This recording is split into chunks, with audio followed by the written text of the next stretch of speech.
Chapter 111 The DADA Professor. Cosmo nodded back to Professor McGonagall and replied, "That's right. I'm probably the most qualified teacher in the UK, also in the galaxy, maybe even in this corner of the multiverse." But she didn't need to know those little details. McGonagall was nearly willing to take anyone since no one had applied, as long as they could cast spells, didn't kill anyone she personally knew recently, and at least pretended they knew what they were doing, they'd have the job. That's how Lockhart was hired. It wasn't that he was a good teacher, it was that he was the only one who applied. McGonagall was aware that the Ministry had provisions that in the event Hogwarts could not procure a teacher, the Ministry would assign one. Lockhart was terrible, but someone assigned by the Ministry would certainly have been worse. Even though the man was mentally enfeebled and would spend the rest of his days in St. Mungo's, these days she'd hire Lockhart again over someone from the Ministry, especially considering how antagonistic the Ministry had been towards Headmaster Dumbledore. He was in a rut now, but she knew eventually they'd figure out Dumbledore was right about Voldemort and everything they took from him would be returned with interest. It was her duty to keep Hogwarts running until then and keep the students safe. Still, even if she'd hire this man she'd never heard of before on the spot just for showing up, she had to make an effort. Maybe she'd be pleasantly surprised. "Do you have any experience teaching before?" "Oh yes, I'm actually a fully accredited Muggle teacher from the States. I teach very high-level science which is not much different from magic over there." "Really? You don't sound like a Yankee." Cosmo chuckled and replied, "I didn't graduate Hogwarts if that's what you're asking, but I was born here in the UK. Although I am fully versed in wand magic, I spent a majority of my study learning magic from a rather interesting region in Nepal." Nepal. As someone who'd hardly left the UK her whole life, she was not particularly knowledgeable of world geography. "It's between India and Tibet." McGonagall nodded. Those countries she'd heard of, though she'd never heard of a wizarding school in those regions. Cosmo continued, "I've memorized and practiced almost every spell that exists except the Unforgivables. My main subject of interest and study is magic theory. Not how magic works, but why it works. Trust me when I say that why is a much more difficult question to answer." McGonagall nodded, aware that the depths of magic theory were bottomless. It almost seemed as if Mr. Cosmo was implying he used to be an unspeakable without actually saying it, which made sense as you don't admit to being an unspeakable after leaving. Certain oaths involved would see to that. Although he was young, he did not feel as if he was lying at any point, and if he was, at least he sounded better than Lockhart. Without additional candidates to choose from for the position, she wasn't even going to test him. If he was the only person to show up for an interview, she'd hire Stanley Shunpike if he applied at this point. But if Mr. Cosmo really was a former unspeakable, or at least a tenth as good as he claimed to be, that would still be better than a majority of the poor fools she'd seen in the position over the last few decades. "Do you have any requirements for accommodations or lesson plans?" "None at all, I'm flexible. I'll spend the first week gauging the knowledge of their respective years and go from there. For the missing bits I'll give them some workbooks they can use on their own time to catch up on anything from the previous years they lacked." Workbooks. It's a small bundle of parchments with essential points written in from the core subjects. The key points are written with blanks the students must fill in themselves to gauge if they are missing those essential bits or not. It's common with Muggle education and helps those who fall behind catch up without the need of a tutor. That had McGonagall surprised. She'd never thought about the Muggle education system and had never considered which of their practices could be worth emulating. Her initial expectations from this interview were to the point she'd hire another Lockhart, but it seemed she might have lucked out and found a truly competent teacher. Rather than jump to conclusions that were probably too good to be true, she withheld her judgment until he'd proven he could walk the walk and not just talk the talk. The only possible concern was Headmaster Dumbledore. Although she trusted him implicitly, he had a tendency to unconditionally reject teachers from outside of the UK, and she had to report what she learned from the interview before anyone could be hired. She didn't question it, but between a veteran teacher from America or a bureaucrat from the Ministry, he'd likely choose the latter. Although she would never lie to him, in this case she could comb over the details a bit. Though Mr. Cosmo said he taught in America, he clearly said he was born in the UK, so he was not a foreign wizard. If she mentioned to the headmaster Cosmo was a native-born magic user who taught in some minor schools Dumbledore had never heard of, that would not be a lie. That would prevent the headmaster from outright rejecting him. A small deception, but how did Albus put it? "Ah yes, it was for the greater good." McGonagall nodded and said, "That sounds brilliant. I don't believe there shall be any issues. I'll contact you by the evening with confirmation or in the unlikely event rejection. After that you may move into the castle. Will you require any changes to the annual textbooks? If there is something not included in the text I feel they should learn, I'll give them a copy myself. No need to strain their already tired wallets in such hard times." McGonagall smirked at that. Lockhart's poor performance was not the worst part of his instruction, it was his demand to add every book he'd written to the required reading list of every student. Not that any of his books cost more than a textbook, but the price of the lot of them together certainly exceeded that of the standard text. There was something else that she was pleased with. McGonagall had already received a recommendation from the Ministry to change the textbook of this year to something they had a hand in writing. The copy of said text McGonagall was sent is currently in the teacher's bathroom. It is not used for reading in there. The fact that Cosmo did not ask for the text to be changed meant he certainly was not a part of the Ministry. She intended to ask a few more questions to gauge his character, but ended up spending over 2 hours discussing different methods used in Muggle education and their effects. Although Dumbledore was headmaster, he was far too busy making the world a better place, so McGonagall was headmistress in all but name. Some of the policies Cosmo had shared had intrigued her, and she was already taking mental notes on subjects she wished to discuss with Pomona and Phileas. Not Snape, of course. No matter how much Dumbledore trusted him, the man-child had never amended ways, so she would not waste a breath on him. Cosmo and McGonagall parted ways at the end of the interview, with the latter thinking of scheme after scheme to ensure Dumbledore did not reject this man. Cosmo, also known as Harry Potter, was pleased that he didn't have to lie or cheat even once for the interview. If either was required for a teaching position for him of all people, his wives would never let him hear the end of it. All of his wives and girlfriends had come with him since he planned to stay until the end of the school year. Technically when he returned, no time would have passed, but that didn't mean he could stay indefinitely. There was a certain balance required when dimension hopping. If Harry spent a full year in another dimension and returned, he would not be able to visit another dimension until he spent a year in his home dimension. So after this quest, there would be no dimension hopping for a year, which was one of the main reasons his girls insisted on coming. It wasn't a waste of time, of course. These quests often reward levels to his paths, which were getting more and more difficult to increase, and during the downtime needed to wait before he could do another dimension quest, he could spend it power grinding levels in battle meditation. The only thing that prevented him from finding a dimension out of sync of time, spending a million years level grinding, and returning was the fact that battle meditation was disabled outside of his dimension. That being said, Harry already figured out ways of increasing his level without battle meditation, so all he needed was for time to pass in his home dimension, and eventually he'd be strong enough to protect everyone. By this point, the Harry Potter of this dimension should have long finished the ritual, and Wanda should have taken him to Potter Manor. The Order of the Phoenix was of course losing their ever-loving minds, as Arthur had lost Harry Potter and no one knew where he was.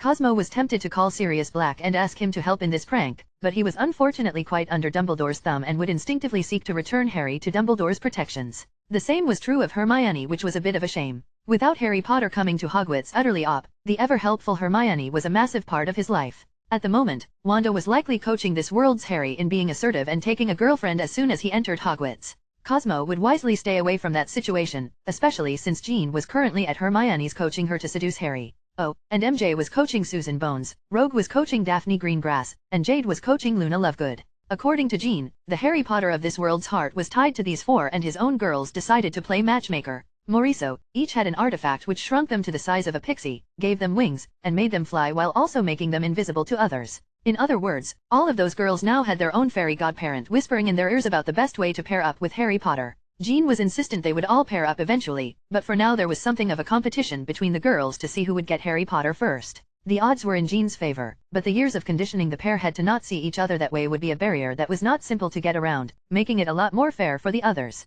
Jean already dosed Hermione with something to cleanse the potions from her and remove all mental magics from her. Though Jean was not a witch, her shenanigans vastly outstripped anything the most powerful wizard was capable of when it came to the mind, so there was no danger there. The only problem was the lingering effects of 4 years of conditioning, and getting the single child to understand what she felt for Harry was not the affection of a sibling. None of them would tell their charges about Dumbledore since he wasn't their problem, or should he say, target. Sure, upon arrival they could have turned all the evil wizards into ash, lobotomized Dumbledore, and left, but the quest reward would probably not have been that great, and none of them liked the idea of putting half efforts into helping. The goal was that when they left, they would not be needed anymore. Now that Harry had been rescued, it was time to start having a bit of fun. First step, a bit of misdirection.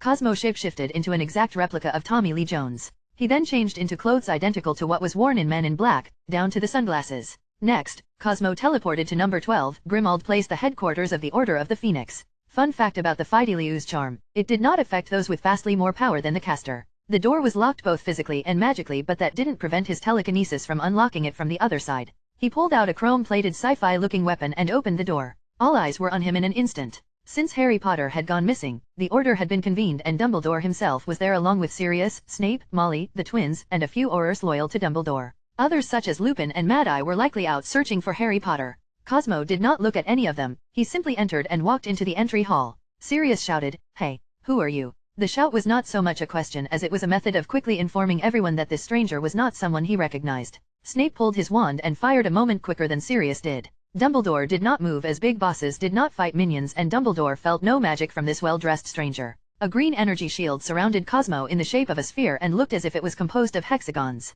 Any spell that made contact with it vanished and was absorbed. Cosmo responded by shooting both Snape and Sirius with his gun, which was pretty much a stunner that lasted an hour, regardless of the usage of Renervate. The shot from his gun was much faster than spellfire and neither wizard was able to dodge his aim before dropping from the effect. The other auror started moving and firing but the spell's shot were still absorbed by the energy shield and a moment later both were hit with perfect accuracy despite their fast movements. Cosmo looked emotionless as he continued forward and didn't even turn his head to Molly who was yelling at him or any of the others. He walked with purpose towards the basement and opened the door before closing it behind him. Inside, he found the Horcrux locket and made a portal to toss it through. He certainly wasn't going to wear it or put it in his inventory. Now was the fun part. The remaining members of the Order and Dumbledore were standing outside the basement door, wands drawn, discussing their options. Their conversation was quite abruptly ended when the door exploded open and the man who'd broken into their headquarters was sent hurling towards a wall. A massive tentacle then erupted through the door and sought out Cosmo who jumped and rolled and dodged. He shot the tentacle multiple times which caused an inhuman wailing sound to echo from the basement. Everyone in the house was screaming and even Dumbledore was dumbfounded, completely unaware of the series of events that led to this.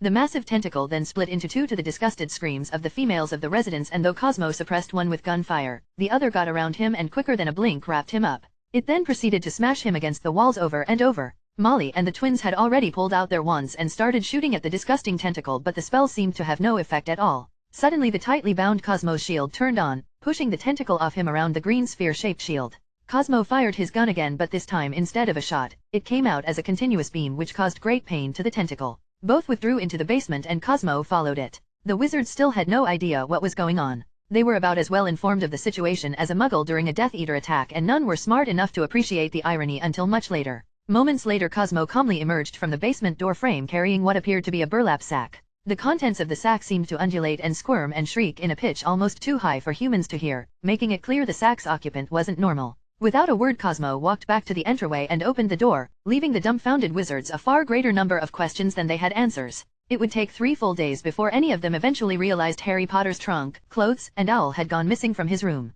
Technically Cosmo could have retrieved those things with portals, but where was the fun in that? His only regret was that Hermione wasn't there as she was the only one of them who would probably watch Men in Black when it came out in this world 2 years from now. Cosmo back in his green-haired form used a portal to get to the Potter Manor of this world which, among other things, somehow had a larger library than his own and had actual magic portraits of James and Lily Potter. He certainly wasn't expecting that when he found it. He brought in Harry's suitcase and the cage Hedwig was in. She chirped calmly, calling Harry from the manor's upper level where he had likely spent the last hour talking with the portraits of his parents. He spotted the cage and shouted, "Hedwig." Harry was no longer the scrawny underfed teen he'd found in the Wisengamot. He was tall and though still lean, it was a fuller, healthy lean compared to the skin and bones twig status he'd had earlier. The Harry he found there didn't look like the one in the movies as that was just an actor, not someone who actually grew up starving. The main thing though was that the hidden dangers of long unattended injuries were removed and the Harry Potter of this world would no longer be at risk of dying of natural causes at 70. Rather than let Hedwig out of her cage, Cosmo pulled a vial from his inventory, opened the cage and placed it before Hedwig who grabbed it with her beak as Cosmo lifted the contents to be poured down her throat.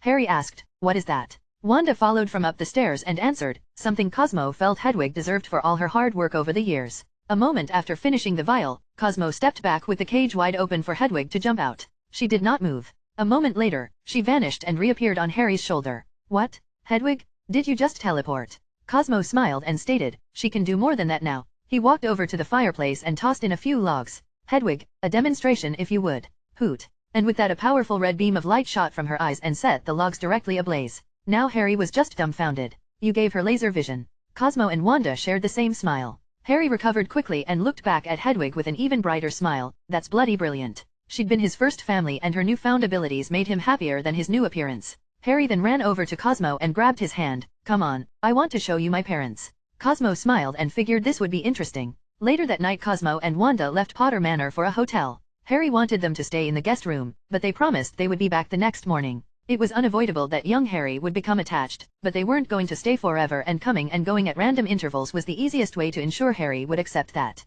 Hedwig had already delivered a letter to Hermione that he was fine and she would see him on the train. Though Hermione had been monitored by the Order all day to ensure they spotted any attempt to contact her, they had no means to monitor Hedwig's ability to teleport right into her room. Hermione had been told that Harry was missing but was not as worried as the Order. Pixie Jean had promised her Harry was fine, though she didn't give the details. The letter she received assured her that her new, tiny, red-headed acquaintance was not lying. Cosmo's mailing address had already received a letter by Owl that he'd been accepted into the position. From the writing of the letter, McGonagall implied between lines that Dumbledore thought he was a Muggle-born or half-blood school teacher who wanted to try out for Hogwarts. This was completely harmless to Dumbledore's schemes and since it was a fact that all Muggleborns worshipped Dumbledore, he would not mind an additional blindly loyal minion in the castle to praise the air the leader of light breathed. Now the only problem Cosmo had was how long should he wait before discarding such notions from the great headmaster? Seconds? 7 was a powerful magical number, so perhaps he should wait a full 7 seconds before bringing Hogwarts metaphorically down on his head. No, ending it too quickly would ruin the fun.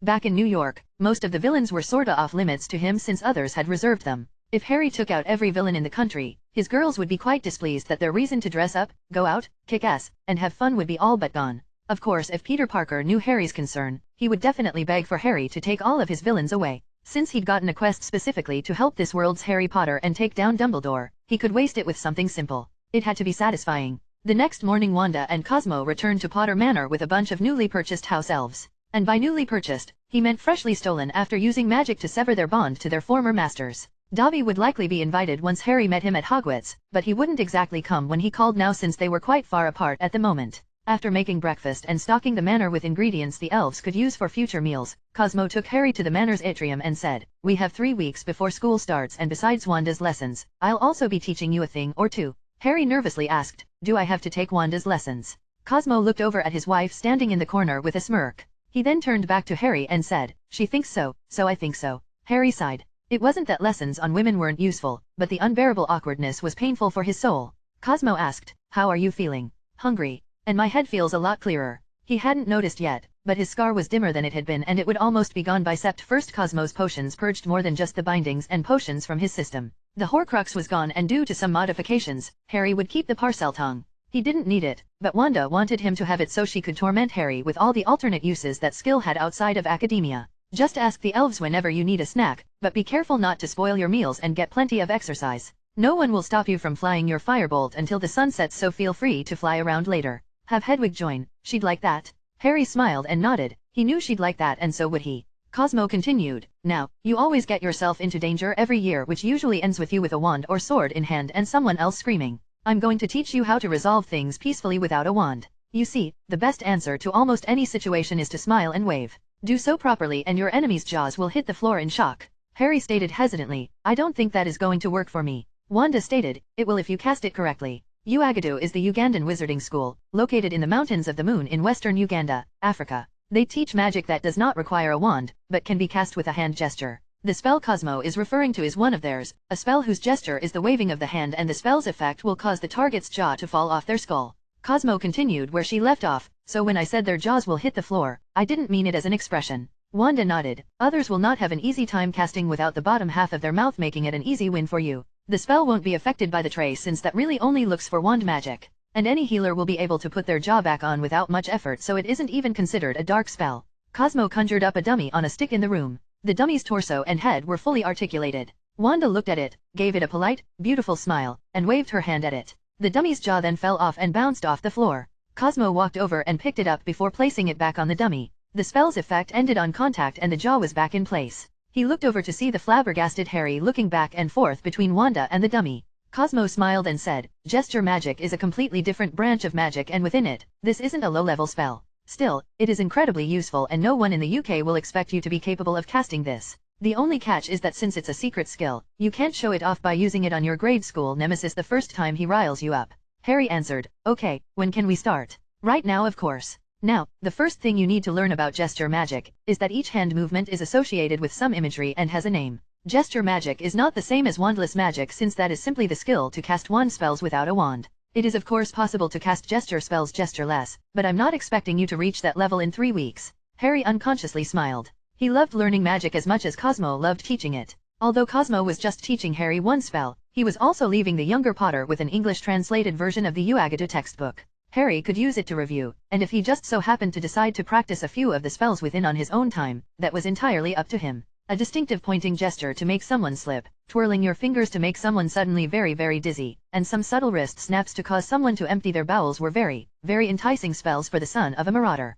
Of course the fact that this translated edited version of the Uagadu textbook contained such useful spells was entirely a coincidence. It certainly wasn't a form of motivation to trick a student into learning on their own and wasn't an attempt to draw Harry into the dark side of pranks and mischief. Not that gesture magic was all-powerful. Compared to wand magic, gesture magic had a few rather severe limitations. Many spells which affected another living being required the living being to see the gesture or at least see the caster in the case of gestureless casting. Gesture magic was also rather inefficient at inanimate transfigurations, turning something non-living into something else. They were quite useful for living and even self-transfigurations though, and with enough training, any UAGATU student could turn themselves into an elephant or cheetah. Still, you had to keep in mind the limitations when using it. Waving with a smile worked, but you could not use gestures under a table to get the effect. You had to be creative. 2 weeks before the 1st of September, Cosmo moved into the teacher's quarters of Hogwarts to meet his new colleagues for the next year and get himself acclimated. Or at least that's what he wanted it to look like. Before meeting Dumbledore as Cosmo, he equipped an artifact that included a bit of Wanda's magic.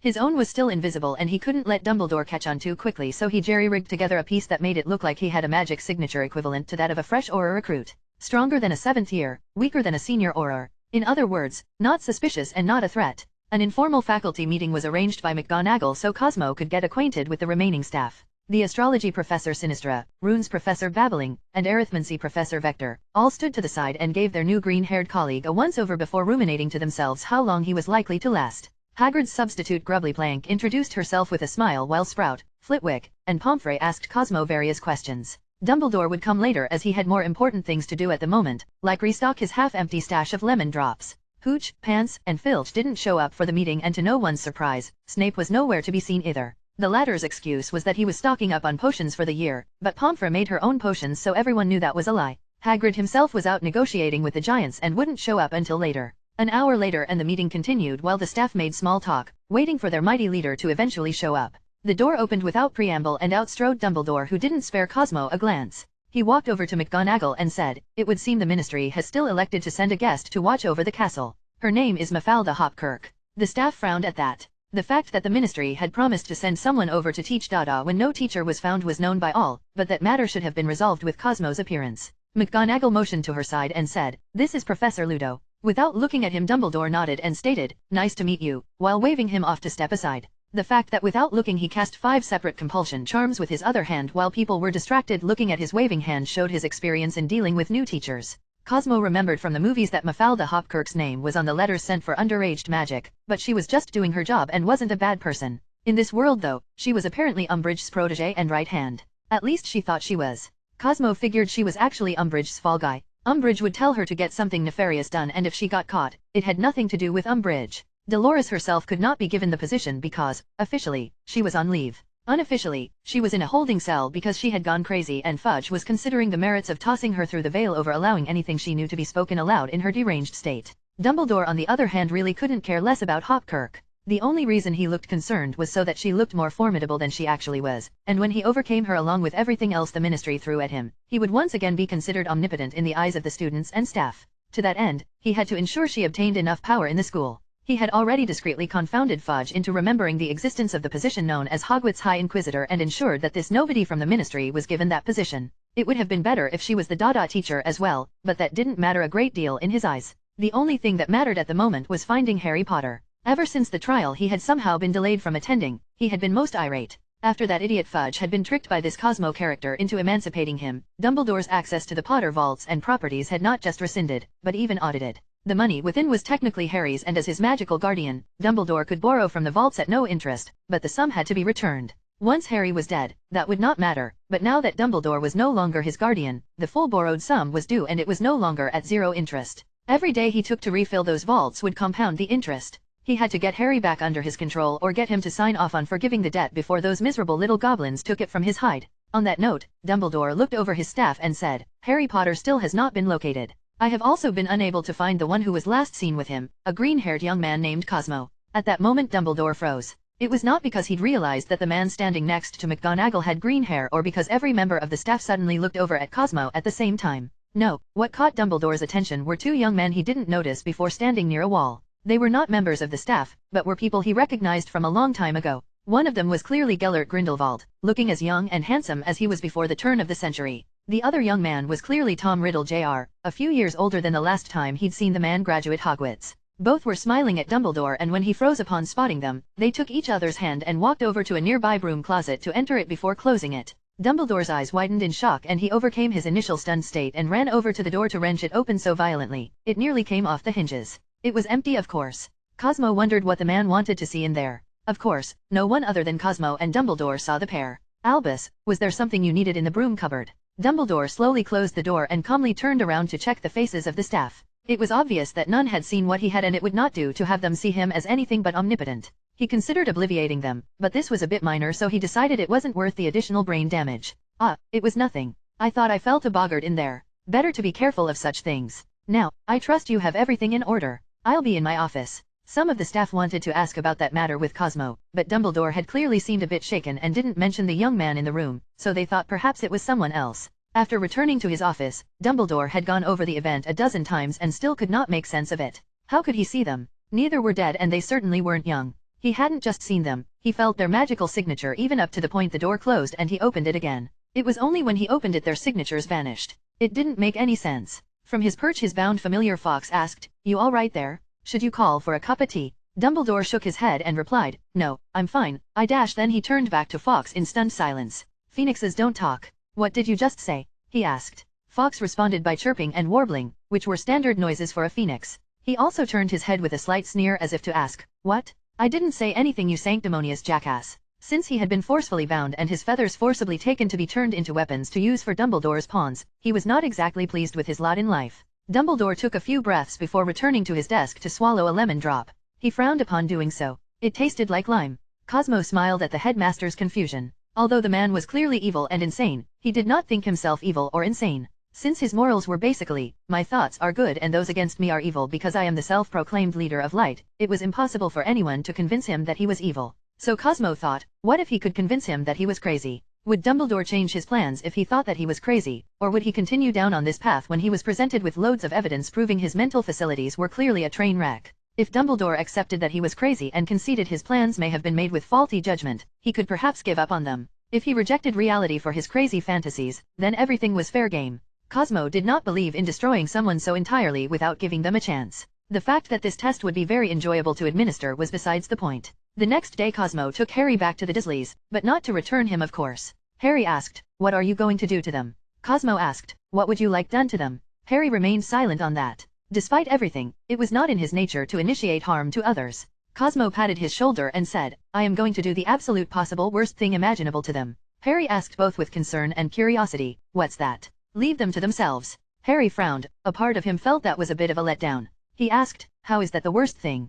Cosmo answered, "One of the worst things in the world is having to live with a horrible person. You know this better than most. What everyone forgets is that horrible people don't have it easy either. Every single horrible person in the world has to live with themselves every day of their lives, and few if any of them enjoy it." Harry's brows shot up in surprise. He certainly hadn't thought of that. Cosmo continued, "Horrible people don't have it easy living with themselves and do bad things to others to distract themselves from their own horribleness. It is true you could do something to them, but anything you did would just be a distraction, and the cruelest thing you could do would be to deny them a distraction. Up until this point, you have been that distraction, but I'm going to 100% remove every memory they have of you and the memories of you from this street so no one will recall the scrawny little lad from number 4. Cosmo took out his fake wand. It was a black stick and had a gold star at the end of it. He waved it a bit and said, "Done." He then put the wand away and said, "Without anything to distract the Dursleys from themselves, they will have to either live with their own horribleness or use each other as a distraction. Everything that happens after that will be their just desserts. We could punish them, and perhaps they'd learn a lesson and be less horrible.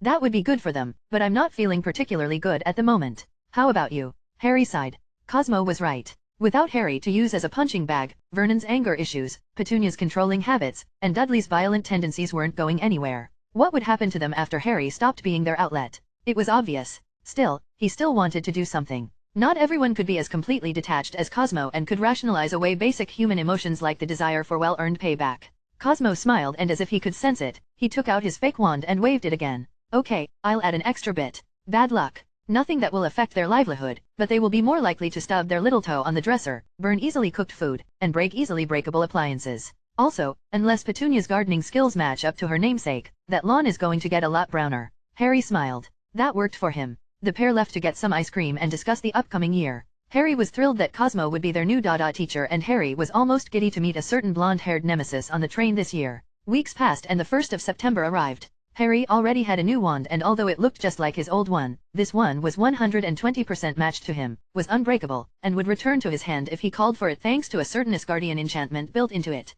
Cosmo was tempted to ride the train with Harry, but several Aurors were there looking for him, so Cosmo pointed out a certain shaggy black dog sniffing around and told Harry to go with them. Harry already knew that Sirius was mostly brainwashed by Dumbledore and wouldn't believe what he said, so Cosmo told Harry to just tell Sirius that he'd been living in Potter Manor and that Sirius should go there and see the portraits of his parents. The only catch was that Sirius must not tell Dumbledore or any from the Order about it. Although loyal to the chess master, Sirius was still a prankster, and since this request didn't harm anyone and was something that he certainly wanted to do, he agreed right away before escorting Harry to the train. Harry's new physique made him nearly unrecognizable and many would not have even noticed him without his glasses. He didn't need them anymore, but these copies prevented mind reading, so his secrets were safe from certain nosy parties. Although Cosmo and Wanda didn't get on the train, the other girls in pixie form did. None but the girls they assigned themselves to could see them, so when Harry and Hermione sat in the train car together, Pixie Jean was there to suggest locking the door and taking him there to the blushing bushy-haired bookworm. Ron eventually joined them to Pixie Jean's annoyance. For some reason, either brainwashing or something else, Molly, Ginny, and Ron Weasley were plotting with Dumbledore. They were but pawns to him that could commit crimes for him by proxy and take the fall if they got caught, but to them they were his loyal supporters and would be richly rewarded when Harry died. The girls had already called dibs on deciding Ron's fate, so Cosmo left him alone and didn't tell Harry too many of the details. He'd likely learn them for himself as the year progressed. Hours later in the Great Hall and the sorting was about to begin. Dumbledore already had plans to call Harry to his office once the feast was over and sign some forms he'd cast illusions over, giving him access to all the boys' gold. He'd tell him that the forms granted him access to his parents' personal effects and diaries, which wasn't true, and once Harry signed them he'd obliviate him, cast a dozen compulsions, and send him back to his dorm, writing everything that had gone wrong over the last few weeks. As the first years lined up, McGonagall started calling out names. Ariana Dumbledore. Dumbledore violently shook as an 11-year-old girl that looked nothing like his sister walked up to the hat. Moments later it shouted, Hufflepuff. Next, McGonagall asked for Gellert Grindelwald. Another random child who was clearly not Gellert approached the hat. Gryffindor. Tom Riddle Jr., she called out for next. After another random child approached, the hat shouted, Gryffindor. After getting through 3 shocking names, McGonagall called out again, Ariana Dumbledore. Another little girl approached the hat. Slytherin. Dumbledore was dumbfounded. Why was she calling out those 3 names again and again? Why didn't anyone else notice? Was he the only one who heard those names shouted? How was that possible? Dumbledore took a few moments to calm his nerves and decided to ignore the remainder of the sorting. Once it was done, he stood up to stand before the Great Hall to start his beginning of the year announcements. Now we have a few changes of staffing this year. We're pleased to welcome back Professor Grubblyplank, who will be taking care of the magical creatures while Professor Hagrid is on temporary leave. We also welcome our new defense against the dark arts teacher, Professor Ludo. He then gestured to the side and stated, we also have a new guest from the Ministry. One moment, Professor. Said guest interrupted, got up, and walked over to stand next to Dumbledore before the students. My name is Mafalda Hopkirk. I'm honored to be welcomed back into these halls, and I know Hogwarts welcomes me back. It was at that moment a 500 kilograms grand piano somehow fell from above and crashed directly on Hopkirk and Dumbledore. Cosmo had to quickly pause just so he could safely break down laughing. He was not the one who set that up. Either Hogwarts was not so welcoming of this guest or one of his girls had something to do with this. Since Hopkirk wasn't called dibs by anyone, it seemed everyone might have thought she was fair game, and it just so happened this moment they got a 2-for-1. Harry decided he'd let the girls play with her. As for the fact that Dumbledore and Hopkirk had just been crushed by a piano, they'd be fine. Probably. Chapter 112, Chapter 112 Dark Dumbledore's Downfall. Author's note. One of my biggest problems is that I heavily dislike rewriting what someone else has done, so I try to only write stuff no one has done. Since nearly everything has been done to Dumbledore, that made this chapter a bit tricky. Chapter 112 Dark Dumbledore's Downfall. The sound of a crashing piano was very distinct and not one someone would likely forget.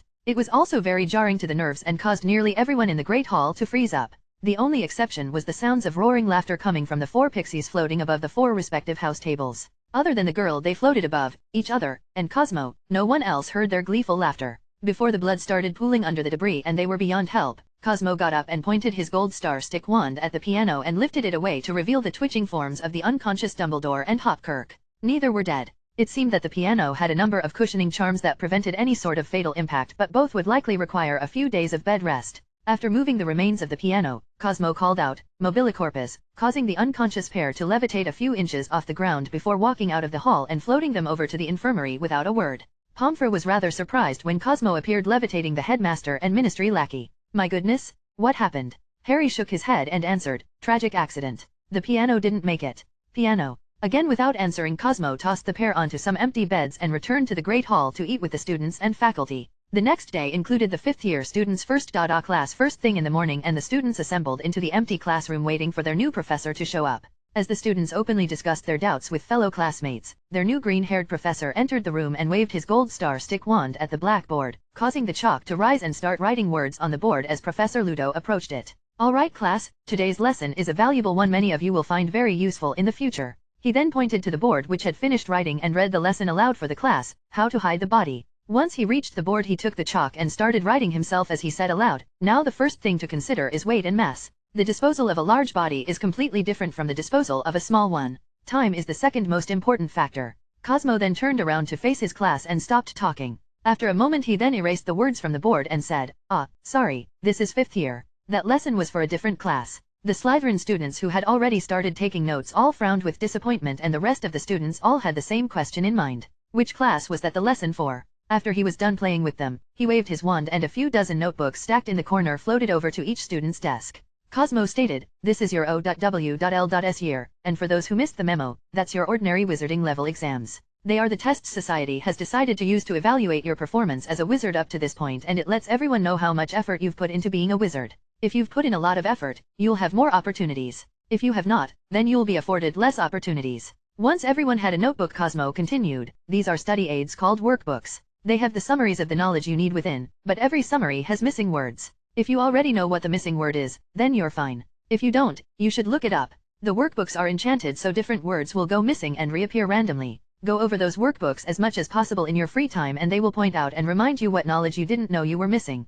Hermione and a number of Ravenclaws started going over the workbooks with dazzled eyes as if they were looking at the greatest of treasures. The content of the workbooks would basically replace the need to take notes in class, but that was not where the value lied. You could not simply study what you did not know because you would not be aware you didn't know it. The missing sections of the workbooks would thoroughly test what they didn't know, so if they came across a blank they couldn't fill in right away, they'd discover what they didn't know and have a chance to learn it. Of course, summarizing content wasn't simple. Different students had different learning requirements and took and read notes in different ways. A general summary would only be partially effective for most students, with only a few getting the full benefits. Or at least that's how it would have been with anyone else. With a Scholar Path rank of 60, he was fully able to summarize just about anything in the most concise way without losing the essential parts. There was some murmuring in class, and a moment later, a certain Slytherin student called out, What is this muggle garbage doing in a wizard school? Cosmo glanced over at the blonde he hadn't even bothered remembering the name of in his time and said, You'd be surprised how many things in this castle share similarities with muggles. Or were you under the impression that wizards invented schools, uniforms, books, and the English language? Without waiting for an answer, Cosmo continued, Before wizards adopted muggle methods quite a while back, the secrets of magic were passed on through experience and word of mouth. Even after books became commonplace, many never wrote down their secrets out of fear of them being stolen. Of course, there was a time when magic users completely rejected all things muggle. Those were the days of the druids.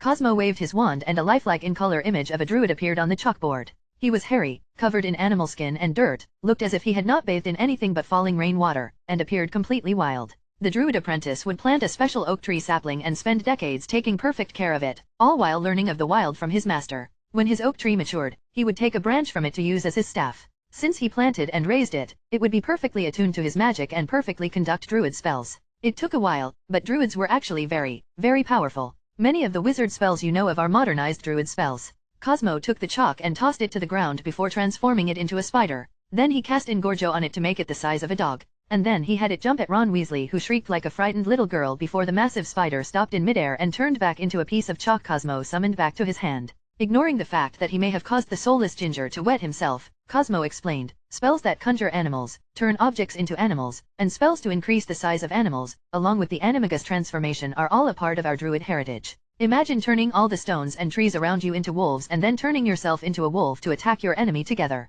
Without a spell that can attack multiple targets, you could hide in your own wolf pack and bite your target's wand hand to disarm him while your creatures finish him off. If you had an intelligent animal familiar, you could cast Engorgio on it to increase its size and have it fight by your side. Druids were masters of nature and didn't need books or cauldrons to gather ingredients to make powerful potions and poisons. Of course, since they never wrote their experiences down, much of their knowledge is unknown to us. Cosmo then turned back to Malfoy and said, So, if you want to discard everything muggle and become a druid, then by all means. Snap your wand, burn your books, throw away your clothes, never bath again, sleep outside using the sky as your roof and the animals and insects as your roommates, and plant an oak tree. What do you say? Rather than give an intelligent reply, he stood up and shouted, You're not a real wizard, you never graduated Hogwarts. Cosmo snorted and replied, Neither did the founders. Instead they taught at Hogwarts. You have no right to compare yourself to them. Cosmo rolled his eyes and waved his gold star stick wand while calling out, Serpensortia. A dozen snakes of different species, some recognizable, some not, appeared in the classroom. Ingorgo Maxima. With another wave of his wand, all the snakes grew in size until they were 3 meters long and wider than a human calf. The massive snakes all stood up and started looking around. Cosmo then said aloud in Parcel tongue, that blonde human child likes snakes, give him a hug. The snakes all turned to Malfoy before simultaneously slithering towards him. Malfoy fidgeted for a few moments before taking out his wand and nearly shouting, Vipera Evanesca. The snake vanishing spell did nothing of course. Seeing this, Malfoy got up and ran to the door shouting, my father will hear about this, as the snakes followed him out the door and down the hall. Harry Potter, the student, not the green-haired instructor, started laughing and had trouble stopping himself for a few seconds while a number of students looked on with both fear and respect at Cosmo. Cosmo, noticing Harry's laughter, asked, Mr. Potter, for those without the gift of serpent speech, would you mind telling the class what I told the snakes? Harry had to take a few moments to calm himself before he said, the professor said, he almost cracked but held it in, the professor said, that blonde human child likes snakes. Harry strained to keep himself from laughing before he continued, and he asked the snakes to give Malfoy a hug, and with that he burst out laughing. The other students started laughing as well, and even the Slytherins laughed. Hermione was the first to calm down, and it was only because she noticed something and raised her hand to ask about it. Yes, Miss Granger. How did you do that? The enlargement charm cannot be used on conjured or transfigured creatures. You even said yourself that druids only used them on animal familiars. 10 points to Gryffindor for noticing that. Indeed, you are technically correct, but magic doesn't always have to make sense. Cosmo pointed his gold star stick wand at his table and said, Ingorgo. The table slowly shrunk while changing color to a deep blue. He then turned back to Hermione and asked, what spell did I use? She could not answer. He used the proper wand motion and enunciation for the enlargement charm, but the effect was a combination of the shrinking charm and the color change charm. He used the wrong movement and words, and the effect was a combination of 2 spells. She had no idea how that was possible. Cosmo continued, don't assume that just because something made sense yesterday it will make sense today. Don't assume that just because something works today it will work tomorrow. Magic is not about assumption, it is about overriding reality on a semi-controlled scale. A spell does not work because you waved your wand and said some gibberish. It works because you want it to work. My enlargement charm works because I want it to work and I am skilled enough to make it work. After explaining a bit of the secrets of the universe, Cosmo returned to his lecture and started going over the basics they'd need to be familiar with in order to do well on the OWLS. Pranking Malfoy got him points with the Gryffindors, being a Parselmouth got him points with the Slytherins, teaching about ancient druids got him points with the Ravenclaws, and the fact that he was friendly and didn't act like a pompous arsehole was enough to get points with the Hufflepuffs. After the students left, Cosmo prepped the classroom for the next lesson. The DADA classroom was the largest in the school and one of the few that accommodated all houses of their year. Every class each year got 2 DADA classes a week, so Cosmo had 14 classes a week, averaging 3 a day with the end of Friday being free time. It took 3 days for Dumbledore and Mafalda Hopkirk to wake up in the infirmary, and Dumbledore had called Harry Potter to his office as soon as he was able. Cosmo came with him, of course. Upon entering the headmaster's room, the pair spotted Dumbledore and he wasn't looking particularly up to snuff. Dumbledore had been noticing that his office had been shrinking in size and growing in size at random intervals. He hadn't actually spotted it when it happened, but sometimes when he wasn't looking, the distance between walls and the distance between everything in the room seemed to increase or decrease. He'd confirmed a dozen times there was no magic being used, so he was unable to determine how it was happening. Ah, Harry my boy, thank you for joining me. Mr. Ludo, you can go. Cosmo smiled and flicked a business card from his hand. It twirled and danced and vanished and reappeared several times as it made its way to Dumbledore's desk, where it landed there neatly. Dumbledore picked it up and read the card. Cosmo Gigant Fictus Ludo, prankster, lawyer, petty dabbler of the magic arts. Dumbledore then actually looked at Cosmo for the first time and realized that the man who'd taken Harry from under his nose was hired under his nose as a teacher. Cosmo stated, I'm on retainer as Lord Potter's legal advisor, so I'll be here for any meetings you need. If you need something from him, you can just ask me directly. Dumbledore shook his head and said in a kindly grandfather tone, No, I don't think that will be necessary. I just wanted to discuss a few things with Harry. Cosmo ignored the dozen compulsions Dumbledore cast at the pair and asked, so those forms on your desk granting you direct access to Lord Potter's vault don't require my presence? Dumbledore quickly put his hand over the sheets of paper, surprised that Cosmo had seen through the illusion placed over them, making it look like a form for Harry to access his parents' journals. No, of course not. These have nothing to do with Harry, he said as he removed them from the desk and put them in a drawer. Cosmo nodded and said, that's good, because Lord Potter has already enrolled in the Gringotts Silver program. Any form signed by Lord Potter will not be accepted by Gringotts unless the signature was witnessed by a goblin. Dumbledore's face twitched in a momentary sneer of anger. The Silver program was a very annoying option goblins offered and seemed completely worthless. It was in fact worthless to most, but it just so happened to perfectly counter what Dumbledore was doing, trying to trick Harry into signing something. Doing so in the security of his office was easy. Doing so in the presence of a greedy goblin, less so. For a monthly fee it offered additional ridiculous securities like making vaults only openable once a month. It made robbing it nearly impossible for those who didn't know when it could be opened, but it was almost impossible to rob Gringotts anyways, so who would pay extra for something so pointless? And yet, it was a worst-case scenario for Dumbledore. If couldn't get the date the vault could be opened from him, then assaulting Gringotts and using the Imperius on Harry and all the goblins within wouldn't work. Harry had already been told that Dumbledore was not his ally and asked, "So what can I do for you, headmaster?" Before Dumbledore could start assuring Harry that his completely well-founded concerns should be ignored, he couldn't help but stop and stare at the pair. Suddenly, for no apparent reason, their robes had changed into a vibrant swirl of technicolor rainbows which slowly shifted and undulated as if it was a flowing tide of color. Dumbledore had to stop and take a moment to rub his eyes. When he looked again, their robes were back to normal. Sighing in relief at this, he continued, "Harry, my boy, you must listen to me." It was at that moment two pixies teleported into his office and started flying around. Unlike normal pixies which looked like fiendish purple creatures, both of these looked like tiny red-headed humans with wings and a tiny golden crown floating over their heads. Dumbledore could clearly see them, but it appeared that Professor Ludo and Harry did not. The pixies then floated over to Cosmo and Harry and waved their tiny gold star stick wands at the pair, turning Cosmo into a green moose and Harry into a giant snake. Though a green moose, Cosmo did not react at all to his sudden transformation, and though Harry was a giant snake, he still had his messy black hair and glasses. The green moose asked, "Is there something wrong, headmaster?" The snake asked, "Yes, was there something you wanted to ask us?" Dumbledore shook his head and said, "I'm sorry, but it was nothing. You can return to your classes." The snake and moose nodded and left down the stairs. On the way down, Harry asked, "Why am I a snake and what was with the color-changing thing?" Moose Cosmo answered, "I'm trying to trick Dumbledore into thinking he's crazy." "Isn't he already crazy?" "Oh, definitely, but he doesn't think he is." By the time they reached the end of the stairs, they were human again. By this point Harry had already had enough of Cosmo's weirdness to just accept that he was turned into a snake and not react. The very next week, Mafalda Hopkirk had gotten herself promoted from guest from the Ministry to Hogwarts High Inquisitor. It didn't take a genius to see Dumbledore's thumb in this. After realizing he'd made a mistake of appointing Cosmo the DADA teacher, he needed a way to remove him, and he needed Harry Potter to suffer. Once Cosmo was removed from the school and Harry Potter had been beaten down, Dumbledore would come to his rescue and he'd be grateful enough to blindly follow Dumbledore's plan. The first of many educational decrees had been posted, and it was an interesting part of a two-pronged assault. Educational Decree Number 1. Neither students nor staff may perform any spells within Hogwarts outside of the approved curriculum. Hopkirk had also been trying to get the DADA textbooks replaced so that approved curriculum would be heavily restricted, but for some inexplicable reason, the Ministry-approved textbooks all burst into flames after being printed, and all the stored copies too had all turned to ash. That was part 1 of the assault. Part 2 came from a letter hand delivered by Draco Malfoy during the next week's DADA class. It was a letter from his father demanding an honor duel. Seeing the gloating look of superiority the lesser Malfoy wore in front of the whole class, Cosmo reached behind his desk and took out a tall glass bottle containing a red substance and handed it to Malfoy. Malfoy looked at the bottle, not recognizing the name on it or its markings. "What is this for, Heinz?" Cosmo answered, "That little Malfoy is a bottle of ketchup.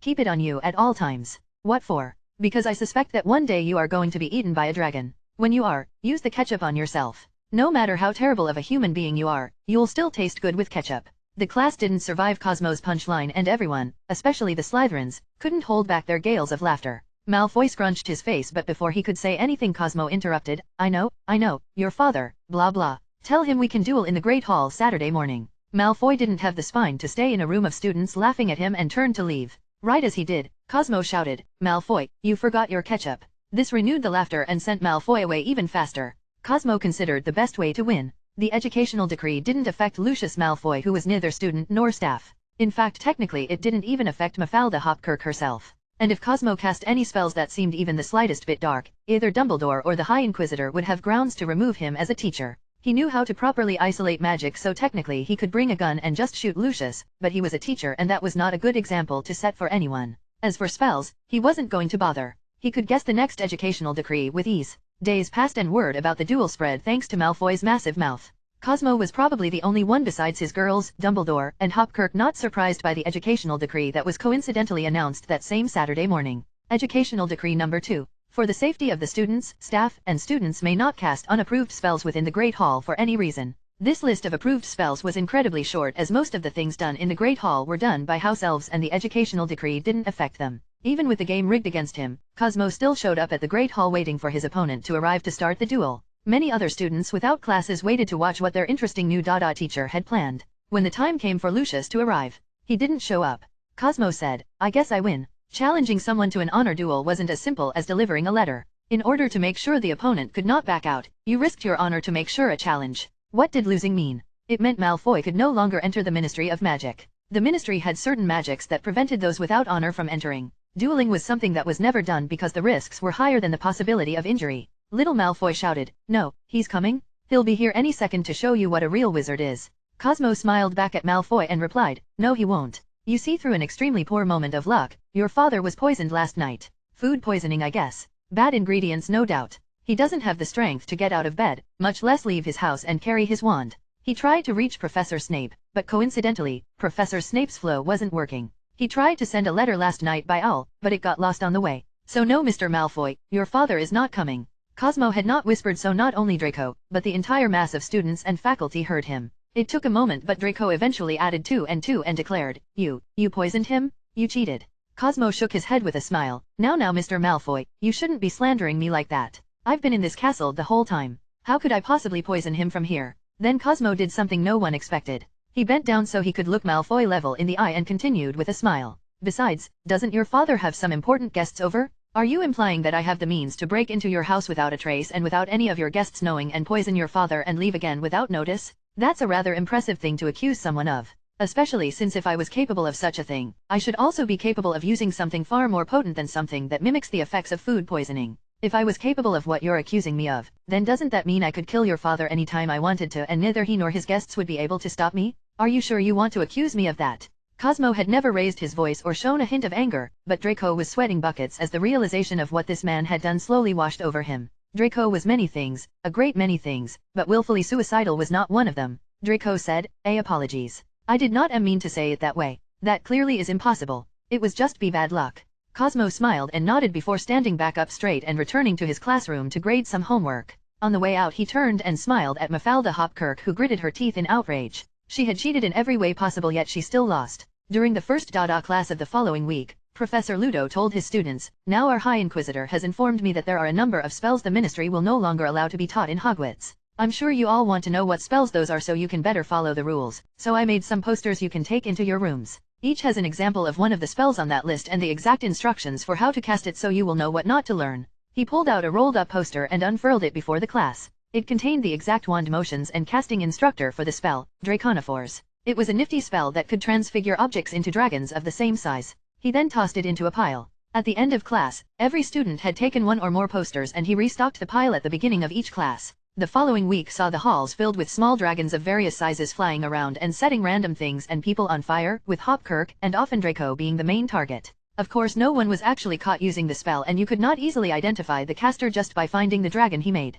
On a completely unrelated note, Draco also found that he was often anonymously gifted a bottle of ketchup which was placed in his room. The first girl to successfully ask Harry Potter out on a date was Susan Bones, and thanks to the subtle nudging of Wanda's lessons, Harry agreed, making MJ, Susan's fairy, the winner. That didn't mean there wasn't a second, third, and fourth place, so the other girls continued to get their godchild to pair up with Harry as well. Since each of the girls was in a multiple party relationship, they knew how to convince others to join the dark side. Besides building up relationships, the girls also took turns messing with Ron Weasley and on occasion, Ginny Weasley. Ron was actually worse than Cosmo initially thought. Dumbledore literally had to obliviate the teachers at the end of each year to make them forget how terrible his test scores were. Dumbledore actually planned to get himself kicked out of the castle before the O.W.L.S. so that he could use Polyjuice and the Imperious Curse to sneak into the scoring panel for Mr. Weasley to get him to pass all the same classes Harry did in order to ensure they remained together next year. Harry and Hermione had already been purged of loyalty potions and the terrible mannerisms Ron displayed on a daily basis were no longer ignored.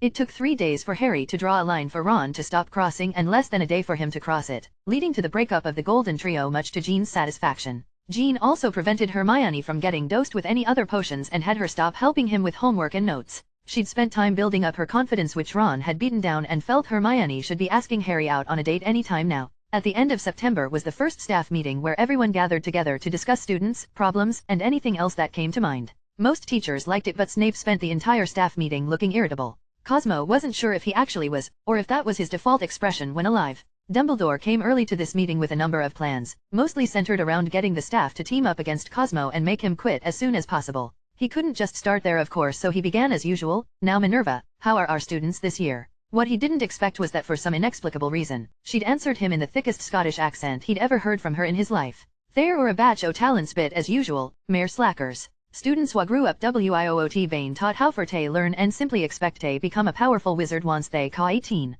What was perhaps odder, was that no one else seemed to mind. Looking for some backup, Dumbledore motioned to Snape for him to address it, but he hadn't noticed it and assumed Dumbledore was asking about his opinion of the students. So he answered. Also in an impossibly thick Scottish accent Dumbledore had never heard Snape use before. "'Tis juist another sordid pile o' mindless dunderheads. They lack ony understanding o' th subtle art o' potion brewing and wouldn't can a guid thought if yin wis gubbed into tear foolish hides." Although Dumbledore wasn't completely certain what Snape had just said, he was confident it included an insult and McGonagall, as usual, took offense. She stood up and said, "No oc air, they're bairns, nae professional potion brewers. If ye'll want tame to become a professional, then act like a professor and teach tame. It has been mony years sin ye graduated and to this day ye I act like a bairn yersel." Dumbledore was pretty sure bairn meant child, and since he'd heard this argument before, he could guess the remainder of the content, so he held his hands up and said, "A matter for another time perhaps. Felis, how are your charges?" Surprisingly, or unsurprisingly, he also answered in an atrociously thick Scottish accent. "Plenty o guid seeds and mare wi got some hint gra. It does a hurt guid te cth young wi alue o learning, and we hi or frish professor te thank for muckle o that." From what Dumbledore could tell, everyone perfectly understood one another. He wasn't sure why everyone was speaking as if they had been raised in Scotland all their lives, as he was fully aware Phileas and Snape were not. Snape especially would never use an accent. He preferred strict enunciation to more clearly convey his unique brand of venom into every syllable of his tone. Snape was also not one to play pranks, so if this was some form of jest at Dumbledore's expense, Snape would be sooner caught dead than be caught taking any part of it. Pomona Sprout nodded at what Flitwick said. She looked over at Cosmo sitting at the end of the table and added with a smile, "That's richt. 'Tis been years sin ave seen a teacher instill wi in ter students alue o teaching, even if ye did use a few unique means te de sae."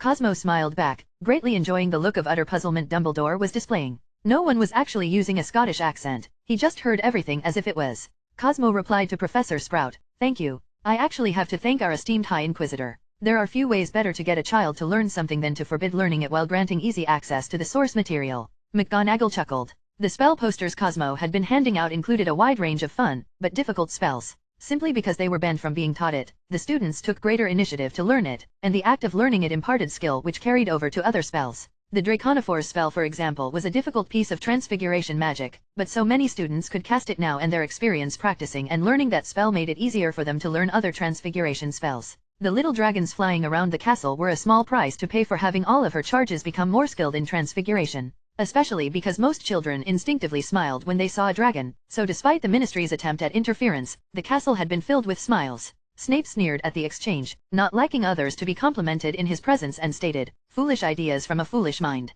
A school is not a proper place for such childish games."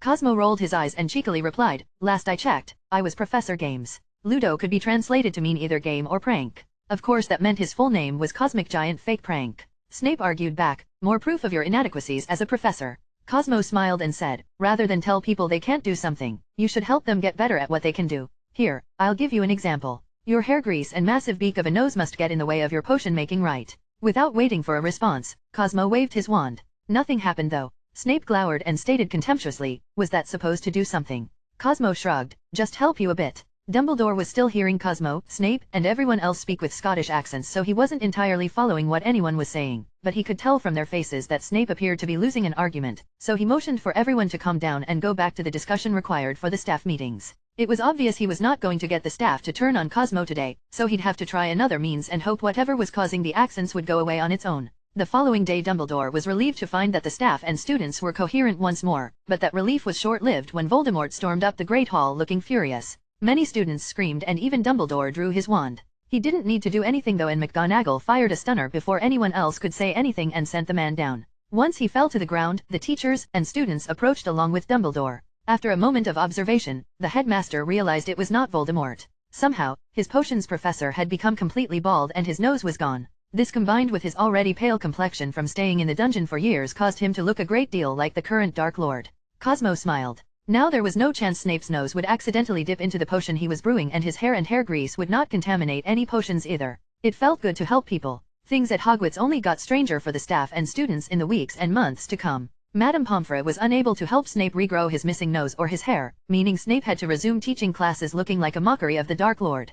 Cosmo denied any accusations that he was responsible. After the first semester finished, things got really weird. Hopkirk had set up an educational decree which required all mail to be examined, and she tried to capture Hedwig. From that point onwards, Hedwig was often seen chasing Hopkirk down the hall, shooting low-powered lasers at her butt. What was stranger was that Hedwig was often accompanied by Trevor the Frog, who somehow knew and could skillfully use kung fu, and a large black rat that appeared to be foaming at the mouth. Cosmo could also perfectly mimic Dumbledore's magic signature and shift into Dumbledore's form. He used this and ordered the bound house elves of Hogwarts to do a large number of unusual things. When asked about it by the staff, they'd just answer that they were told to so by the headmaster. They had been instructed to polish several of the halls until they were smoother than a bowling alley lane, meaning students and staff had to slide across said halls as they were impossible to walk over. Many stairways had been replaced with rope ladders, meaning many of the unfit pure-blood children had difficulties getting to classes and their dorms. All the candles in the castle had been replaced with floating, glowing skulls that would shift around and stare at the closest student. Several rooms and halls would be set on fire at specific times of the day, so you had to keep track of which ones did so you could walk around them.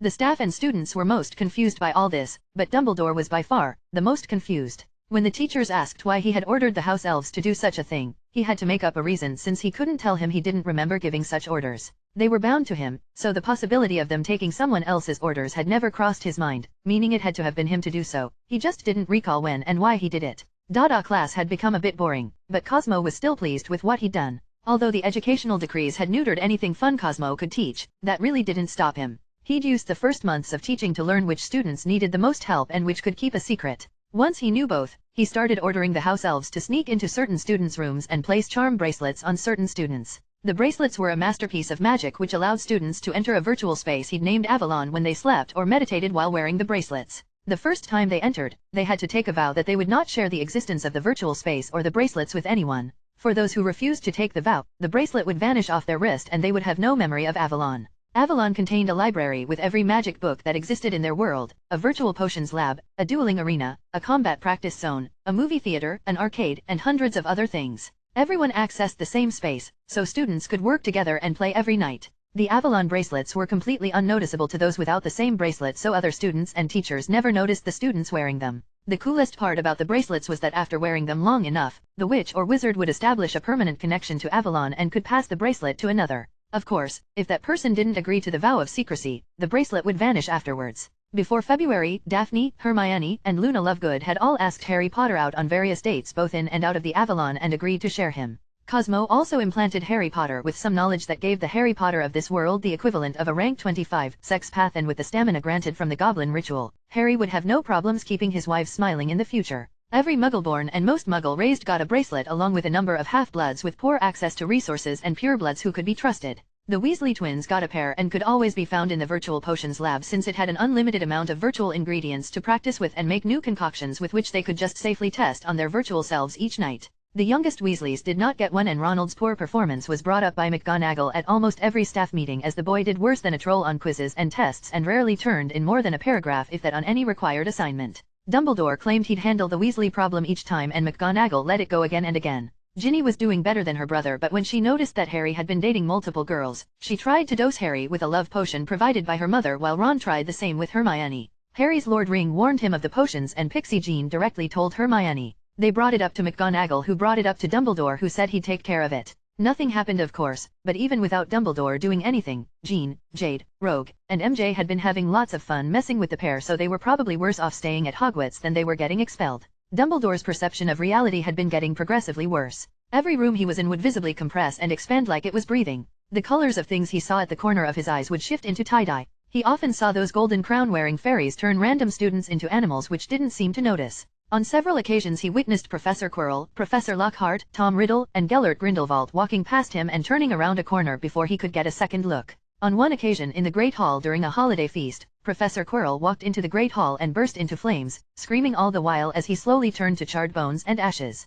Dumbledore even smelt it, but no one else noticed it or seemed to see it. It was most disconcerting. There was another thing he noticed. The few times he'd tried getting closer to Harry Potter, he'd noticed that Potter's scar was nearly fully healed. He'd asked Severus to check with the Dark Lord if the connection to Harry Potter remained, but the meeting did not go well. Voldemort was most displeased with Snape's new look, and the time his potions professor had spent under the Cruciatus curse had left him twitching to the point he was unable to make potions for weeks. Snape did, however, confirm that the Dark Lord no longer felt that previous connection he had with Potter. The only reason Voldemort saw fit to inform Snape of this was to get the potions professor to do something from his side to lure Harry Potter to the Hall of Prophecies. Voldemort had been quite irritable about that place ever since he sent Nagini there, and somehow she had been beheaded with laser vision. Dumbledore did not consider himself evil. Harry had to die. Harry had many resources. It would be a waste for Harry to use them himself, so they had to be kept from him until he died so that Dumbledore could use them better. But all of that was only relevant if Harry had to die. Still, Dumbledore had already spent years planning everything. He was wiser than anyone and his plans were superior to everyone else's.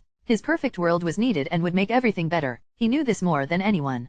Coincidentally, as he thought of this, Fawkes loudly scoffed at him. Dumbledore looked over and saw his bound familiar was wearing a perfectly fitted formal suit, top hat, monocle, and drinking tea from a teacup Fawkes had picked up with his wing. Dumbledore continued to stare, trying to will whatever illusion was cast over him to vanish, but it was to no avail. Fawkes noticed his stare and commented, "How rude." A silver portal then appeared to Fawkes' side and the phoenix walked through it, still holding the teacup. Dumbledore got up and whipped out his wand to check what had just happened. His wand found no trace of anything or course. He was tempted to call Fawkes back, but he didn't particularly need his phoenix at the moment, so decided to set the matter aside. Besides messing with Dumbles, Cosmo had a small list of other things to do before he left. He visited Neville's parents and fixed them. The spell he cast was not possible for most wizards. He used time magic to reverse the damage to their minds and then made a perfect copy of their undamaged minds before undoing the time magic. Then he carefully overwrote their damaged minds with the copies. This was impossible without both time magic and a complex understanding of the mind. Harry figured this trick out once he had a grasp of time magic and understanding of the Mind Stone.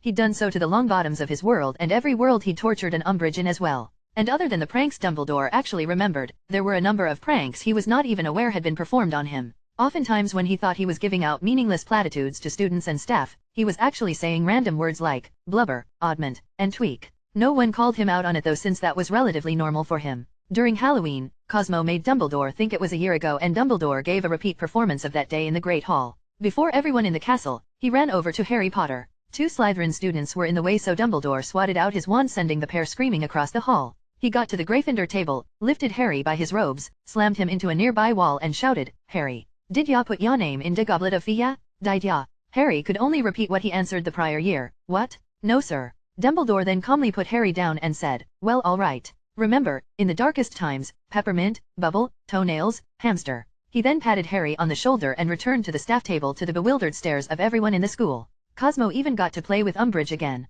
The woman had been kept up to date on Hopkirk's progress and was not happy. One day she had burst into Cosmo's DADA classroom, and the moment she noticed the green-haired professor, she started screeching at the top of her lungs numerous profanities not acceptable for the ears of children. At the time, Cosmo waved his gold star stick wand and a closet at the side of the classroom opened up. It was filled to the brim with piles of rusty weapons like swords, axes, and spears. Cosmo then waved his wand again and magically threw Umbridge into the closet and closed the soundproof door behind her. A few minutes later, one of the students pointed at the blood pooling from underneath the door and asked if she was okay. Harry answered, "She's fine, it's just her time of the month." Over the course of the year, Cosmo had been ordering the elves to put neutralizing potions in the food, and by February, all the students and staff completely recovered from the effects of the loyalty potions. Hopkirk eventually cited all the evidence of Dumbledore's clear insanity to get him kicked out, allowing her to replace him as the headmaster. She wanted to fire Cosmo, but he'd been keeping in line with all the educational decrees and she was a bit concerned that if she fired him, she'd die of food poisoning the next day, so she decided to just suppress him as much as possible and ignore him until the end of the year.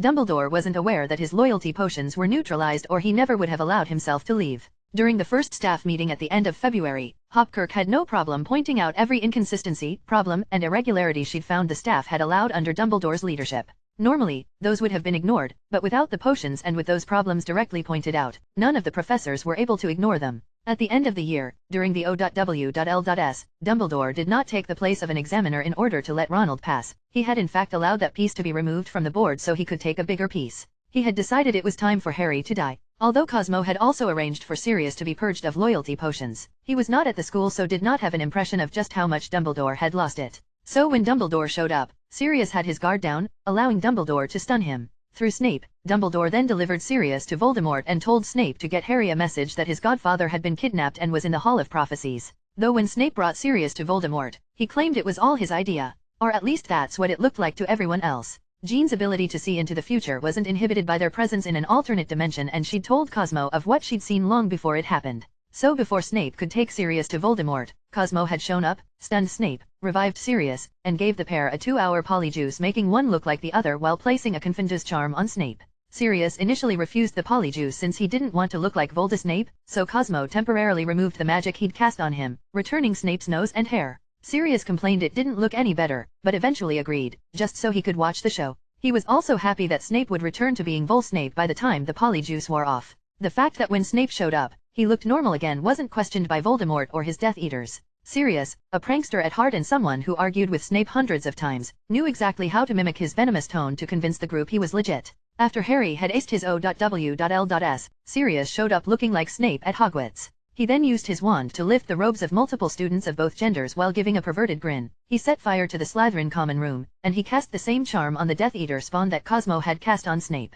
Learning said spells was Sirius's price for agreeing to this plan. Since the spell only took effect the next day, none of them knew that their hair and noses were about to go missing. Sirius told Harry the plan, which required Harry to hide and not be seen for the next few hours. Hermione offered to help and took him somewhere she intended on keeping him for the rest of the day. Sirius was very proud, especially when he discovered later that she had to call for backup because his stamina was too high and she kept passing out on him. Sirius then met up with Cosmo, who changed his appearance to 15-year-old Harry Potter and took him out of Hogwarts to the Ministry of Magic. He took him all the way into the Hall of Mysteries where a group of Death Eaters surrounded Sirius Black and took turns torturing him over and over. Bellatrix had the most fun, using her favorite spell on him again and again. They appeared most impressed that Snape had escorted Potter all the way into their clutches. The senior Malfoy should have been the one there to greet him, but since he couldn't enter the ministry due to his lack of honor, another Death Eater told Harry to fetch the prophecy or Sirius would be killed. After pretending to agree, Harry grabbed the prophecy and then made a run for it. He coincidentally and accidentally dodged all the spells fired at him and made his way up to the ministry atrium.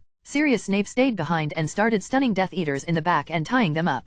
All the ones who didn't chase after Harry were captured and bound. Then Voldemort showed up and without any banter, bragging or build-up, he unceremoniously fired a killing curse at Harry's chest, causing him to drop. His instant death immunity prevented it from working, of course, but Dumbledore, who watched everything from the shadows, wasn't aware of that. Once Harry was dead, Dumbledore emerged and started dueling against Voldemort in a heroic display to avenge the fallen child. Thanks to the Elder Wand, Dumbledore held the advantage and suppressed Voldemort with pure power and finesse. Rather than continue, Voldemort decided enough was enough and operated out before the ministry officials arrived. He'd already killed Harry Potter, he could kill the old man later. Thanks to some discreet mental manipulations, Dumbledore went entirely unaware of Voldemort's departure. In his eyes, he still saw himself fighting against Voldemort in a legendary battle that would be discussed for ages to come. As the Minister for Magic and the Ministry employees entered the atrium, they witnessed Dumbledore casting powerful spell after spell, destroying everything in the area for no apparent reason. They witnessed Dumbledore then appear to stop casting and turned to see Fudge was there. Without any hesitation, Dumbledore walked up to Fudge and said, "Platypus, sherbet, barnacle, excelsior. Yes, I know, I was right. I'll take care of it." To the stunned and shocked ministry officials, Dumbledore then walked over to a nearby flow and left. He hadn't even noticed that Harry Potter's body was missing. Dumbledore returned to Hogwarts and his office. He'd ensured it could not be opened by Hopkirk before he left, so everything was right where he left it. He spent the remainder of the night planning his rise before going to sleep. He completely ignored the various creatures playing around his office which were clearly not real. The next morning during breakfast, Dumbledore entered the Great Hall and said, "It is with a heavy heart that I must inform you that Harry Potter was murdered by Voldemort last night." "What?" came the collective shouts of multiple students and teachers. One such shout sounded quite familiar and Dumbledore turned to the Gryffindor table to see Harry Potter was sitting there next to Hermione, eating breakfast. Before Dumbledore could understand what was going on, the doors to the Great Hall were thrown open and the Minister for Magic and a dozen Aurors entered, wands pointed at Dumbledore. The Minister exclaimed, "Albus, you are charged with destruction of property and conspiracy." Dumbledore said using his calm grandfather voice, "This is not the time, Cornelius. Voldemort has clearly returned." Fudge shouted, "Yes, we found him in the Hall of Prophecies. But though he looked different, how could we not recognize Severus Snape? You think you can make him look like you know who, and convince us that he's returned? You've gone completely mad." Dumbledore almost dropped his wand in shock. "What?" Fudge continued, "Still think you can trick me? Having your potions professor dress up like he who must not be named, ordering him to recast the Imperious Curse on all those upstanding members of society, and making them dress up and gather around him. You think that is enough to trick myself and all of Britain into thinking he's back? But, you saw him. I fought him in front of you. He killed Harry Potter." From the side, Harry Potter said, This guy's crazy." Everyone looked at Harry Potter again. Dumbledore realized this time, it wasn't in his head, he was clearly sitting there and everyone could see him. That was impossible. He had to fix that. If he made Harry Potter dead, then he wouldn't be real in front of him. Dumbledore quickly shot out a spell, but Harry deflected it with his bare hands using a gesture magic shield charm. Then he used another piece of gesture magic to cause Dumbledore to release his grip on his wand, causing it to fall to the ground. Hermione summoned it to her before Dumbledore could grab it. The Avalon library included gesture magic, voodoo magic, shaman magic, and everything else. He'd been especially interested in the gesture magic section. The Auror surrounded him and Dumbledore cried out, "Fox," only to discover his bonded familiar didn't seem to exist anymore. As if the bond he'd forced on the immortal bird had been moved to a rock or something. Dumbledore was arrested, bound in anti-magic cuffs, and brought to trial. He insisted on using truth serum and under the effect, truthfully admitted that he had fought Voldemort and saw Harry Potter die. Under further questioning, he also admitted to seeing a number of other things that were clearly signs of insanity. Dumbledore was sentenced to the long-term ward of St. Mungo's, ironically in the room that used to belong to Frank and Alice Longbottom, where he decried them all, claiming he was not crazy and the only one who could vanquish Voldemort. On an unrelated note, Voldemort was never seen again after leaving the Ministry atrium. The next day, every Death Eater but one slowly lost their magic until they were no better than a squib. The exception was Severus Snape. This of course made others believe he was responsible, that it had something to do with how he recast the Imperius on the upstanding members of society and made them dress up as Death Eaters again.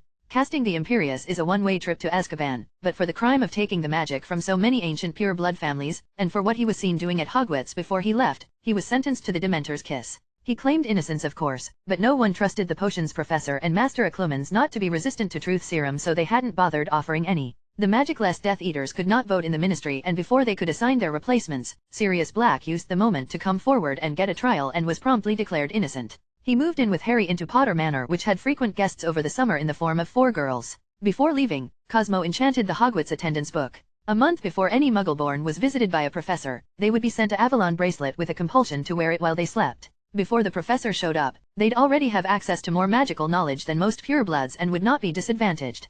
Perhaps centuries in the future, someone might even figure out how Cosmo made the Avalon bracelets and Avalon itself. Cosmo and the girls returned to their world and Cosmo changed back to Harry Potter. The girls then took him back to his bedroom to grind his sex path rank for the next several hours. Chapter 113: New Allies and Old Enemies. After returning across the dimensional portal back home with his girls, Harry received a message. Ping.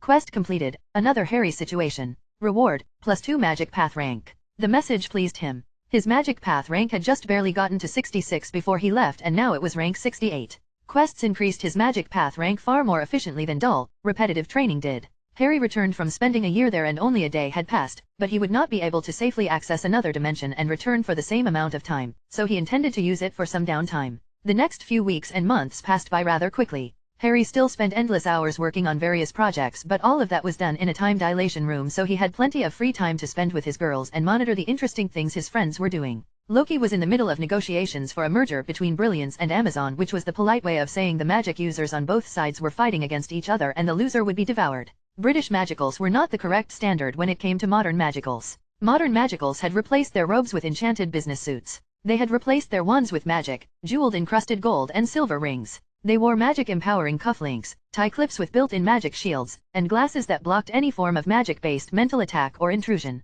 The battle mages of the modern day lived in magic towers which from the outside looked like modern glass-walled multi-story office buildings, but had heavily expanded interiors filled with vast amounts of land used to grow magical plants and animals. Harry had learned of these guys from the goblins years ago and avoided them all. He found that nearly all of the richest families and companies in the world secretly had mages backing them, though most didn't know it. Harry even met one a few months ago. Emma Frost, Scott Summers' girlfriend, had recently taken over her family's business after her father and elder sister both coincidentally died on the same day. The fact that this occurred right after a meeting between Harry and Emma was a coincidence. Harry had nothing to do with the accident. Emma had merely asked his opinion on why the pair survived all the other accidents they had had. Harry checked it out and confirmed they were both wearing magical protections, and without either noticing he cast a finite on them. So he had nothing to do with the accidents which happened afterwards. After they passed and Emma took over, the mage backing the Frost Corporation asked for a meeting and Emma invited Harry for protection. That apparently had not been necessary since the moment Emma was in charge, the magic contract the mage had with the Frost Corporation applied to her and he could do nothing to harm her.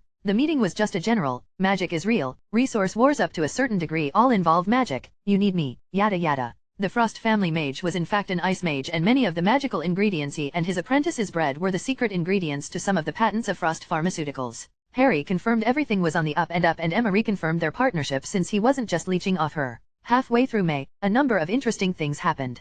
Gwen Stacy had showed up at Harry's place asking for some help. Apparently during her internship at Oscorp she'd been bitten by a spider, got sick, got better, and now had spider powers. Unlike Peter, who thought he'd just go make some money using his newly acquired strength and reflexes, Gwen realized that she could be in huge trouble and die without help and went to someone she trusted who knew a thing or two. Gwen's powers were similar to Peter's, but she lacked the camouflage and charged jolts of electricity. She had the strength, reflexes, and spider senses, as Peter called them. Since she showed up as soon as she could, Harry gave her a few options. He could remove everything, or he could stabilize it. The possibility existed that it could stabilize on its own, but Harry preferred not to leave the lives of his friends up to chance. After confirming she was not in any great danger, she requested for it to be stabilized. Gwen's father was a captain of the New York City Police Department and was one of the first men to be offered Nova armor. He was trained by Captain America at the Hero Association until he had his new abilities mastered and was a literal hero cop.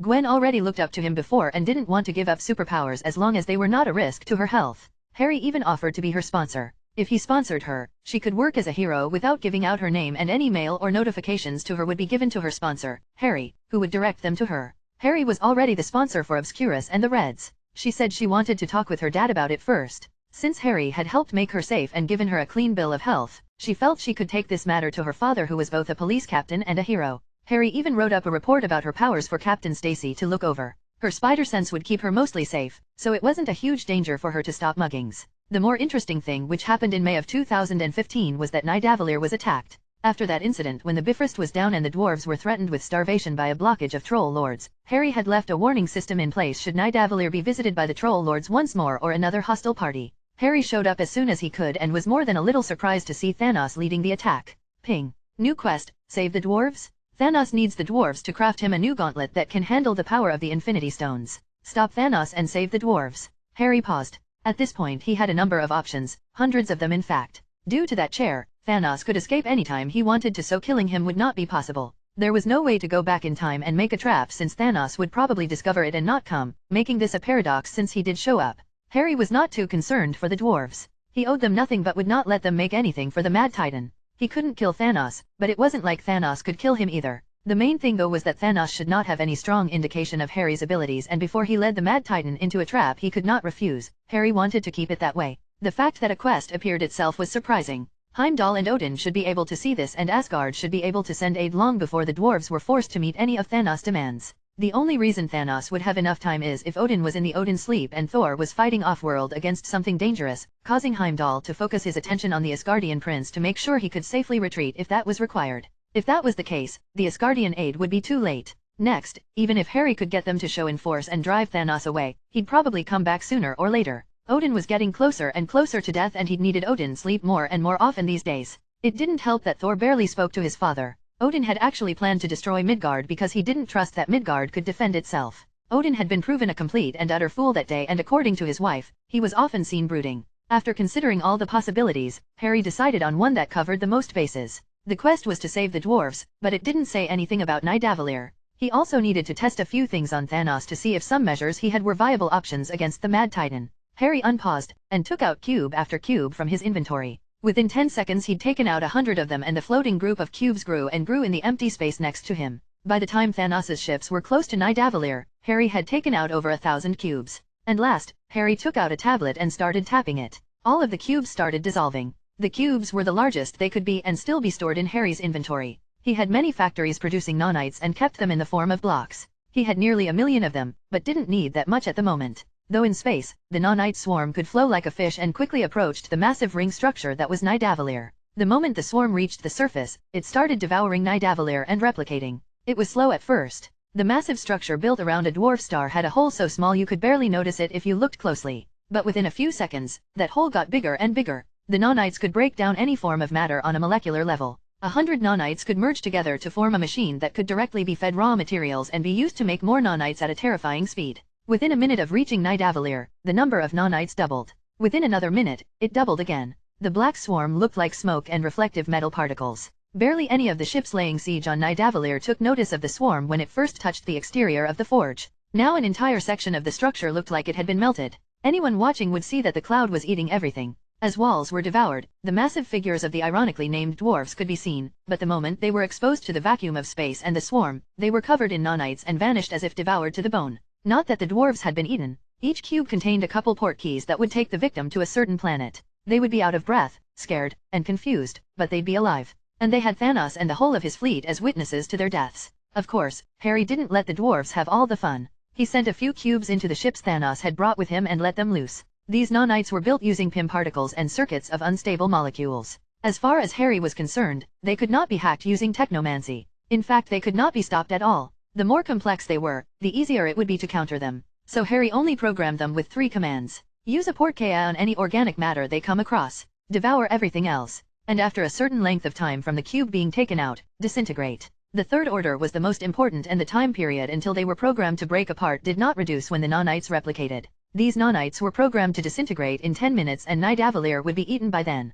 Thanos was already inside and the dwarves had figured out something was eating their home. Since Thanos was both skilled in Shinix and technopathy, Harry could not watch what Thanos did psychically or broadcast it live since Thanos would detect the signal, but that didn't stop Harry from sending bots to record what was happening for Harry to view later. Nidavellir already looked like someone took a massive bite out of it and the ring was eroding at a visible pace that got faster and faster. The various ships surrounding Nidavellir had multiple explosions within from what Harry guessed were poor attempts at containment. Most of them ended up breaking off parts of their ship or launching escape pods. This made Harry smile. It was one thing if Thanos was a powerful, adaptable technopath. It was another thing entirely if his minions had similar abilities. The ease at which his Nanites spread showed him that was not the case. Sure, some of the ships seemed to have impressive occupants capable of slowing the spread, but tiny Nanites were not so easy to beat on a spaceship in space. At the 5-minute mark more than a quarter of the ring structure that was Nidavellir had been consumed and the quantity of Nanites had multiplied to the point the remaining 3/4 would be devoured in another 2 or 3 minutes. At that point the spaceship seemed to have been ordered to fire on Nidavellir to break off the pieces infected by the Nanites, but only a few got off any shots as all the ships had their own problems, preventing them from concentrating fire or putting up any reasonable countermeasures. Looking at the carnage and destruction before him, he had a whimsical thought of, just who is the bad guy here? It made him chuckle. It wasn't that the Nanites had no weaknesses, far from it. The unstable molecules that made up the circuits were in fact, unstable. When unstable molecules are subjected to any form of energy or strain of a certain degree, they change in structure to adapt. Of course, if the circuits of a machine suddenly changed, that machine would stop working. So just about any form of damage or energy attack could disable the Nanites. It was a very broad weakness. However, that was only a weakness if you could attack them all at the same time. If you only attacked a few, they would certainly be disabled, but after the attack ended, the disabled Nanites would be surrounded by the working ones and the unstable molecule circuitry would adapt back to its previous configuration in the presence of so many like formatted structures. Due to the properties of unstable molecules which change in structure to match what is around it, disabled Nanites fix themselves when surrounded by working Nanites. As far as Harry could tell, Thanos did not appear to have any massive area of effect attacks. His sorcery was focused on earth, metal, and electromagnetic forces. All of these were not to be underestimated. He could easily wave his hand and summon meteors from the sky to rain down absolute destruction.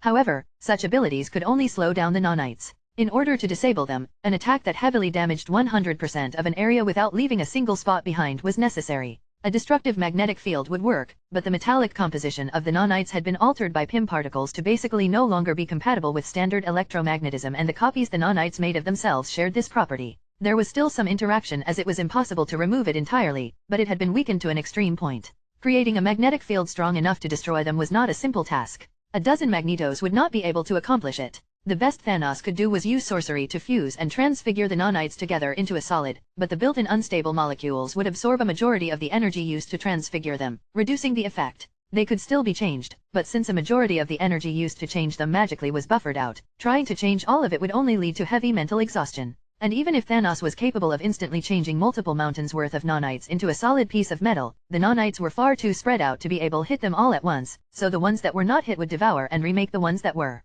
Harry didn't expect this to matter too much though. If it was a normal sorcerer, they would certainly be exhausted to death since even transfigured Nanites would be devoured and changed into more Nanites, making any resistance futile, but Thanos's chair directed sorcery energy for him, so the only exertion was the mental effort of continuously changing the endless swarm into something else. The easiest counter to the Nanites was fire and intense heat, but they were in the equivalent of a space station and using fire and heat in space was not very effective unless you wanted to blow everything up. A cloud of Nanites surrounded the area by this point. Many of the escape pods from Thanos's fleet and all of the escape pods launched from Nidavellir came into contact with the Nanites, which devoured the pods and set port keys on the occupants, making it look like they too had vanished. Harry couldn't program the Nanites to differentiate between enemies and not, so they teleported everyone away to the same place. What was worse was that the Nanites would eat everything on the people, making them completely naked. Some Nanites would be teleported through as well, but these Nanites were designed to break during the Portkaya trip, so the Nanites would not start eating everything on the other side. Although this meant that the dwarves and their attackers would all be in the same area, Harry wasn't concerned.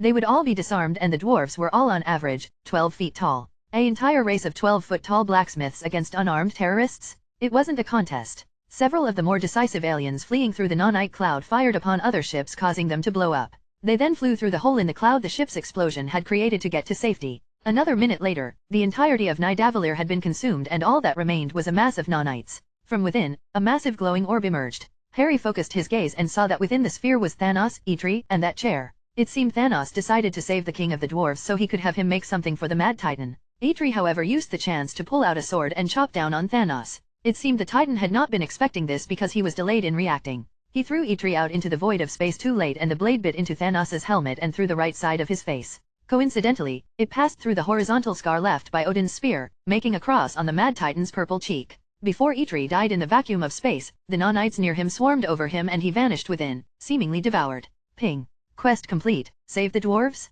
Reward, +5 crafting path rank. This made Harry smile. His research and development into nanites had already raised his crafting path rank to 58 and now it had leapt to 63. This was an absolutely massive increase. Harry observed Thanos create a sphere of Shnik energy around some of the nanites to take with him. However at that moment, the 10-minute mark had been reached. The black gaseous mass of nanites suddenly stopped moving and broke down. The atoms themselves fell apart and all of the nanites turned into dust and gases. The level of breakdown meant that there was no composition to examine. The only way to restore them was through time magic, but Harry didn't feel any time energy from Thanos at all. Harry could clearly see the sneer on the Titan's face. He obviously should have taken Eitri and teleported away, but it seemed he was too interested in the nanites and stayed to observe. This was actually the main reason Harry used this method. The most difficult part of this quest wasn't stopping the dwarves from making Thanos a gauntlet, it was stopping Thanos from teleporting away the dwarves. Harry actually thought he was screwed for a moment when he saw Eitri with Thanos since that meant Harry would have to personally intervene, but Eitri had other ideas. Harry didn't stay and directly teleported to the planet he sent the dwarves to.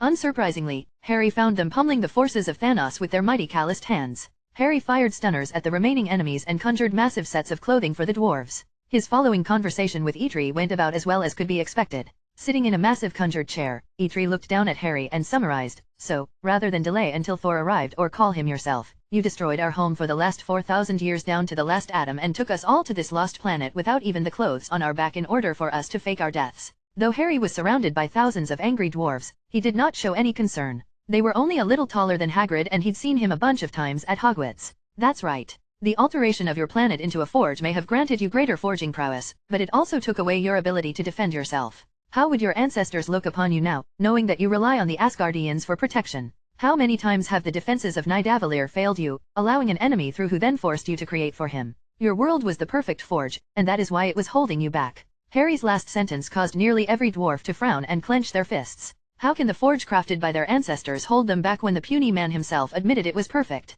Eitri was no fool. Though not pleased with the claim, he still wanted to ask, how so? Harry elaborated, perfection is a dead end. After the creation of Nidavellir, the dwarves stopped advancing. Every artifact your people have forged is a treasure, but are any of the ones recently crafted superior to the ones in the past? Without a new world, how do you know you cannot build an even better forge? Why rely on the protection of others when you can create defenses none can bypass? If Loki was there, he would have been smiling. Loki once said Harry Potter was not a leader, he was a revolutionist. Loki had him pegged. Though Harry had literally taken everything from them, his words still lit a fire in the hearts of the dwarves. Indeed, why not? Why not create an even better forge? Why not create defenses that don't leave them at the mercy of others? Are they not the greatest craftsmen in the universe? What can they not build? Eitri felt the flames of ambition within his own chest as much or even more than his fellow dwarves. His memory was long. He knew how many times they had been forced to craft something for someone who threatened them. They were under the protection of Asgard, but did that stop the Mad Titan? Eitri was not under any delusions of their fate if Harry had not taken them away.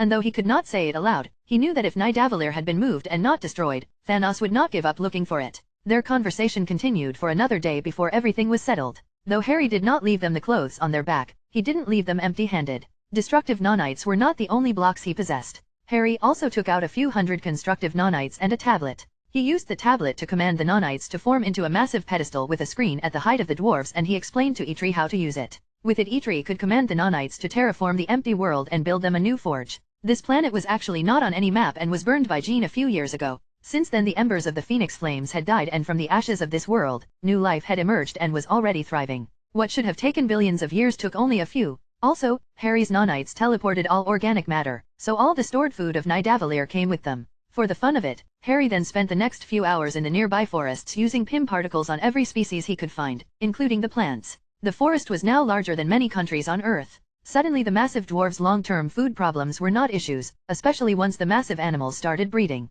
This was impossible for most worlds, but the animals and plants here were practically birthed by the ashes of the phoenix flames and were quite a bit more adaptive than other creatures. They were literally so full of life they would adjust on their own without dying. The main reason the dwarves forgave Harry was that he promised to bring a phoenix flame once they had made their new forge. All the metals on this world had been birthed by the phoenix flame reality bomb's gene used, and that caused multiple interesting metals and minerals to appear. Phoenix flames were not inferior to the heat of a white dwarf star, and the idea of making things using metals birthed from it and then forged with it made the dwarves' blood boil with excitement. The only real threat to this world was Galactus, but he'd be asleep for a while, and on principle he didn't eat worlds freshly burned from the Phoenix Force. Too spicy. The dwarves would be safe from him for at least a few thousand years. By then the planet may not even be edible. One of the reasons the dwarves forged their world into a ring in the first place was to make it something Galactus could not eat. Harry only hoped they made a nature preserve or farmland or something the next time they forged their world. After settling the dwarves down, Harry decided not to tell Odin or Thor for now. They dropped the ball, and it wasn't Harry's responsibility to tell them where the dwarves were.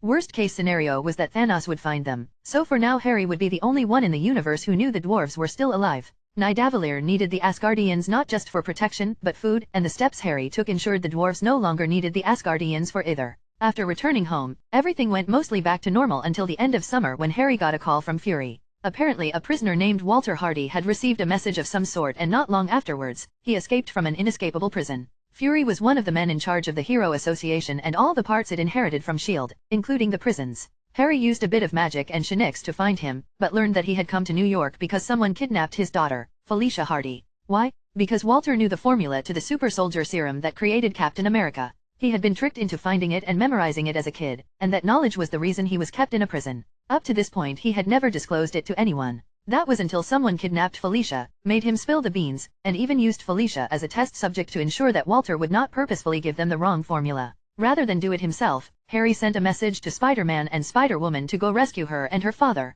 Though she accepted sponsorship, Gwen never asked who Spider-Man was and Peter never asked who Spider-Woman was, so Harry thought this would be a fun way for them to partner up. Harry and the girls watched their adventure on TV through an invisible drone while eating pizza. When Gwen and Peter both recognized Felicia, the pair realized they both knew her personally. Gwen only took an eighth of a second to shout, "Peter." Felicia recognized her shout and shouted back in surprise, "Gwen." The look on the trio's faces as they all figured it out at the same time had Harry and the girls dying of laughter. Plans were already being made to invite the trio over next weekend to watch it together with them. After overcoming the initial shock, they worked together to rescue Walter and take down the group that had captured him. Peter used the computer in his suit to hack in and remove all the data of the super soldier serum so that others would not try again. They then took Felicia to Harry's to get her checked up, and he offered to sponsor her. She wanted to ensure her father would not go back to prison, so Harry offered to delete the knowledge of the super soldier serum in his head and offer him a position as a consultant for the Hero Association. Walter happily agreed to both and was assigned under Fury. The eye-patched former spy was not entirely pleased, but when he understood that Walter didn't know the formula anymore, he relented. Besides, Fury was a man who appreciated competence and Walter was a very competent thief. Having someone like that on the payroll was only a boon. The Black Cat, Spider-Man, and Spider-Woman were often seen patrolling together. Once fall started, Harry got a message from Link that he had certainly not expected to get. Immortal Realms had been hacked. Link was unable to identify the culprit, but there was a player within the game world who accessed it without a headset made by Harry's gaming company. There were a number of reasons this was impossible. The headset did not actually send a player into the game. It connected through the astral plane to another device which was paired to the headset, and that device sent the player into the game. Even if someone made an exact duplicate of a headset down to the last atom, at best it could only use the same paired device as the original. Both would not be able to be used at the same time. So how did someone without even a headset play the game? They were very good. Harry got out his own headset and logged in as an admin before teleporting directly to the city the hacker was located in. There he found a kid who looked about 8 sitting on a bench. He had tanned skin, but Harry could not identify his ethnicity as his cheeks and bone structure did not perfectly match anything he was familiar with. Oh, and the kid had golden hair. The kid was just sitting there, smiling, watching everyone walk around, NPCs and players alike. Harry approached and sat next to him. Without turning to face him, the kid said, "Hello Harry Potter, I'm Tiamat." Not recognizing the name, Harry replied, "Hello Tiamat. Can I ask how and why you are here without a headset?" Tiamat put his head down a bit and awkwardly smiled. "I'm not really able to buy one, or I absolutely would. This world is incredible. 127,934,015 ace. Each incredibly complex, and the world itself is breathtaking as well." Harry suddenly got the impression Tiamat was not human. He replied, "Link did most of the work. He helped create most of the primary ace and gathered the data used to make them as detailed as possible." "Yes, but the technology required to create the servers capable of holding these worlds is outstanding as well. Just things I picked up here and there. So who are you, Tiamat, and why can't you get a headset? Tiamat's smile dimmed a bit and he sighed. I'm a celestial embryo. I exist in a hidden pocket dimension within the earth where I have been growing bit by bit. Harry knew many things from the libraries of Kamar-Taj, but he certainly did not know that. He asked, why does that sound like it's a problem? The golden-haired child leaned back into the bench and answered, well, it's not really anymore. But it was before. Celestials create energy. The stars and galaxies of your universe were created by the energy generated by celestials, though they cannot continue doing so forever. Without new celestials born to create more stars and galaxies, all light and life in the universe will eventually end. However, being born with the ability to create energy goes against the laws of this universe. For such a being to come into existence, there must be an exchange of a sufficient number of sentient life. Harry didn't need to guess to see where this was going. So you can be born only in exchange for the deaths of all the people on Earth. Tiamat nodded. Yeah, you're actually really close to the required number. Once it is reached, the pocket dimension separating me from this world will begin to break down. My body is larger than a continent and out of instinct, the moment I emerge I will stretch and move. The whole of the Earth will be destroyed and once all life has ended, my ability to generate energy will be enabled. Harry didn't need to ask why Tiamat sounded like he would never wake up. Immortal realms would cause a sharp drop in the rate of births.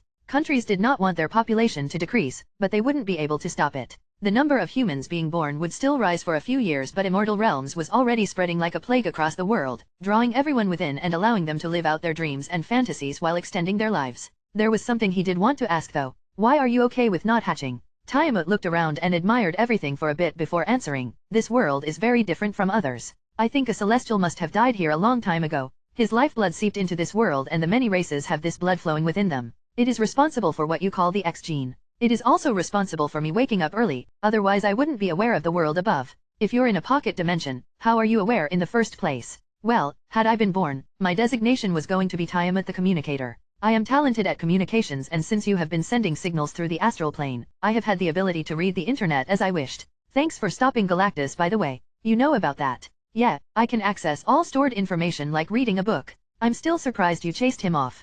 Galactus represents the death of the universe and the birth of the next one. He always targets worlds with celestial embryos to keep down the population of celestials. That was certainly something Harry didn't know. Didn't that mean that for some worlds, even if Galactus didn't eat them, they would have been destroyed anyways? Something to think about. Harry asked, will the other celestials be okay with this? Not usually, but I can explain it to them. Since humans have the blood of celestials, you can be considered members of our race if you stretch the definition a bit. Harry chuckled at that. It certainly explained why Peter Quill had active celestial genes when all of Ego's other children did not. He got it from both his father and mother. Harry added, since you're going to stay asleep then, I'll give you some good dreams. I'll create a node for you to log into and you can play as you wish. You can use your full strength here, train to get stronger, and I'll even give you admin privileges. Since he was deciding not to destroy the Earth when it was what he was literally born to do, Harry would help the sleeping celestial out as much as he could. With admin privileges, even if Tiamat got bored, he could change or add to the game as he wished. He could use the players for company or entertainment. Tiamat turned and faced Harry with a smile.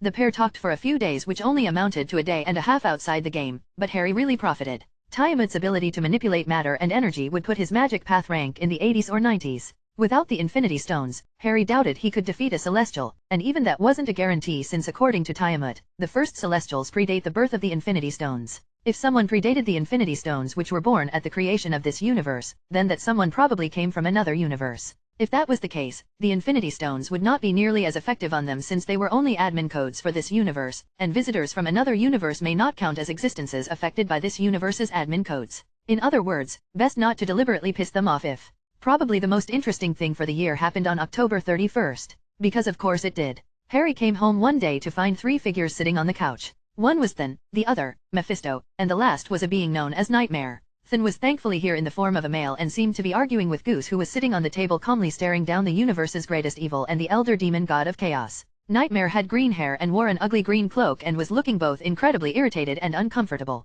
Harry only froze for a moment upon seeing them within, having breached his house's defenses. Mephisto looked over and gave a sharp-toothed smile. We need to talk. Suddenly the space in the room changed, but it was not caused by the uninvited guests. Harry had been expecting something like this for a number of years, and the only thing that surprised him was that it took so long. Jean, Jade, Wanda, and Rogue appeared at the four corners of the room, and Red Sonja appeared next to Harry. Jean's eyes were pure fire, showing off her complete access to the Phoenix Force. Around Jade was undulating currents of magic which spread out and bounced around the room. Wanda was covered head to toe in purple light rather than her usually red, showing that what she was using was not standard chaos energy. Externally Rogue didn't seem any different, but the pressure from her was greatest of all, as she accessed every powerful mutant she physically could, which included Jean and Wanda. Red Sonja stayed at Harry's side like a knight, her armor and sword glowed with divine radiance and the floating runes around the walls seemed to grant her enormous power. Harry walked to the couch opposite the intruders, relishing in the instant of shock the trio had at Harry's response. He sat down without the slightest hint of fear and said, "Yes, I think we do." Chapter 114 A Business Deal with Devils. The first thing Harry did was look over to the elder demon god of chaos and ask, "Did you have some business with my familiar?" Finn broke eye contact with Goose and replied smoothly, "We were discussing the finer points of bowel movements. Dimensional indigestion isn't something most mortals can understand or even comprehend." Harry decided to pretend he didn't hear that and made a note to keep some questions to himself. Finn brought the concept of too much information to an entirely new level. Still, the assembled grouping was odd. Finn and Mephisto were not good buddies, but rivals classified as Hell Lords who competed against each other for the souls of mortals. Nightmare on the other hand was classified as a Fear Lord who competed against his fellow Fear Lords for the emotional energy of mortals. Among the group, Mephisto looked a bit amused at the exchange and Nightmare seemed to be getting more and more irritated by the second. Harry paused to give himself a few moments to think about the state of the three conceptual existences in his living room. From what Harry could tell, they were all physically present. That was surprising. Mephisto only really had a single weakness, and that was the fact that the longer he was away from his realm, the weaker he got.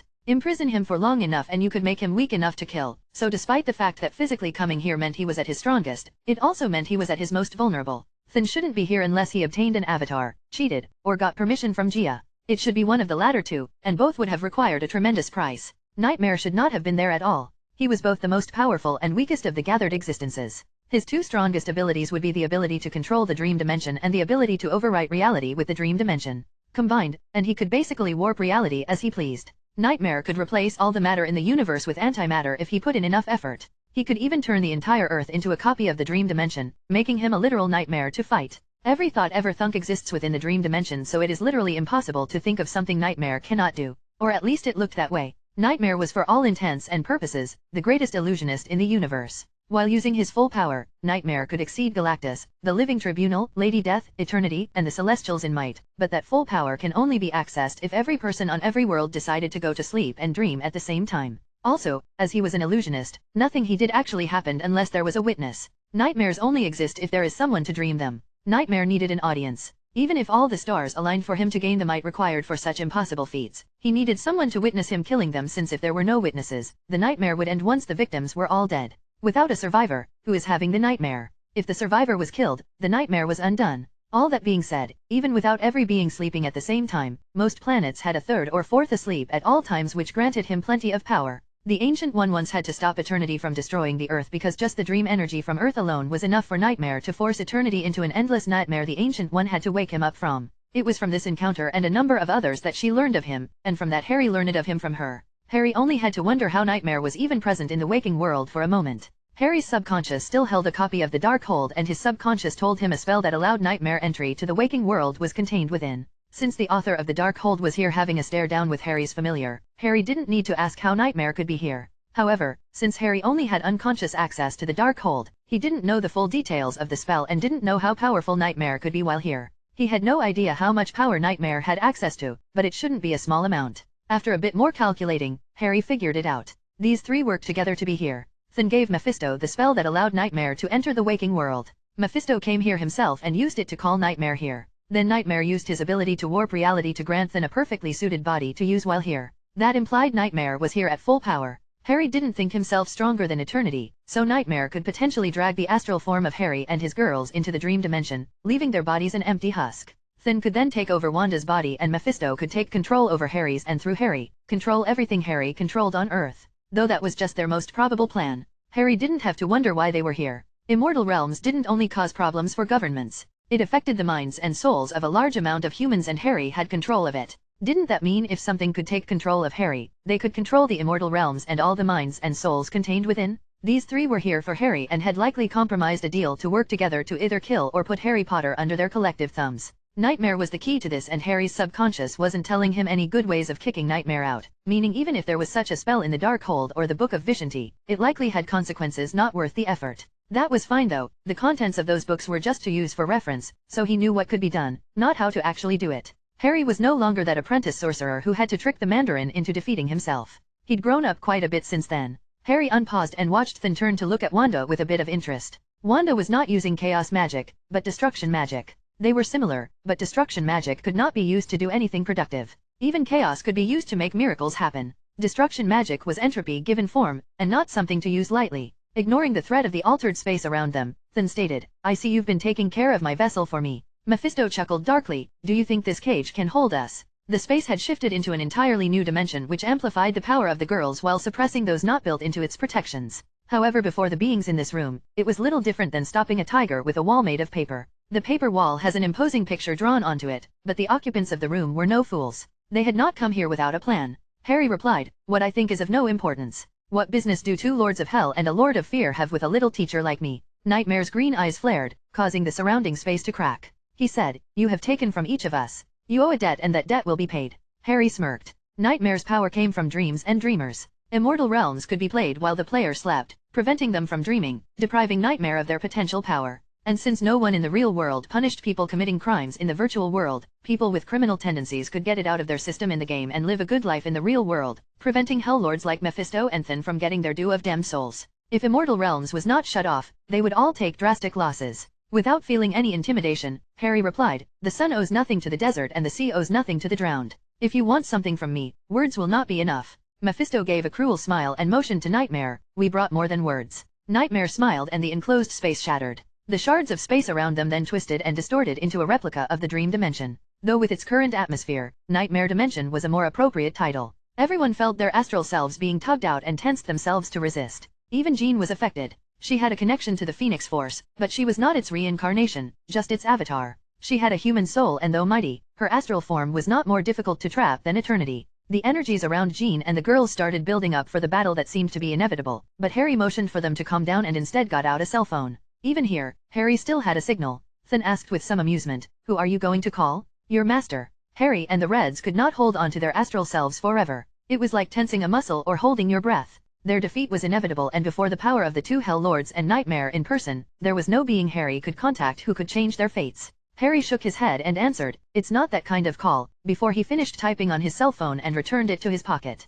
A moment later, Nightmare screamed. Streams of purple light shot out from his body and the landscape dissolved. Thin and Mephisto lost their assured looks, especially Thin whose body seemed to grow pale and dimmer. The Reds launched their counter-offensive on the space, bringing them back into isolated space. Harry taught them how to create. Nightmare had collapsed to his knees and was breathing heavily, as if he had sprinted across the earth and barely had enough energy for his next breath. Thin didn't ask, but demanded, what did you do? He tried to use the full power of his body, but stopped the moment cracks appeared. His body had been created by Nightmare and though it should be able to hold most of his power, Nightmare seemed to have been greatly weakened. Harry answered, I'm a technomancer among other things. I just used my cell phone network to extend the range a bit and turned on every alarm clock on the planet. All the sleeping people with alarm clocks just got a very abrupt wake-up call. That was not what Thin and Mephisto were expecting. They knew that Nightmare's power came from the number of people sleeping, but they didn't even consider Harry would just wake up nearly every sleeping person on the planet at the same time with a single, seemingly simple action. Such a thing had never been done before and even the concept was almost inconceivable to them.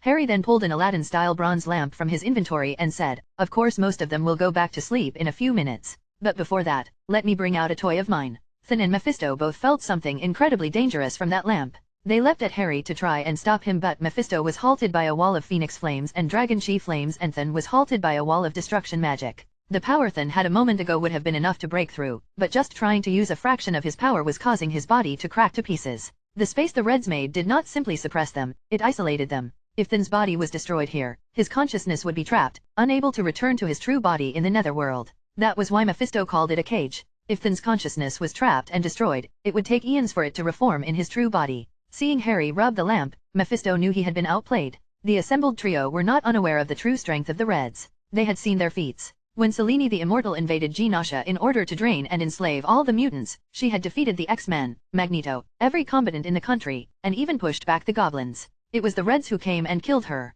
Jean personally burned her spirit to nothing, slaying the Immortal once and for all. When Odin came to destroy Midgard, they had seen the Reds defeat him with ease. When Blastar had obtained the cosmic control rod and gotten out of the negative zone to fight Harry Potter, the Reds nearly broke him into pieces before he ran away. When the Black Dragon Kian Tang came to New York to kill Harry Potter, the Reds beat him black and blue until his older brother had to come and plead forgiveness on his family's behalf. Only after Kian Tang swore never to bother Harry or them again did they agree to let him live. The Reds were strong enough to make the Immortal Dragon King, the strongest dragon in the universe, bow his head. Mephisto, Thin, and Nightmare knew of each of the Red's strength and origin. Jean was the avatar of the Phoenix Force and only difficult to deal with if you didn't break her connection or fought her directly. Wanda was Thin's chosen avatar, and she could never defeat Thin in power. Rogue's power could not exceed the strength of those she borrowed power from, and wasn't a threat if she couldn't touch you. Jade was difficult to kill due to the strength of her chi magic and dragon techniques, but she had no exceedingly powerful means of attack. And Red Sonja's divine protection wasn't difficult to get around as long as you didn't try to directly kill her.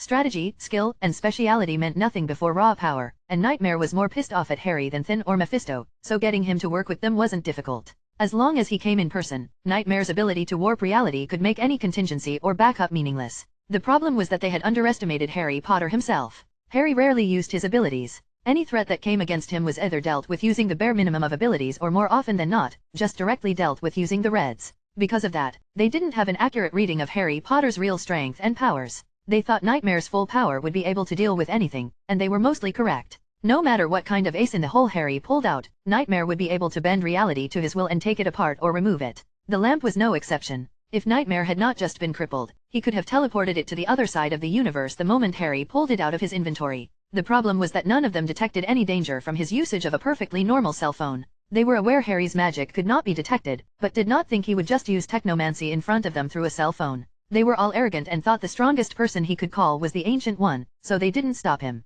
They wanted to see the despair on his face when he realized the futility of his actions. They hadn't planned that the big gun they came with could be taken down with a single phone call. And now they would have to face whatever Harry had just brought out. From the lamp emerged a pink smoke which gave the Lords of Hell a feeling so evil, it made their skin crawl. The pink smoke coalesced into a fat pink genie-like being, but it had no nose or eyes, just a wide mouth which was closed at the moment. Nightmare had regained enough strength to turn and face the creature. Sweat trickled down from his forehead as he weakly asked, What is that thing? Harry gestured to the genie and replied, This artifact is called the Evil Devouring Lamp. It conjures this evil devouring djinn. Once it opens its mouth, it will devour any source of evil registered in the space it was brought out in. Even if you escape, that won't matter. It's locked onto you now. Thin gravely stated, There is no such existence. What is this? His eyes never left the thin line that was the only feature on the being's face. Harry agreed, there wasn't before. I made this using something I found in another universe that is capable of absorbing anything and innately devours evil. Mephisto sneered, You brought such a thing back to our universe? You will be punished for this.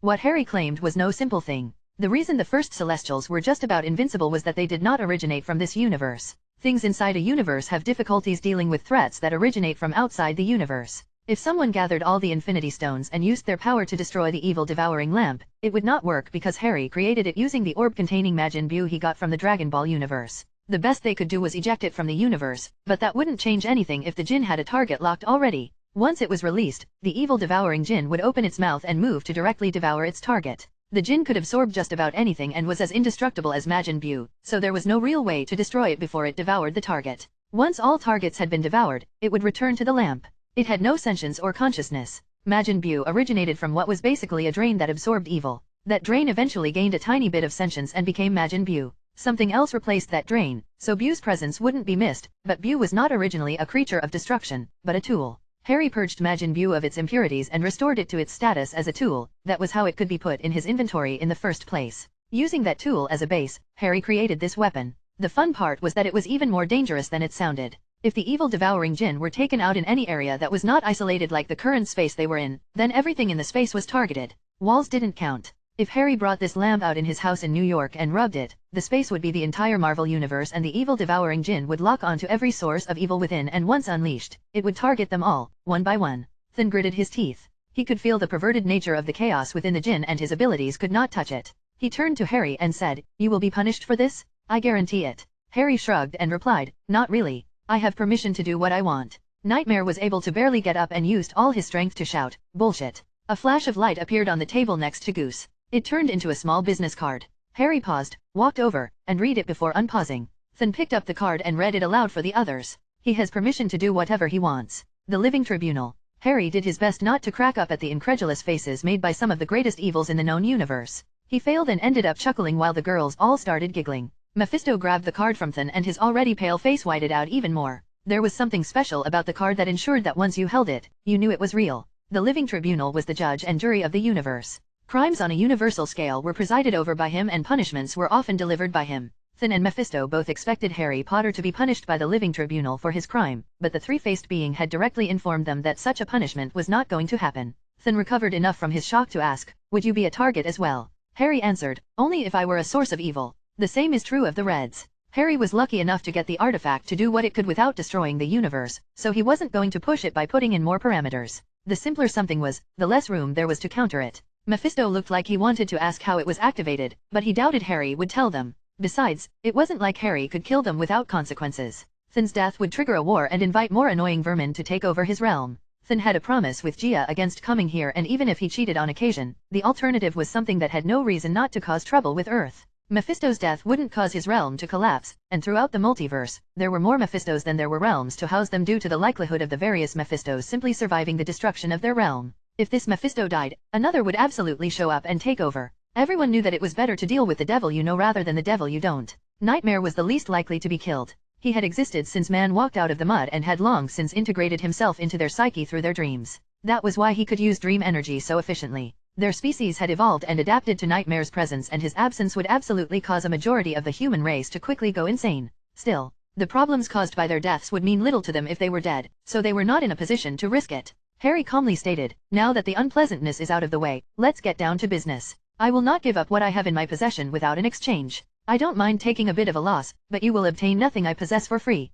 Mephisto and Thin didn't visibly sigh with relief, but they were no longer sweating from the presence of the faceless djinn floating behind Harry Potter. Mephisto looked over at Thin and said, you know this is your fault. Harry raised an eyebrow at that amusing statement and asked, really? How so? Thin threw a glare towards Mephisto for blatantly throwing him under the bus. After a moment he replied, the last time I was in your head, I took into account the possibility that you could escape me, so I left two compulsions inside your mind. One was a desire to change your world into a game-like world, and the other was to seek me out in order to do so. Harry and even the girls all turned to Thin with surprise. They all knew of Harry's last encounter where Harry only escaped through luck. They knew he was inside Harry's head, but Harry had never discovered any such compulsions. He couldn't even deny they were there. When Harry first met Thin, Thin claimed he would use chaos magic to slowly turn the world into a game that everyone could be a player in. Harry escaped, but the concept of turning the world into a game everyone could play had always stuck with him in the most subtle of ways. Thinking back, it was clear that his desire had practically become an obsession. The second compulsion should have enabled once his obsession reached its peak, but that one never came to pass because Harry didn't need Thin to turn the world into a game everyone could play. He did it himself. Not only did he do it himself, he was quite satisfied with it, so that second compulsion to basically ask Thin for help had never come up. Harry started laughing. He couldn't help it. His great evil plan to completely change the world was gifted to him by the elder demon god of chaos, and Harry did it so well, even Thin himself got screwed over. It was an absolutely magnificent failure on Thin's part. The backfire to end all backfires. Nightmare shouted, stop laughing. He'd already regained a chunk of his power, enough to shatter the bindings created by the Reds. The faceless djinn vanished from behind Harry and reappeared in front of Nightmare. It was crouching down, and the line that made up its mouth had curved up into a terrifying smile. Harry stated, you're making him hungry. He has been wanting to eat you since the moment he left the lamp. I'm keeping him at bay, but if anything happens to me, nothing will stop him from finding you. Running won't work either since he's pretty fast. Fast was an understatement. No one in the room saw the djinn move. Nightmare had frozen the moment it appeared before him. He had instinctively tried to override it, but nothing happened other than the djinn's smile widening. Harry hoped he would not have to use the djinn either.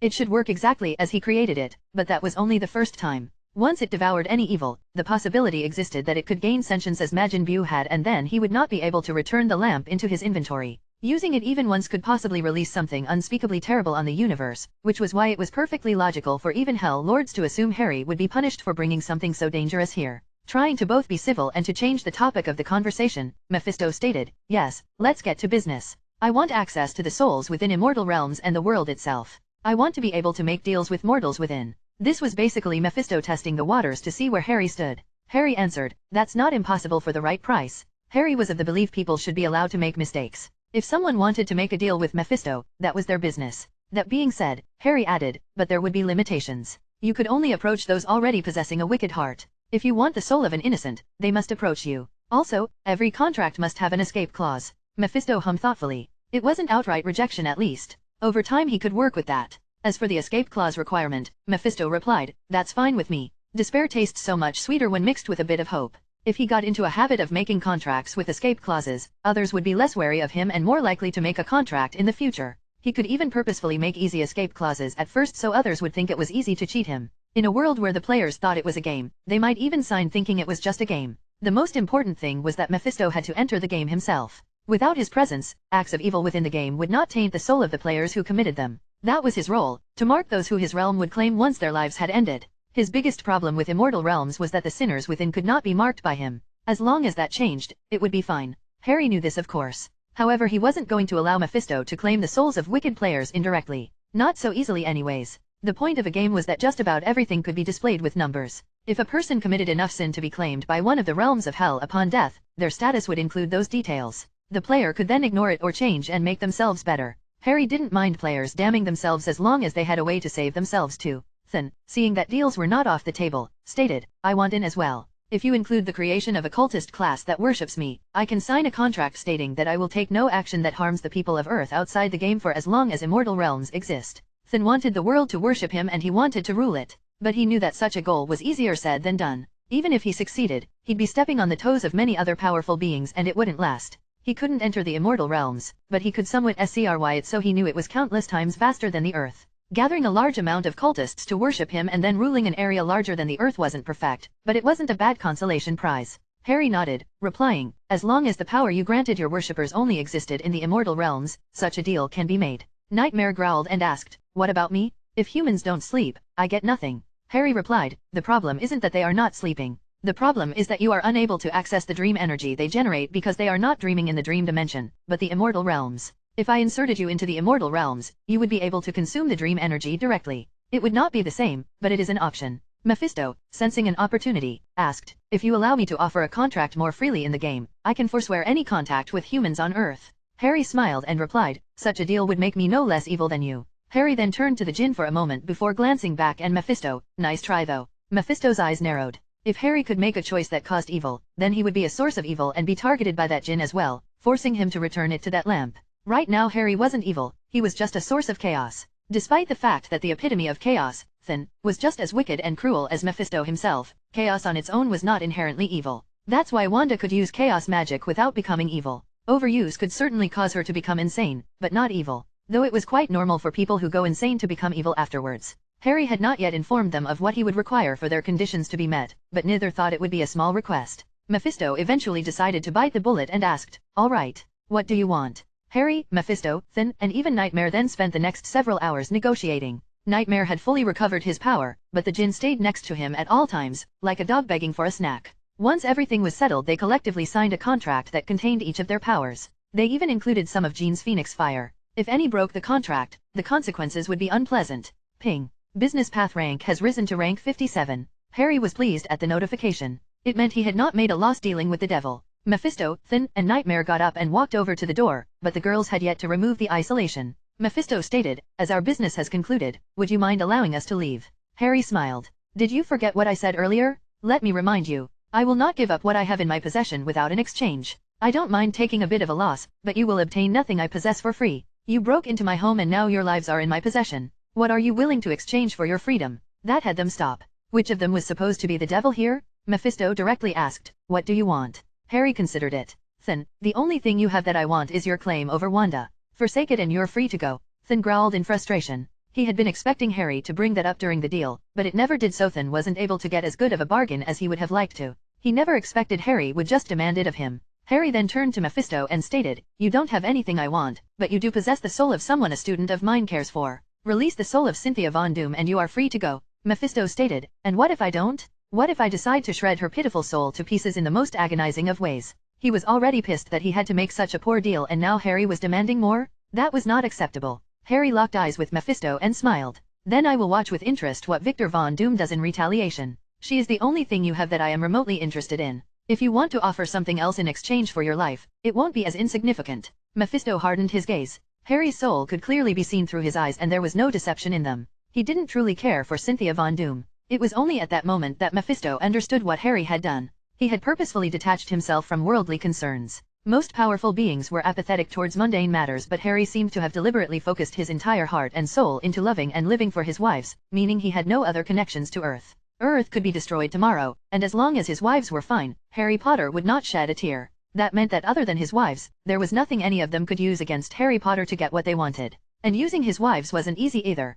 This whole plan was basically an ambush, but once they were gone, Harry would devise a way to ensure he could not be caught off guard like this again. Mephisto did not know if Harry did it to simplify his life or if he did it to protect others by making them useless as hostages, but the result was the same. Harry cared about the planet Earth less than they did, meaning he had the advantage in any negotiation. Mephisto eventually stated, "Very well. But I shall not release her to heaven. I shall restore her to life and return her youth so that she may live long enough to earn a place in my realm through her own actions or the making of another deal." Harry could hear the assurance Mephisto had that Cynthia Von Doom would either make another deal or, ironically, doom herself to his realm regardless as long as she had the chance to do so, which was why he would rather put in the extra effort to grant her life over just releasing her soul. In this way he was not going to lose her, she'd be back eventually. Harry answered, "I'll check her over to make sure you don't leave any surprises." Mephisto sneered, "As if I need them for something like this." Harry nodded. He didn't care if she screwed herself over again, as long as it was her choice to do so. Victor would probably be annoyed that Harry had made this deal, but he wouldn't complain. Victor had tried once a year almost every year to break into Mephisto's realm and free his mother's soul.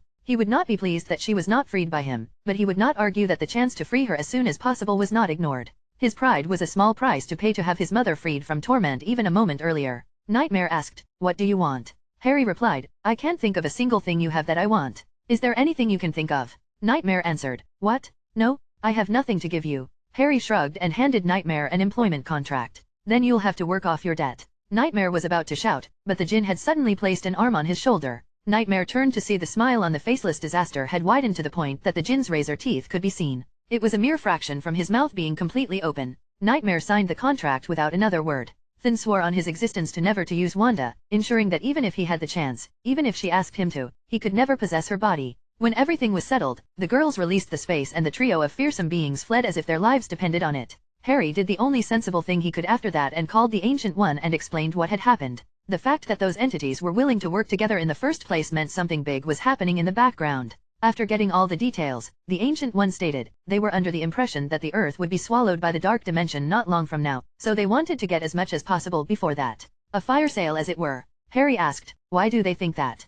"Caecilius has left the temple and has stolen a page from the book of Cagliostro. You know the one I'm talking about." Harry had memorized all of her books, so he certainly knew the one she was talking about. This was the future she had seen and told him about, though she never told him it was Caecilius and he never dug deeper. Knowing what was to come, Harry couldn't help but ask, "Are you sure you don't want me to help you fake your death? You could retire to a nice peaceful planet. No one would know but me, so it wouldn't make any difference for your successor. Thank you for the offer, but I have long accepted my death. The one uncertainty I had was resolved with your help, and to me, death is retirement. I could make you a young body, free from the dark dimensional energies and move your soul into it. That way you wouldn't need to feel the taint of the dark dimension anymore. You could live freely. I'm sure you could, and in another life I may have taken you up on such an offer, but that was only if I had any doubt as to the safety of the world if I were to pass on. Again, thanks to you, I have no such doubts. The world shall be left in perfectly capable hands. Why does it sound like you are blaming me for your death? Because just as my successor needs to learn that everyone cannot be saved, so too must you learn to accept that every action you take may not lead to the outcome you most desire. As a professional teacher, I say that is a shitty final lesson. Who said that was going to be my final lesson? You think you'll have nothing more to learn from me after my death? That just goes to show you how much more you have to learn." Harry could hear the mischief in her voice. She seemed to be making many plans that would come up after her death and annoy Harry in the future. Harry couldn't even complain about it since it counted as her final wishes. In any case, make yourself scarce for a year or so. Nothing of great importance will come up that cannot be handled by Camartage or your hero association, so go leave us to our own devices for a bit. Harry's presence made certain things hard to foresee, so to ensure her plans for her successor were not sidetracked, she politely asked Harry to get lost for a while. Harry answered, "All right, but I'll come to see you before the end, all right." "I know you will." Harry hung up and sighed. It seemed he needed another distraction. Thankfully, the Dimensional Quest board had a couple interesting things to do. He figured he might as well just do them all. Chapter 115, A whole different league. Harry Potter stood silently in the empty void of space looking out at a nearby planet. Though the planet was in the Milky Way, it was not his Milky Way.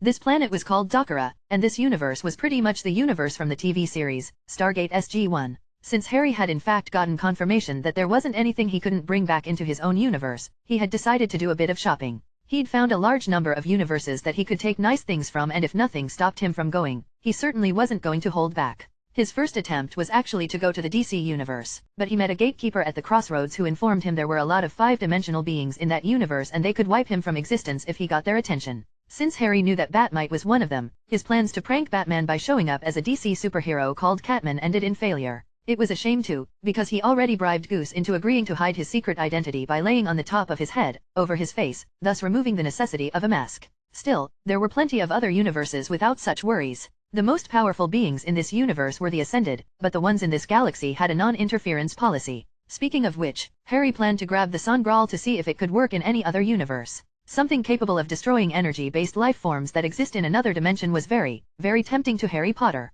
Other than spaceships and alien tech, this universe didn't have anything that interested his girls, so he left them in another universe where they were training. He had done his own training there and would return soon, but since he finished early, he decided to visit here and snag a few things before they finished. The first thing he did was grab some replicator blocks from the Ida galaxy. Replicators were similar to his own matter-devouring nanites, but more complicated, weaker, and less efficient. All of that mattered little of course since Harry's all-devouring nanite swarm could do nothing but devour while replicators were capable of quite a bit more. Though the Infinity Stones and most form of sorcery were useless in this universe, his wizard magic and technopathy were unaffected, and he was able to use them to break through the encrypted networks the replicators used and change their base programming directive from replicating to following orders. Did this mean another technopath could steal them from him? Yes. So he took some time to put in a bit of security to prevent unauthorized users from commanding his new minions. Harry ended up in the timeline before the series started but after the events of the movie, so SG-1 had not been formed. After taking control of the replicators, he then made use of the Asgard ships they had taken control of to fly to the Milky Way galaxy. Once they arrived, the replicators devoured the Asgard ships, saved the core components and made some terrifying ships of his own design tricked out with a bit of magic.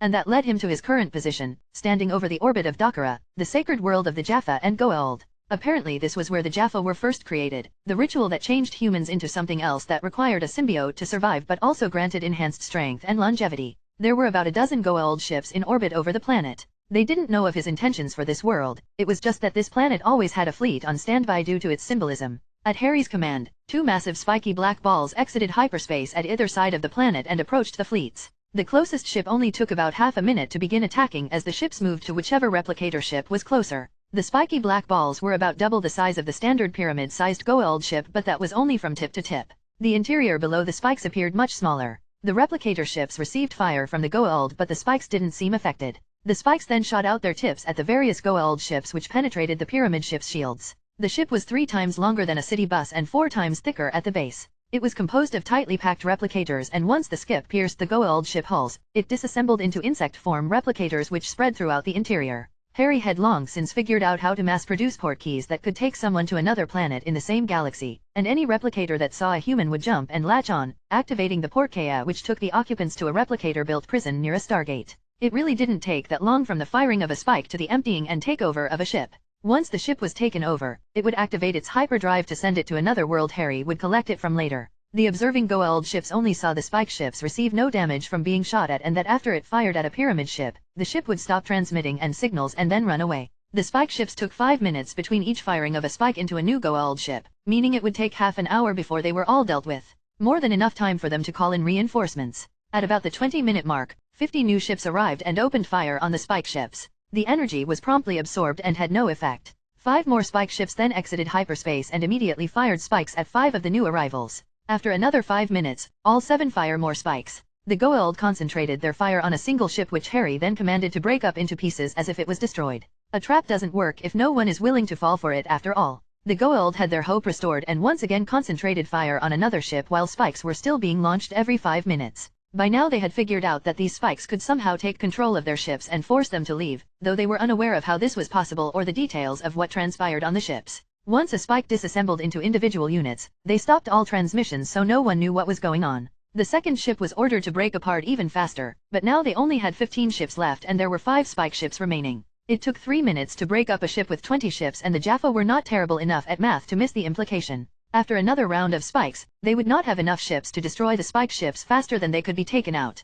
After another series of spikes were shot, the remaining ships gave up on continuing and ran away. Harry was pleased that round 1 had gone well. If defeated too badly, why would they be tempted to bring more ships for another round? Harry ordered the disassembled ships to gather into more spikes and fall to the occupied areas of the planet below. Thankfully this whole planet was a giant military base, so there was no need to concern himself about using port keys on babies and such. 3 more spike ships arrived at Harry's command and stationed themselves around the planet. It only took about an hour for the planet to be emptied. It would have taken longer if it were another military force, but Jaffa were trained to be without fear of death when in the service of their god, so no one was bright enough to bunker down and stay hidden. They all charged forth bravely and were sent to the replicator prison via Port Kea. Once emptied, Harry made his way down to the planet and to the Temple of Dakara. This temple could create what was basically wizard magic on an absolutely massive scale. It worked with the stargates to amplify the effect and any spell cast with the machine within the temple could be cast on every planet with a stargate. The ones who built it initially used it to basically create a massive transfiguration spell which seeded life in the galaxy after a plague created by the Ori pretty much wiped it all out.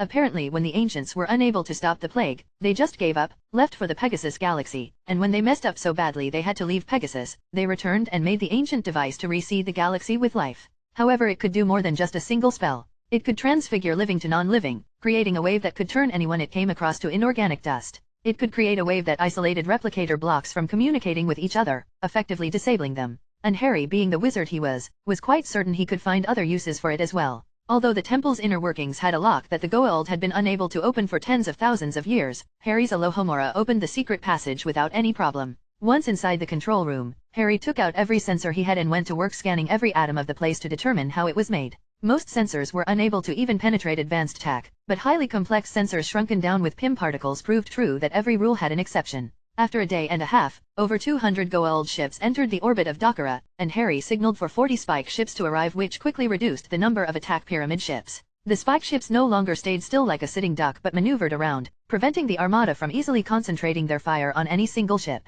The battle still ended up quite close, but after half an hour there were still 10 spike ships left and only 50 pyramid ships remaining. It didn't help that Harry had already turned the Dakara Stargate off, preventing anyone from coming any way but the long way. The remaining 50 ships soon became 40 and ran away as the moving spike ships were not being destroyed fast enough. Thankfully the prison Harry built for them was quite large. It was actually just an enclosed forest many kilometers in diameter. There were already Jaffa using their staff weapons to shoot down trees to make a ramp over the wall, but that was mostly pointless since the only Stargate on the planet and the dial home device it came with had been put onto a spaceship which floated some distance above ground level and was quite invisible. Harry didn't increase the number of spike ships, so only 10 were left around the planet. He still wanted around 3 after all. Thanks to the fact that he literally invented metaphysics, Harry could understand what the picture the scans of the ancient device were painting. The device had what was basically a set of adjustable tuning forks which sent out a specific frequency that caused a specific effect to matter. Rather than chaos magic, it was closer to a sonic screwdriver. That was actually even better for Harry since he had a base to work with. The only problem was that the ancients were not particularly creative. They wanted a device which could seed life, so they made a device which could seed life. The fact that if you changed the tune it could do other things was probably irrelevant to them. In other words, it was not actually built to do other things, so making it do exactly what he wanted was trickier. The tuning forks were composed of a composite of naquata and a few other minerals Harry had never seen before, but synthesizing them wasn't much of an issue, and after a few days of tinkering, Harry had modified the ancient device to be a bit more receptive to his imagination. Not long after Harry finished the tune-up, a Goa'uld armada totaling 3,000 pyramid ships filled the skies above Dakara. Playtime was over. 300 spike ships comprised of all he had left emerged from hyperspace and the Goa'uld fleet began its attack. Unlike what they were hoping for, of course, the concentrated energy weapons fire did not cause the spike ships to break apart. That and the fact that the spike ships launched a dozen spikes every second probably caused a number of Goa'uld to shit themselves. Harry initially figured there were only about 1,000 Hatak-class vessels among the system lords and various minor Goa'uld, but it seems after the call to arms, they brought out everything. This pleased Harry. It certainly made things easier if they were willing to throw everything they had at the same time, and since Harry had given them 2 examples of more is better, the strategy the Goa'uld are most familiar with, it wasn't too surprising that they showed willingness to give it their all. Of course, Harry assumed there had been a lot of backdoor deals. Like, whoever destroyed the most ships or contributed the most would be awarded. For any other planet the Goa'uld would have written it off as a loss, but not Dakara. This was where they initially enslaved the Jaffa. Losing it wasn't a matter of losing a single planet. It was a symbol of the power of the Goa'uld, proof that they were gods. Thus it was the perfect target for a galaxy-spanning prank. It took less than half an hour for the last of the Hatak vessels to be boarded, emptied, and taken over. Now that the Goa'uld were pretty much out of ships, it was time for Phase 2. Before coming here in person, Harry had done a number of scans on the Jaffa to determine what, biologically speaking, made them different from humans. The original configuration of the ancient device at Dakara wasn't subtle enough for his needs, but with a few modifications and some fine-tuning, a new human transfiguration spell could be done. Harry activated the ancient device, which in turn activated the planet's Stargate. The Stargate then activated every Stargate in the galaxy except the one on the Earth, which he purposefully left out of the program. When a final press of a very large button, a surge of energy was generated from the temple and passed over the planet and through the Stargate. On the other side of the Stargate of every world with an open connection at this moment, the energy wave propagated from the Stargate and spread over the entire surface of the planet and even into orbit, thus affecting even ships in orbit around the planets. This wasn't going to cover everything, of course. There were still ships out there and there were probably some people on planets without Stargates, but this should still affect at least 99% of its target audience, the Jaffa. The effect of this energy wave was simple. Transfigure the Jaffa into humans and kill the Goa'uld larvae in their body. The second thing was actually much harder than the first. The reason he had to do it though was that if he did not, the larva would be ejected from the Jaffa and probably try to take over the now human Jaffa. Replacing tens of thousands of Jaffa with tens of thousands of Goa'uld hosts would not do the galaxy any favors. Oh, there was one more thing the energy wave did. All those who it swept over would hear, in the Goa'uld language, the transgressions of the gods shall be allowed no longer. For their crimes, all that was given to them shall be taken away. The reign of the Goa'uld shall end. All those who continue to follow the fallen gods will share their punishment and their fate. One thing to note was that the wave did not harm adult Goa'uld, so the gods would not be harmed. But all their Jaffa were now human and did not require a symbiote to survive, and just about all of their ships were taken from them. After finishing his fun, Harry put the Stargate on the prison planet back on the ground so the former Jaffa could use it to return home. What happened to them next was up to them. Harry had to rewatch the exact episode to find the Stargate address of the planet with the Sangreal, but after that and passing the tests, he found the machine which could build the Sangreal and copied it in its entirety. The frozen Merlin was there too, so as a thank you and payment for stealing his stuff, Harry used Merlin's DNA to build a new body for him, unfroze him, and transferred his mind and soul from one body to the other. After that he left since he didn't feel like answering questions. Harry called back all the replicators to Dakara along with all the Goa'uld pyramid ships and had them start disassembling the entire temple and the pyramid ships as well. The only useful thing this temple did in the series was stop the replicators, and thanks to Harry, that was no longer required. Though Harry was tempted to grab Atlantis, that would cause far more problems than it would solve, especially if he grabbed the attention of the Asurans. Asurans were basically another version of replicators, but instead of unifying servers, the Asurans were controlled by Ace, similar to the NPCs in Harry's game. Due to the presence of emotions, they would not allow themselves to be reprogrammed so easily, regardless of technopathy. For now though, he just grabbed one of the ancient storage computers they left and had the replicators download everything from them. The only remaining concern the galaxy had was Anubis, but without the ancient device, he couldn't wipe out the galaxy, and with the Asgardians no longer needing to worry about the replicators, they could probably help if anything comes up. Harry wasn't interested in helping them with their genetics issue. There were a dozen ways to fix it, but the Asgardians didn't use any of them due to their pride. They wanted to have their cake and eat it too. They wanted a solution that would allow them to continue existing without regressing to a more primitive state. In Harry's opinion, they should recreate a primitive version of their race capable of repopulating, guide them for a time and leave everything to them before they are no longer capable of cloning themselves. Once Dakara was empty, Harry made a portal and had the replicators take everything through, including the disassembled parts of the Hotak vessels. Other than knowledge, the only valuable things in this universe were the minerals Naquata and Trinium, both of which Harry obtained samples of and could recreate using alchemy, so he didn't need to mine them or return. Trinium is both lighter and stronger than iron and steel, and whether pure or an alloy made for some very strong structures. Naquata is a super dense mineral heavier than plutonium that can be used to amplify energy and was the primary component for hyperdrive engines and the Stargates, both of which Harry worked out how to make. And with every Jaffa becoming human, Apophis would not need to go to Earth, so the Stargate would be left alone. Sure, there were still some Goa'uld on Earth, but they wouldn't be able to do more than mess with the military before trying to leave. Once everything was moved, Harry returned to the world where the girls were training and got a room at a hotel near a massive stadium. The girls would be returning in a week and each of them would be entering the championship tournament that was about to be held. The tournament was not for them though, and neither Harry nor the girls were training themselves. They were training their new friends. This was the Pokemon universe. This was the Pokemon League. MJ was the only one who couldn't fly or teleport, but even she managed to train a team and get 8 badges.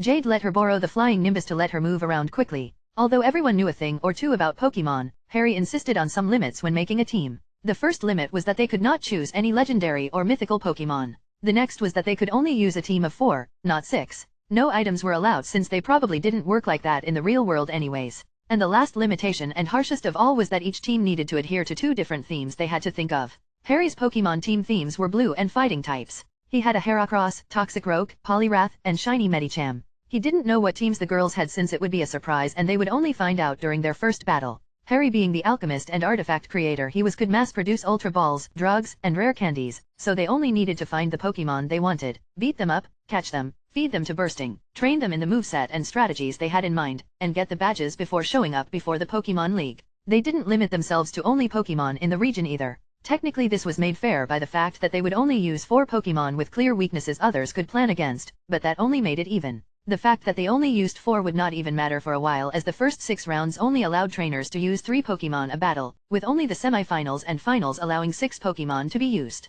Over the next few days the girls showed up one after another at the hotel near the Indigo Plateau and each registered their Pokemon and 8 gym badges. The fact that only 4 Pokemon of the 24 they brought together originated from the region probably would have caused more concerns if Harry didn't hack their systems a bit before entering to make sure there wasn't a problem. Besides, it wasn't like using Pokemon from other regions was illegal. It's not like every region Ash ever showed up in had wild Pikachus, and none of those Pokemon leagues ever cared. Harry didn't check what Pokemon his girls had, but he did confirm most were not from the Kanto region they were going to compete in. They spent the next few days enjoying the pre-league grand festival and separated for their first matches. In the Indigo League, the first 4 matches were held on 4 different terrains, being rock, grass, water, and ice. His first match was on the water stage, which was a small island surrounded by water. Harry tossed out Poliwrath and his opponent threw a Gyarados. Its hydro pump barely nudged Poliwrath, while the blue brawler's ice punch froze the Gyarados solid. The trainer recalled it and tossed out a Beedrill, who used Twineedle, but Poliwrath withstood the weakest of the bug types with ease and brought it down with another ice punch. His first opponent's last Pokemon was a Snorlax, but though it survived the first Brick Break, it did not survive the second after its Hyper Beam missed due to Poliwrath quickly diving underwater.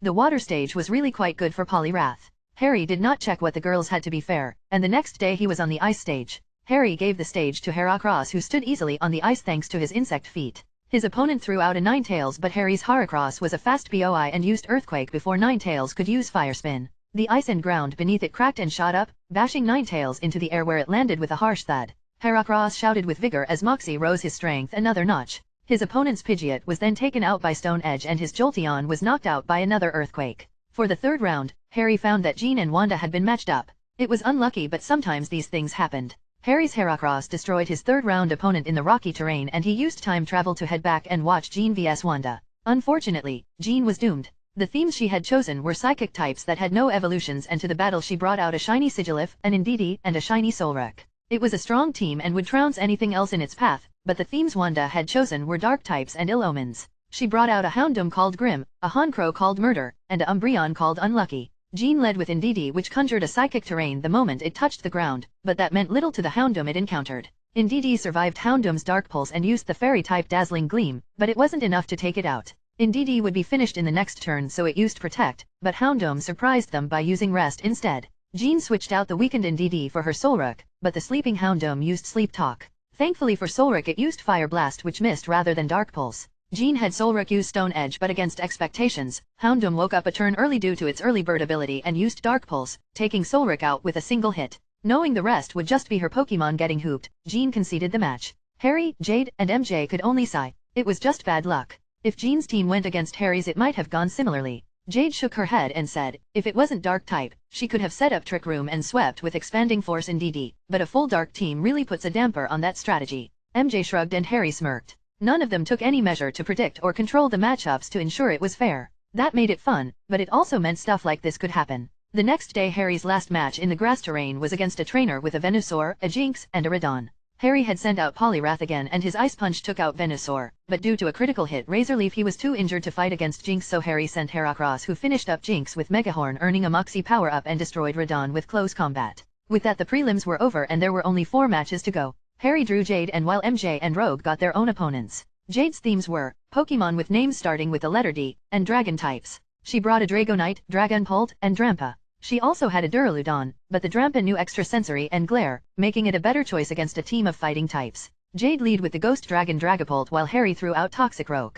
This was the first time he'd used it, so Jade didn't know what to expect. Still, she wasn't going to back down. She had Dragapult used Dragon Darts, but Harry had Toxicroak use Sucker Punch. The latter struck first, but that wasn't enough to take Dragapult out, so the Dragon Darts shot out and struck Toxicroak, nearly taking it out completely. Jade didn't want to attack again, so she switched to Drampa, but Harry figured she'd do so, and he also took the time to switch to Poliwrath. Jade had Drampa use Glare since she was confident it could survive an Ice Punch, and she was right. Drampa then used Extrasensory, and Poliwrath froze up from the paralysis before he could use another Ice Punch. Another use of Extrasensory and Poliwrath was out, leading to Toxicroak's return. Jade knew Toxicroak had Sucker Punch, which doesn't work if an attacking move isn't used, so she had Drampa use Glare again, but Harry had Toxicroak use Fake Out, which went first anyways. What little health Drampa had from surviving Ice Punch was gone, and Jade switched to Dragonite. Jade had Dragonite use Outrage, which took out Toxicroak, leaving Harry to throw out his last Pokemon to deal with a Rampaging Dragon. He tossed out shiny Medicham. Harry had Medicham use Recover, which was used right after Medicham somewhat survived the Outrage.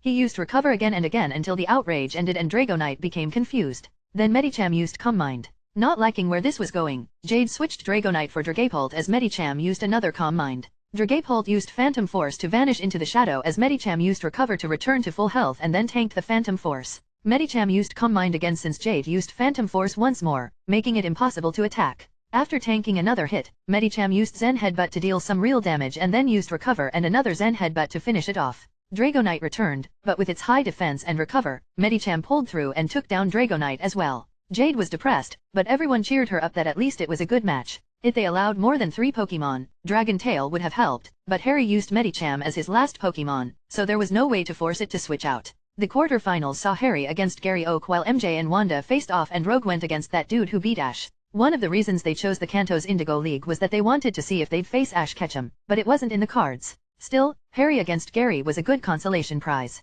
Gary's team was a Nidoking, Arcanine, and Blastwaz. Poliwrath's Waterfall took out Nidoking and Arcanine and Toxicroak destroyed Blastwaz since this Toxicroak had the ability Dry Skin which made it weak to fire, but immune to water. When Gary lost, his cheerleaders cried and complained, "How dare you beat Gary, and he'll definitely beat you next time, you'll see." Harry countered this by summoning his girls in even sexier cheerleader outfits. Unlike Gary's cheerleaders who didn't look like they were out of high school, all of Harry's girls were more mature and curvier in all the right areas, causing Gary to be unable to hide his shock at the clear superiority Harry showed off. Then to twist the knife, in the middle of the stadium Harry proceeded to make out with all 5 of them, showing he was clearly in a relationship with all 5 while Gary was certainly still a virgin. Gary Oak then turned to stone, much to the bewilderment of the audience. Harry wasn't sure about that logic, but he figured it was just how things worked in this universe. MJ's team had the theme of sword users and steel types. It was a good matchup against Wanda's dark type Ill Omens. MJ's Bishop used Sword Dance to buff its attack rendering the sucker punch used by Rogue's Honchkrow useless. However Hokuro then used Superpower and the quadruple effectiveness attack took Bishop out cold, though it weakened Honkrow's attack. MJ took out Empoleon who once more started out with Sword Dance. Honchkrow used Superpower but the damage wasn't as high as before since it was weakened and not 4 times effective this time. Empoleon used Steel Wing and the audience could see that it moved like an actual sword fighter, showing the training MJ had given her Pokemon. Honchkrow was down and soon replaced with Hydra, her Hydreigon. One may wonder if a Hydra was actually considered an ill omen, but they decided that if you saw a Hydra, you certainly weren't feeling lucky, so it counted. Unfortunately, Hydreigon's only attacking moves were Flash Cannon, Draco Meteor, and Hydro Pump. Against Empoleon, those weren't enough and a few Sword Dance strengthened Steel Wings took it down. Houndoom was up next, but Empoleon used Earthquake. The prior 2 Pokemon were flying types or had Levitate, so this was the first time Earthquake was used and it took Houndoom down with a single shot. The semi-finals came around and it was Harry against Rogue and MJ vs some random dude. Rogue's themes were normal types and battle adjusters, though she could technically do what Jean did since all of her Pokemon were from a chain that didn't evolve as well. Rogue sent out Cast Form while Harry used Heracross. Seeing where this was going, Harry switched to Poliwrath while Cast Form used Rainy Day. However before Poliwrath could use Brick Break on Cast Form, the little blue bubble ball was switched for Porygon Z which toughed out the hit. Though Poliwrath's Swift Swim should have increased his speed, it was still outsped by Porygon Z who used Conversion 2, changing its type to Ghost, making it immune to Poliwrath's second Brick Break. Poliwrath was about to use Waterfall, but Porygon used Thunder which one-shotted Poliwrath, forcing Harry to switch to Toxicroak. Toxicroak's Sucker Punch failed when Porygon used Recover instead of any attack and another try ended the same way with no Sucker Punch and Porygon Z returning to full health. Toxicroak tried yet another Sucker Punch, but Rogue just switched it back to Cast Form as the Rainy Day had ended.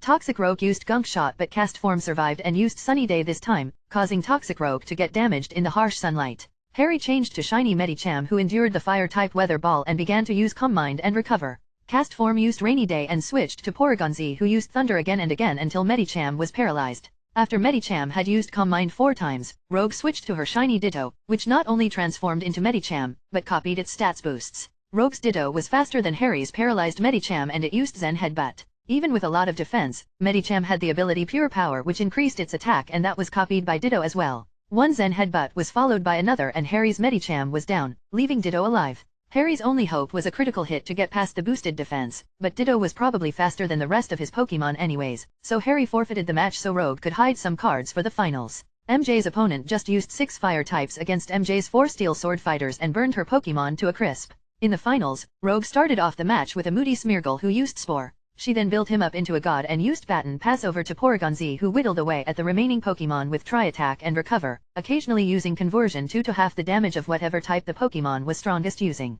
Rogue won the Pokemon League and then went on to face the Elite Four. Unfortunately Bruno's Macamp got 2 lucky crits and her team was defeated. No one minded though as it was fun and Rogue had once again confirmed her crown as the Queen of Games. They released all their Pokemon, but Rogue kept her Shiny Ditto and Wanda kept her Umbreon. Jade wanted to keep Dragonite, but it was not exactly something easy to keep in New York City or anywhere really. Umbreon could pass as a black cat and Ditto could shapeshift into a cat so they were fine. Jean asked, so where to next? Harry answered with half a smirk, well, I was thinking something on the lines of a galaxy far far away. Chapter 116 The Galaxy Far Far Away. Rather than portal to a random planet in the Star Wars galaxy, Harry just directly opened a portal into space and flew their luxury starcraft through it into the new space. A moment later, Jean broke the silence. Harry, my phoenix senses are tingling. Jade asked, wait, was that a Peter joke? MJ chuckled, what? It's not like he's the only one with a sixth sense with an unusual origin. My goddess senses tingle all the time. She winked at Harry, implying that it did not only tingle during battle. Harry grinned back and her but a second later turned to Jean and asked, wait, doesn't your phoenix sense mean an irresistible urge to burn planets to cinders? Jean awkwardly answered, yeah, and more than one. This entire galaxy is practically begging for a cleansing. Wanda asked, when did we arrive? Harry connected his ship to the local stellar networks and after a moment replied, Episode 1. Coming earlier than that wasn't actually possible. Rogue asked, Jean, how bad is it? She dropped her shoulders and replied, manageable. It's not the Phoenix asking, but the Force.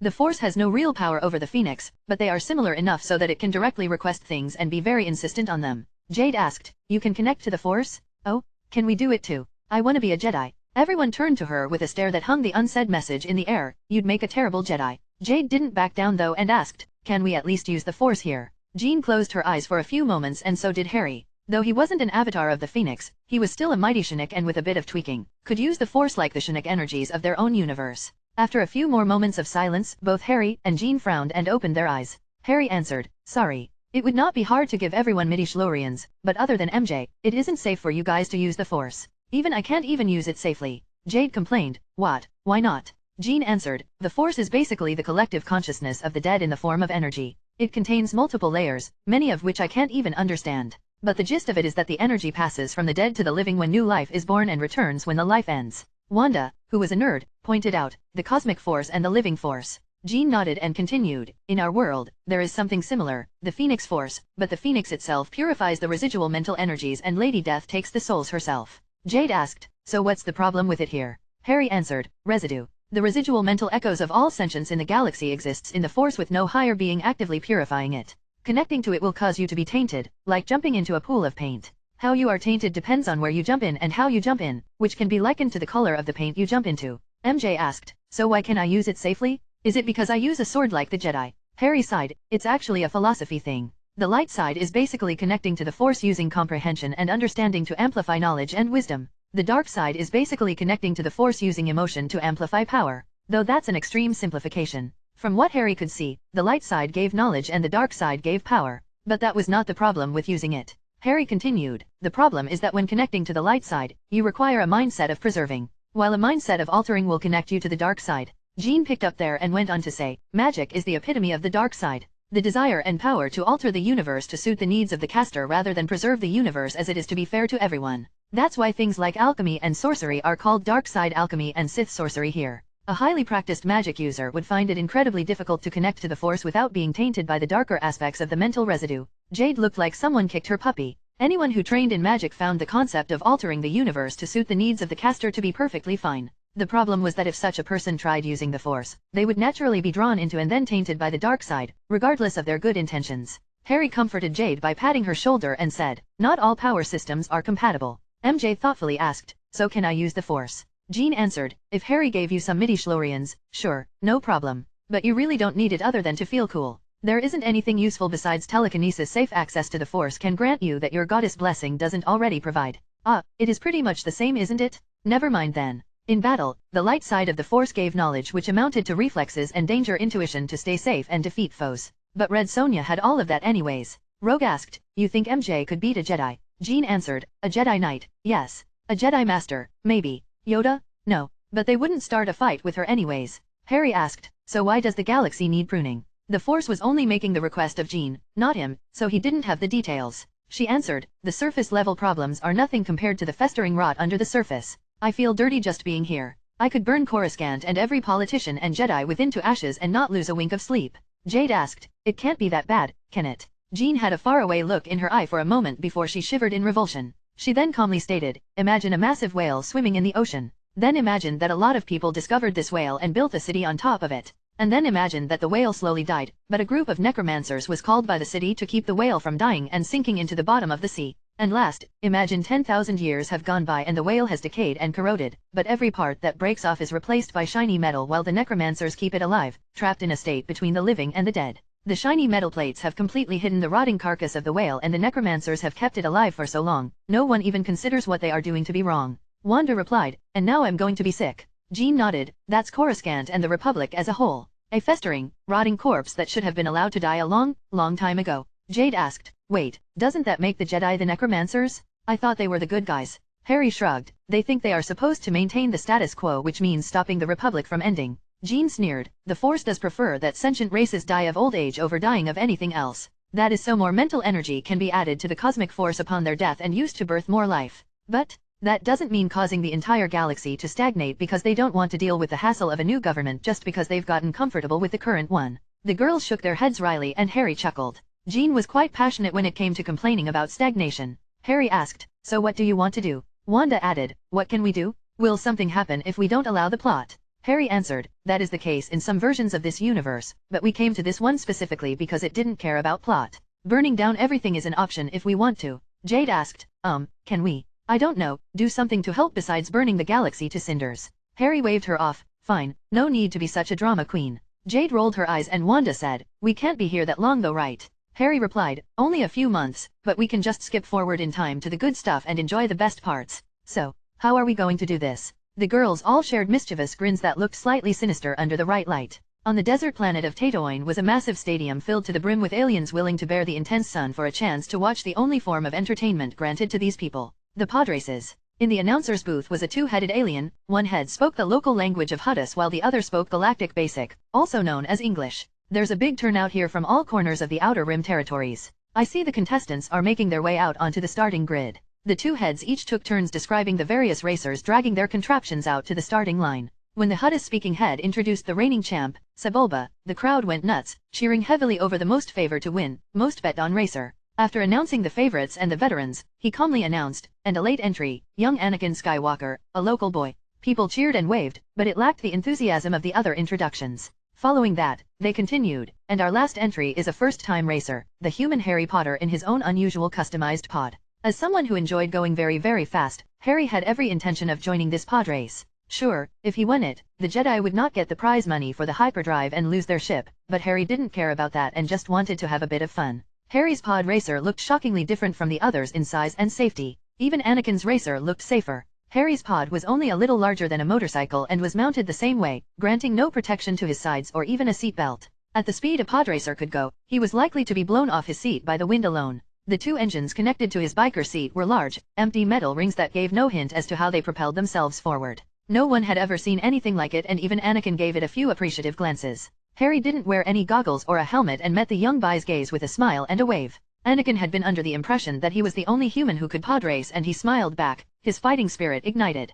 Harry nodded back as the flag bearers crossed the starting line, with Jean being his and C-3PO being Anakin's. Harry watched Sebulba sabotage Anakin's pod and insult him, but Harry waved his hand and fixed the damage. He wanted to see if the Chosen One could still win without a lagging start. It wasn't hard since Harry could still use his Shinix without connecting to the Force. Qui-Gon Jinn approached as Sebulba left and placed Anakin in his pod's cockpit with some Jedi words of wisdom. He glanced at Harry but the Force told him nothing of the young man so he didn't think anything of it. The Great Slug announced the start of the race and the various drivers turned their engines on. Harry's twin engines were similar to bladeless fans. However, instead of pulling air through the front and ejecting it out the back, it moved space through the ring. This design could even work in the vacuum of space and fly in the air, but certain limiters were enabled to keep it on the ground. The inspectors didn't think it looked impressive enough to warrant a closer look, so the fact that it used physics unknown to the galaxy as a whole was left undiscovered. The roar of the various engines echoed through the stadium as they waited for the green light. Once it appeared, the racers shot off and the race had begun. The first segment of the race was over the dust flats the racers could use to get some distance from each other.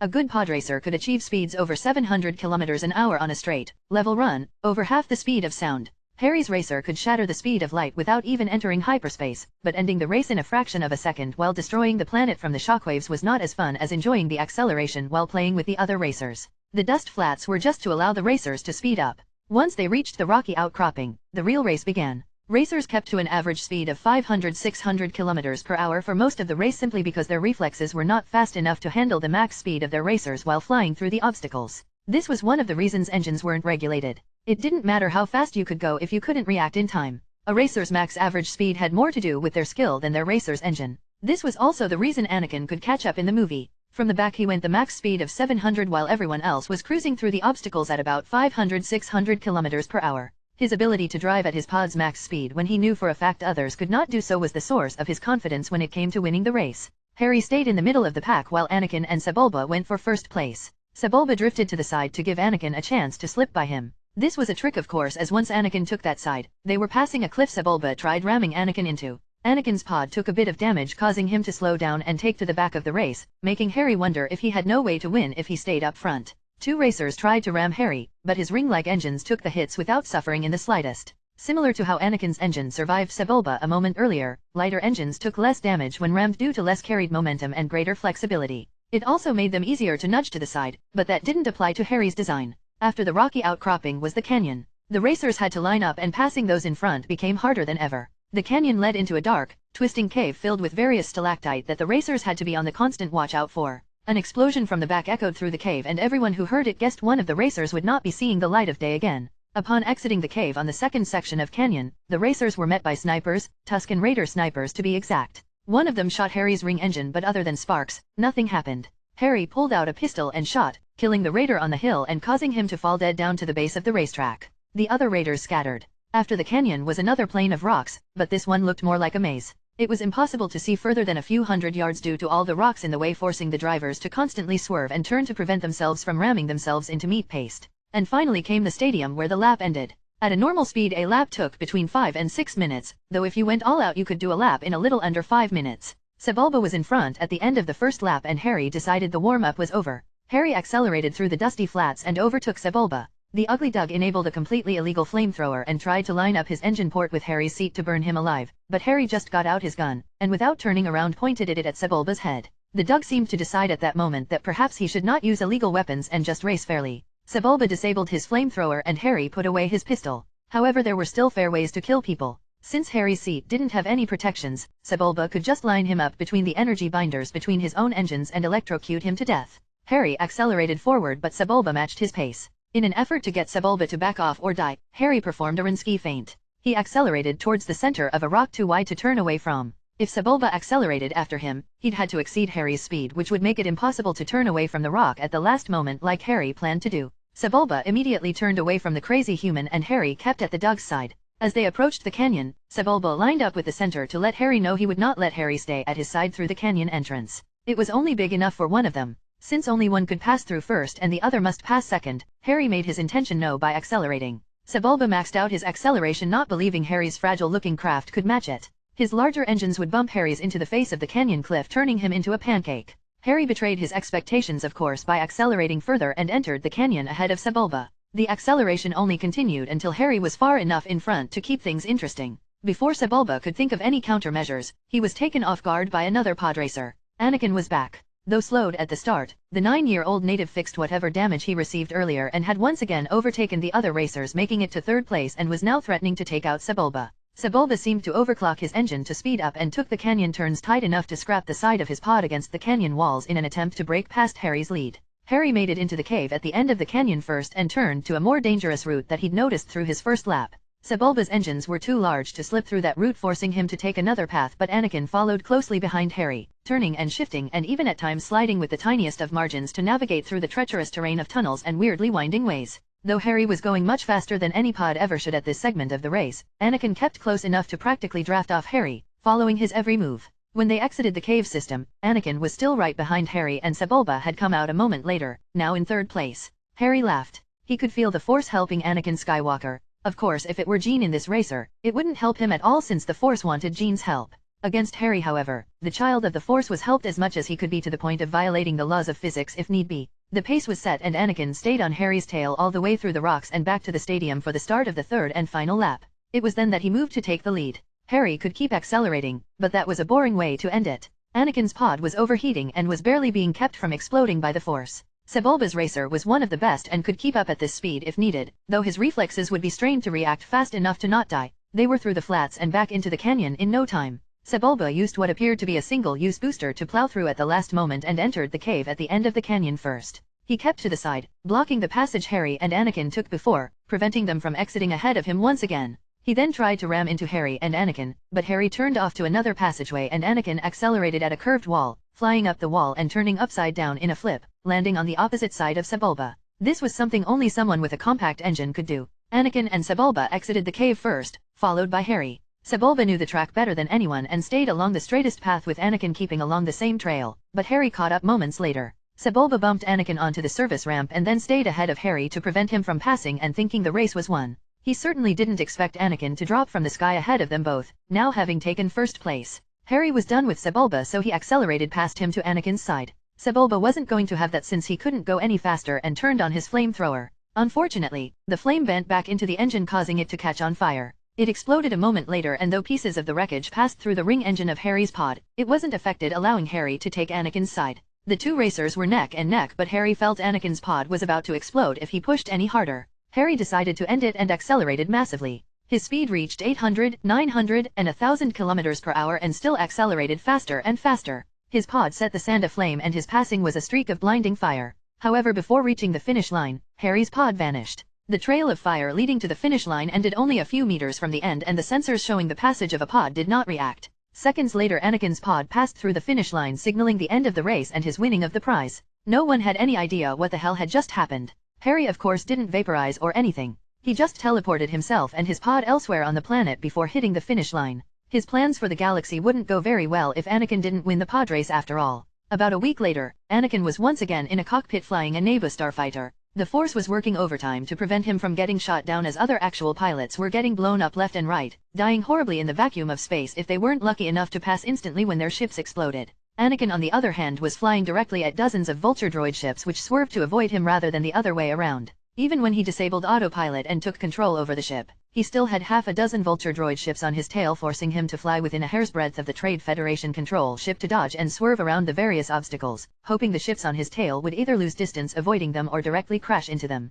Pilots weren't trained to fly like podracers which, ironically, acted in Anakin's favor since the droids tailing him were very confused about his flying style which made tracking and shooting him difficult, even without the aid of the Force. When Anakin did eventually get hit, rather than explode, he just started spinning and flew directly into the opening of the landing bay of the Federation ship. As he swerved and ducked under the various ships in the hangar, he was passed but another craft. It was a podracer with metal ring engines. Harry appeared next to Anakin and accelerated ahead of him into the hangar. While Anakin's ship fell and skidded to a halt, the podracer and the human inside had already parked at the end of the hangar and the human had gotten out and started shooting at the various droids approaching him. As Anakin tried to get the overheated systems to re-engage, he could only watch with astonishment as the guy he last saw on Tatooine easily took out every droid in the area before any of them had time to fire, even if they were on the other side of the massive hangar. Any droid that pointed a weapon at the podracer's pilot was instantly shot. Harry felt Qui-Gon return to the Force. If it was anyone else, Harry would have saved him, but Qui-Gon was mostly capable of turning into a Force ghost and Jean would help him finish the process later making saving him unnecessary for their grand plans. Harry leisurely shot droid after droid until Anakin was able to get the power back up. Harry then got back in his racer as Anakin enabled his shields and coincidentally fired a proton torpedo down a long haul directly at the ship's main reactor. Anakin started flying out and was followed by Harry's pod. Harry smiled at the young boy in the cockpit who turned to him incredulously and mouthed, "This is not pod racing." The pair raced out the length of the hangar but Harry's podracer was faster than the Naboo starfighter and shot out first into the vacuum of space, followed by Anakin and the fireball that was the exploding command ship. The moment he was back in the blackness of space, Anakin looked around for the distinct podracer but didn't see it. He later found out from the other Naboo pilots that no one else saw it either. This was something he decided not to tell others since no one would ever believe him. 10 years later, Anakin Skywalker found himself racing once more on the dusty plains of Tatooine. He just found out his mother had been taken by sand people and was on a speeder bike wishing more than anything it could go faster. The sun was setting and his haunting dreams had promised a welcomed outcome to their next meeting but he still intended to do everything in his power to prevent those dreams from coming to pass. And then he was passed by a podracer with metal rings for engines being piloted by a very distinct human. Harry Potter waved at Anakin as he passed by and accelerated off into the horizon. Hours later, Anakin found the Tusken Raider camp that held his mother. What he did not expect to find was that all of the Tuskens were unconscious. Outside the camp was a familiar-looking podracer, neatly parked and within the camp was a human sitting by the bonfire and a woman lying on the sand next to him. Anakin ran over to the woman and confirmed it was his mother. She looked exhausted and was asleep, but alive. The man sitting next to her was the man Anakin had seen on the podracer time and time again. It was Harry Potter. Harry didn't look over to Anakin, he simply said, "I was right on time to save her and I'm quite good at healing. She'll be all right now." Anakin took a step back. This man made absolutely no sense. He practically demanded, "Who are you?" He'd usually be nicer to someone who had just rescued his mother, but the mystery of this man had been with him for 10 years now, and Anakin felt something was extremely strange about him. The Force had taught him many things, but it had never given him any insight as to the identity of this man. Harry smiled and snapped. His podracer dissolved into light as the Asgardian matter transporter teleported it away. He then summoned Anakin's speeder bike over and threw a silver portal to the side. Through it was clearly Claglar's home. Harry said, "Follow me and I'll tell you everything." Harry pulled the speeder through and Anakin lifted his mother and followed him through the portal back to his mother's home where Padme was waiting for him. He had a feeling that after this, nothing would be the same. Author's note. Now you shall have to wait 2 more weeks until the next chapter. Ha ha ha ha. Oh, and I have finally finished an extremely rough summary of my next fanfic. It will have about 10 arcs, though I don't know if it will be longer or shorter than this story. But at least it will be fun to write and hopefully to read. And now for the rest of the chapter. Fooled you? Even I'm not evil enough to stop right there. End of author's note. Anakin brought his mother inside under the concerned eyes of Padme, Clag, and his son Owen. Harry said from the side, "Besides healing her to perfect health, I removed her memories of the last month, which is probably for the best since the Sand People tortured her during that time." Anakin's fist tightened in cold fury, but Clag asked the intelligent question, "Tortured? Why would they torture her?" Clag knew that this wasn't what Sand People did. Sand People hated others, but that didn't mean that they tortured them. Killed them, sure. Imprisoned them for ransom, of course. But tortured? That wasn't normal. Harry answered, "They were paid and threatened to take her and torture her until Anakin showed up." Anakin's fist lost its strength after that. He was the reason? Someone did this because of him? Harry continued, "It might be best to pretend this never happened. Shaimai won't even remember being taken, and if you never bring it up, she'll be a lot happier than remembering everything." Clag nodded, "If she doesn't remember it, I won't bring it up. Will they come for her again?" Harry shook his head, "Not anymore. I'll be taking a few measures to prevent the ones who contacted the Sand People from doing so again." Harry then turned to Anakin and Padme and said, "She'll be asleep until morning. You have questions, and if you take me to your ship, I'll answer them in the most concise way I can." Anakin, certainly wanting said answer sooner rather than later, motioned for him to leave first, and Padme walked over to the ship. Once aboard, Harry took out a projector and a screen and set it up. All right, marathon time. The projector started playing music and projected, "A long time ago in a galaxy far, far away, Star Wars Episode 1, The Phantom Menace." Anakin incredulously asked, "Is this a TV show? How will this dash?" Padme interrupted him, "Anakin, look." She was reading the scrolling text after the title and it seemed very familiar. Anakin still had his doubts but kept reading until the text was done and the screen moved to a ship approaching the Trade Federation's blockade of Naboo. Once the Jedi on board spoke up, Anakin almost shouted, "Qui-Gon." He then turned to Harry and asked, "Where did this come from?" Harry answered, "There are beings who record all the best stories of the galaxy. This is a record of the story of the Skywalkers." The trio and even R2-D2 watched the movie as the Jedi made small talk and the scene moved to the Viceroy. At the point where the Viceroy said, "I will contact Lord Sidious," Anakin and Padme leaned in. Both somewhat knew of the existence of the man behind the Federation's blockade, but neither had any great details about him. When the hologram appeared of the hooded figure commanding the Viceroy, Anakin and Padme were disappointed that his face was too blurry beneath the hood to make out. After he ordered the landing of troops and the death of the Jedi, Anakin turned to Harry and asked, "Who is he? You said you'd tell me everything." Harry nodded, "It will show later, but I will tell you he is the one who got the Sand People to take and torture your mother. He knew it would affect you and that you'd come here to save her." Padme asked, "Why would he do that?" "He wants Anakin as his apprentice. If Anakin becomes Sidious's apprentice, it is the same as making Anakin's power Sidious's power." The movie continued with the Jedi escaping, and once Jar Jar showed up, both Anakin and Padme sighed. Through luck and skill, they made it off the planet with the Queen, but due to the damaged hyperdrive they could only make it to Tatooine. When the little Anakin on screen asked the on-screen Padme if she was an angel, the observing Padme quickly turned to see Anakin trying to hide an adorable blush which made her giggle. Once the pod race started, Anakin asked, "Where are you?" He noticed that Harry was not one of the racers. Harry replied, "This copy of the Skywalker story was obtained before I came along. I actually watched the whole thing already and decided to change a few things." When Anakin saw Sebulba sabotage his pod, he asked, "Did that happen this time?" "Yeah, but I fixed it." The race started, but Anakin's disabled pod didn't move. He got it eventually, and though the process was pretty different, Anakin still won the race. Everything went as he remembered with the exception of Harry not showing up and messing around in the Trade Federation ship.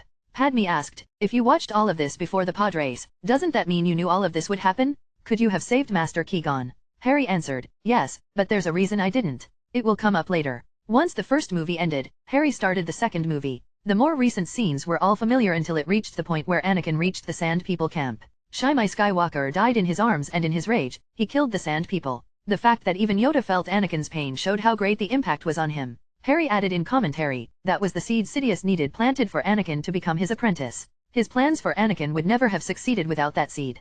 Padme and Anakin became a lot more interested in the movie at this point as it was their future. It showed Obi-Wan's transmission and the meeting of the Separatists. When the Padme on screen said she was going to rescue Obi-Wan and if Anakin wanted to protect her like he was ordered to he had to come along, the Anakin watching the movie said, "You said that Sidious wanted me to come here. I was only able to do so because Padme let me. It was Yoda who assigned me to guard Padme.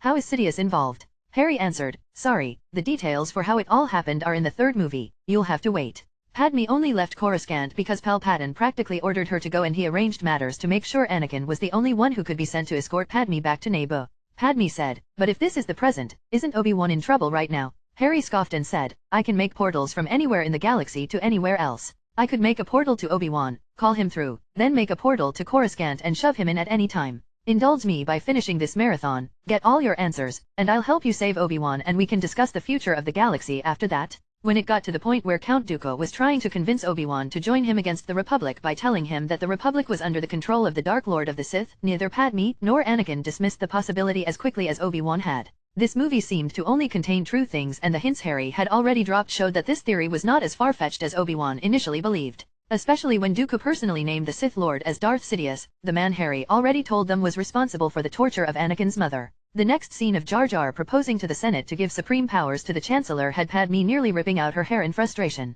She didn't curse him out since she had seen the scene of him hearing Palpatine's suggestion and it seemed like the right thing to do, but she had been working for the last 10 years to stop a war, and now her replacement was starting one. Even if Jar Jar had not suggested it, someone else would have. Padme was just annoyed it was her seat doing it. After the creation of the Grand Army of the Republic was the scene of the pair trying to infiltrate Geonosis. Padme was put into danger several times, one of which she only survived thanks to R2. The observing Padme turned around and said, "Thanks R2, to which the droid responded with some whirs and beeps. When both were captured, Harry turned to the pair and asked, "So how's that rescue going along?" Anakin immediately answered, "Don't look at me, it was her idea." To which Padme smacked him. They were both aware that of the two, Anakin had the bigger connection to Obi-Wan and Padme did this as much for Anakin as she did for Obi-Wan. When the pair were about to be executed and Padme told Anakin she loved him, the observing Anakin unconsciously took the observing Padme's hand and squeezed it gently. The pair watched as their on-screen selves survived their execution right up until the Jedi came to rescue them. When Mace Windu, the man who looked remarkably like Nick Fury, killed Jango Fett and the scene shifted to Boba Fett looking on in horror, Anakin asked, "I'm guessing he comes back later."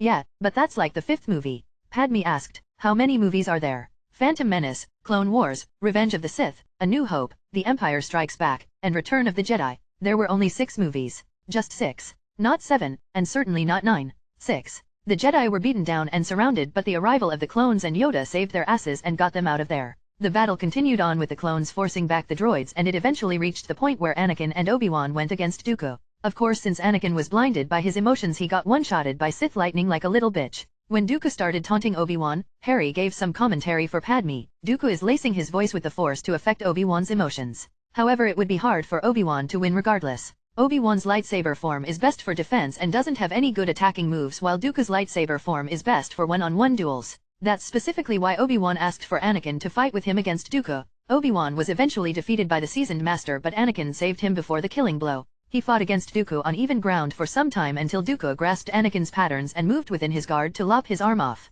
Padme gasped on screen and Anakin sighed. The Padawan could clearly see what his problems were through the fight and hoped Harry would not show this to Obi-Wan. His master's lecture would last years and he'd stay a Padawan forever. Yoda showed up and demonstrated the might of the one who held the title of Jedi Grand Master, but due to Dooku threatening Obi-Wan and Anakin, Dooku was still able to get away. Padme and Anakin watched on the screen as Dooku flew to Coruscant and arrived in a building where the robed Sidious came in to meet him. Anakin asked, "Wait, didn't Dooku say he joined the Separatists because of Sidious? Sidious is his master." Padme frowned. That man said everything went as planned. Dooku told the Genosians that he didn't know about the army, but that was a lie. He told Obi-Wan he wanted to separate from the Republic because Sidious controlled it, but he works for Sidious too. Anakin looked at Harry and said, "You said he wanted me as his apprentice. Why is Dooku there?" Harry answered, "For you to kill of course. You kill his apprentice and take his place." That's the next movie. The scene was followed by Obi-Wan, Windu, and Yoda discussing the existence of a Sith in the Senate and Yoda's claim that this was not a victory. Padme watched with trepidation as the army marched on screen and visibly shrank.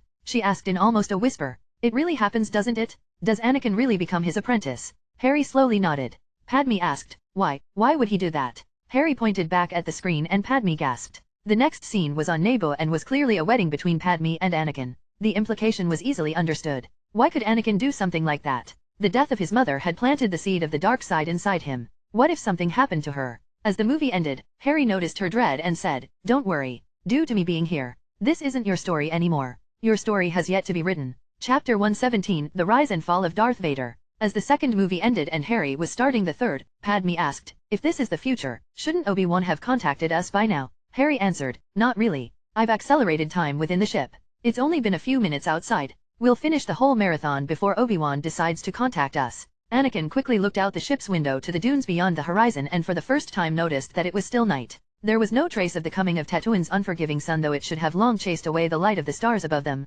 Anakin looked back to Harry and asked with uncertainty, "You can do that?" "Oh yeah, but that's a parlor trick compared to some of the stuff I can do." The scrolling for the third movie began again with, "A long time ago in a galaxy far, far away." Anakin asked, "Do they all begin like that?" "Every single one." As Anakin read the movie's intro, he asked, "Who is General Grievous?" Harry considered the question before pausing the movie. He was a part of a species not represented by the Republic. His homeworld was attacked by a race that were members of the Republic, but they were not true warriors, and this guy's race was able to beat them back, steal their ships, and even use them to launch a counter-offensive on the attackers' homeworlds. When the attackers figured they were losing, they contacted the Jedi, pleaded through the Senate for help, and lied their asses off that they were the victims. Because the Jedi are the dogs of the Senate and this guy's people had no representative, the Senate bought the lie and sent Jedi to stop the quote-unquote invasion of vicious warmongers. Grievous was defeated and heavily wounded. Sidious, who knew of what was going on through the dark side, arranged for him to be made into an android and gave him the mission of killing Jedi. Considering the man's lover was killed during the invasion, he had no problem with leading an army to destroy the Republic and kill the Jedi. Padme asked, "And he kidnapped the Chancellor?" "Yeah, this is about 3 years after the end of Episode 2, and wars are complicated. This is where the war ends though." Harry redirected their interests back to the movie, and when he confirmed they were more interested in continuing than asking more questions, he hit play once more. When the scrolling narrative stated that 2 Jedi Knights were leading the Chancellor's rescue, Padme sighed and stated with as much sarcasm as she could fit into a single breath, "I wonder who they could be." Harry and Anakin both chuckled. The scene opened with 2 starfighters navigating through a torrential battle over the skies of Coruscant. It closed in on Anakin, who duly described the threats they'd have to overcome to approach Grievous' ship. Obi-Wan replied with, "Oh, I see it. Oh, this is going to be easy." The observing Anakin snorted in amusement and Harry commented, "War has made your master very, very sassy." That made the observing Anakin outright chuckle, and even Padme couldn't hold back a giggle. As the aerial dogfights began and the on-screen Anakin started smiling and enjoying the rush of danger, Padme looked over to the observing Anakin and commented, "War doesn't seem to have changed you at all." The scenes that followed showed the clear difference in piloting skills between Obi-Wan and Anakin, the main thing of course being that Anakin was smiling throughout the battle while Obi-Wan kept complaining.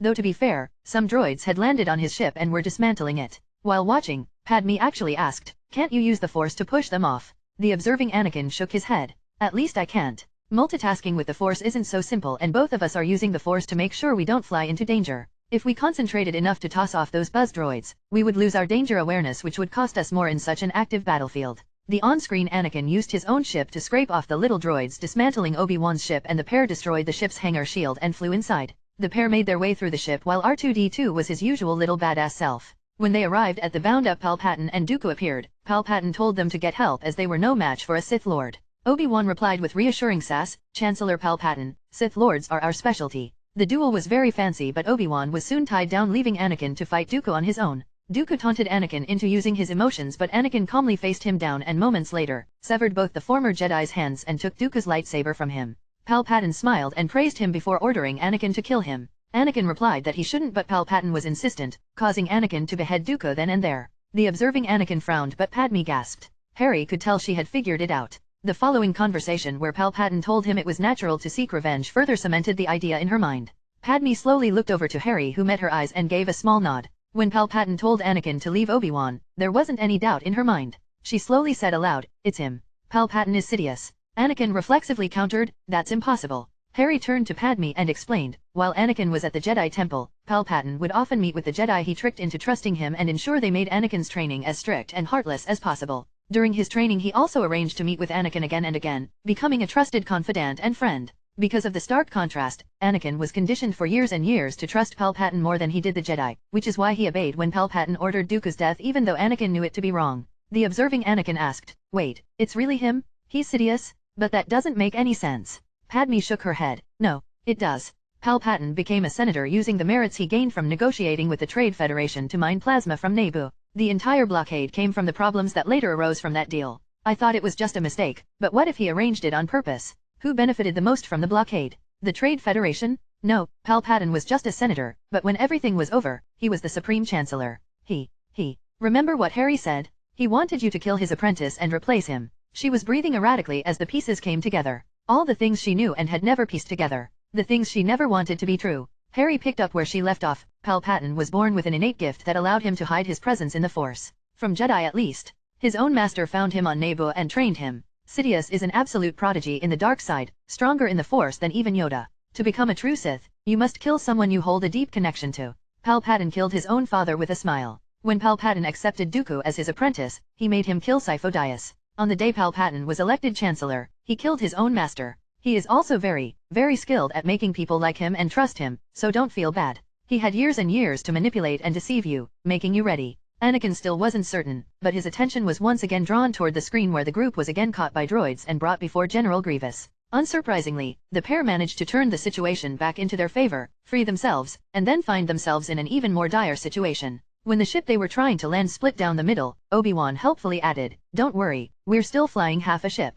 And of course at the end of what amounted to a well-controlled crash, Obi-Wan remarked, "Another happy landing." The observing Anakin asked, "I'm not going to kill Obi-Wan, am I? You said Sith kill someone close to them." He could not imagine himself harming Padme, so he made the next most logical assumption. Harry answered, "No, he's far too sassy to die." Anakin smirked at that, happy that at least an evil version of him wouldn't be the end of his super sassy master. When the on-screen pair of Jedi were set to meet the politicians, the Jedi Sass Master gracefully threw Anakin under the bus and told him to go be the hero and poster boy since Obi-Wan didn't want to be anywhere near the politicians, despite Anakin's claim that the Chancellor rescue plan was all Obi-Wan's idea. The scenes continued with the on-screen Padme's revelation of being pregnant and the scene showing the meeting between Grievous and Sidious where Sidious claimed Dooku's death was necessary and that Sidious would soon have a younger and more powerful apprentice. Then came the scene where Anakin experienced a Force vision, just like the one he experienced in Episode 2 where he saw his mother die. This vision was that of Padme dying in childbirth. The on-screen Anakin went to the temple to ask Yoda how to save someone who would die. Yoda's advice was the opposite of helpful.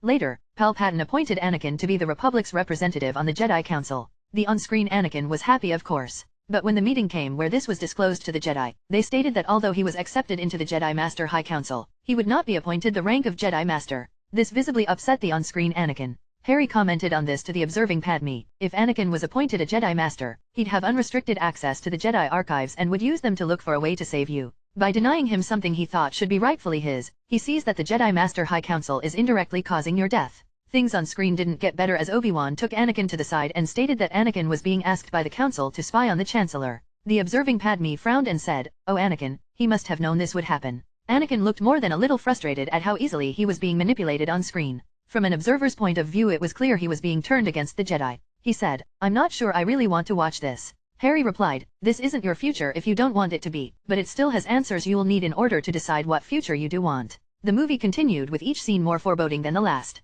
When Palpatine stated to the on-screen Anakin that the Jedi and the Sith were very alike, the observing Anakin could only mutter, "Damn it," as the scene displayed another show of clear manipulation. That line and the line that followed left no more room for doubt. Palpatine was a Sith and he wanted Anakin as his apprentice. There was still a possibility that all these movies were an elaborate charade, but whenever Anakin doubted their authenticity, he'd just look outside to the sky that was clearly just as dark as it had been when they entered the ship many hours ago. Then Palpatine started on the tragedy of Darth Plagueis the Wise. The observing Anakin complained, "Oh come on, really?" He didn't like the fact that by the time he accepted the truth, Palpatine wasn't even trying to hide anymore. He'd figured out a great secret only seconds before the man keeping the secret freely divulged it, showing it was too little, too late. Padme guessed the problem and patted his shoulder reassuringly. "I know Anakin, I know. I've been manipulated by him too." Anakin just sighed and slouched into his chair. Palpatine had arranged it so that the on-screen Anakin believed the Jedi were against him and would not help him save Padme, but Palpatine himself had basically offered to teach Anakin how to save her if he accepted that he was a Sith. There was no way out.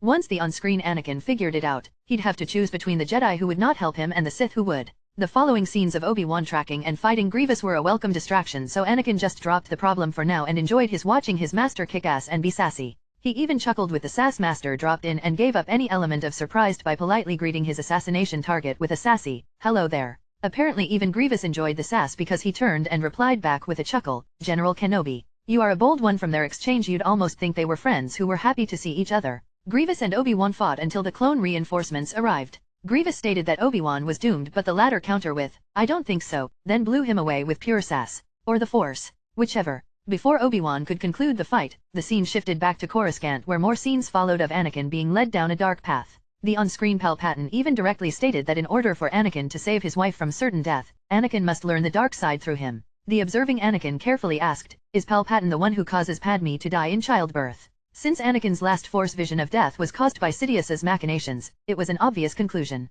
Harry answered, yes and no. He doesn't know she is pregnant. He doesn't know the death you saw was during her childbirth. But he does intend to cause her death one way or another, and he made sure that you could see her death through the Force, so you'd have no choice but to come to him to prevent it. Sidious is an absolute master in some of the darkest Sith sorcery spells imaginable, and there are many things he can do given enough resources and preparations. The scene returned to Obi-Wan hunting down Grievous while riding a lizard. Both fought with different weapons since neither had a lightsaber, having lost them during the previous fight and chase. Obi-Wan used some Force-enhanced strength to pry open the panels around the general's heart, but his unarmed combat skills were far inferior to the android warriors. In a scene reminiscent of the first movie, Obi-Wan was once again dangling off a ledge, but this time instead of calling forth his lightsaber when Grievous approached, he called forth the general's own blaster and shot the android's exposed heart again and again until the android exploded. When Obi-Wan sassily complained that the manner of death was so uncivilized, even though he'd used it to win, Anakin just chuckled and shook his head. Obi-Wan had sassied Grievous to death. The on-screen Anakin had gone to Master Windu to inform him of the Chancellor's identity, but Windu insisted that Anakin stay away from the confrontation.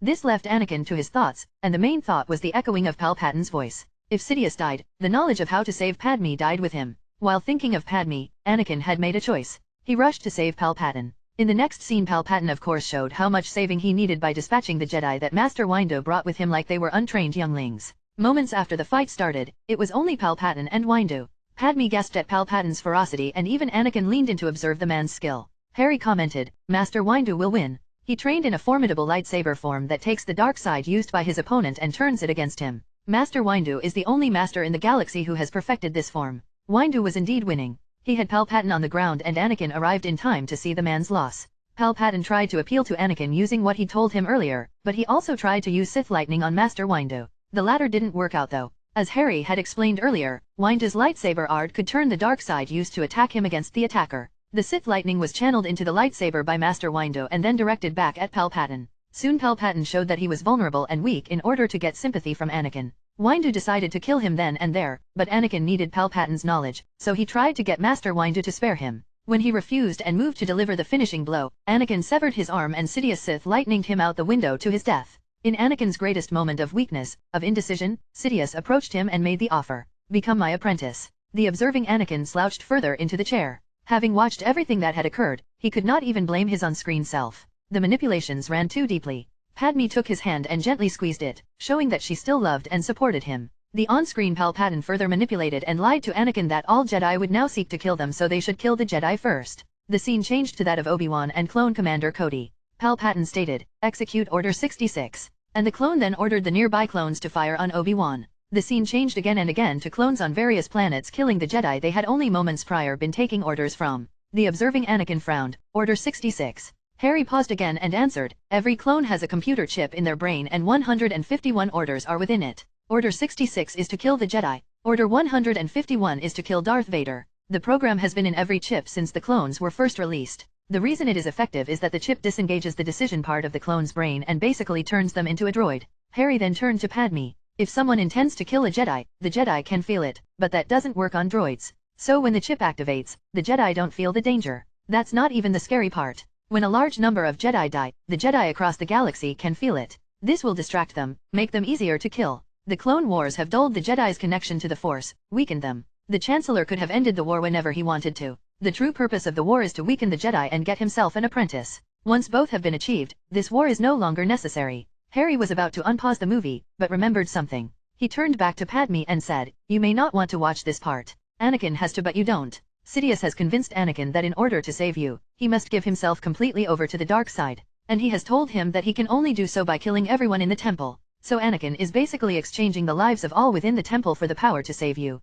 The choice has been made, and at this point he has been fully tricked into thinking it cannot be unmade." The observing Anakin realized what Harry was referring to and softly exclaimed in horror, "Oh no." He knew that the temple did not just have Jedi Knights and Jedi Masters. He turned to Padme and said, "Please, turn away. Please." The pleading, almost begging look in his eyes convinced her. She turned away and Harry unpaused. The scene turned to Anakin in a room filled with younglings. Harry muted the movie, but the subtitles showed up, clearly displaying the younglings asking Anakin for help. The observing Anakin couldn't stop the tears from flowing when he saw his on-screen counterpart enable his lightsaber. After a Padawan was killed on screen and the scene shifted again, Harry unmuted the movie and Padme turned back to see the scene of Obi-Wan escaping the clones. She then saw Anakin's tears and tried comforting him. The movie continued.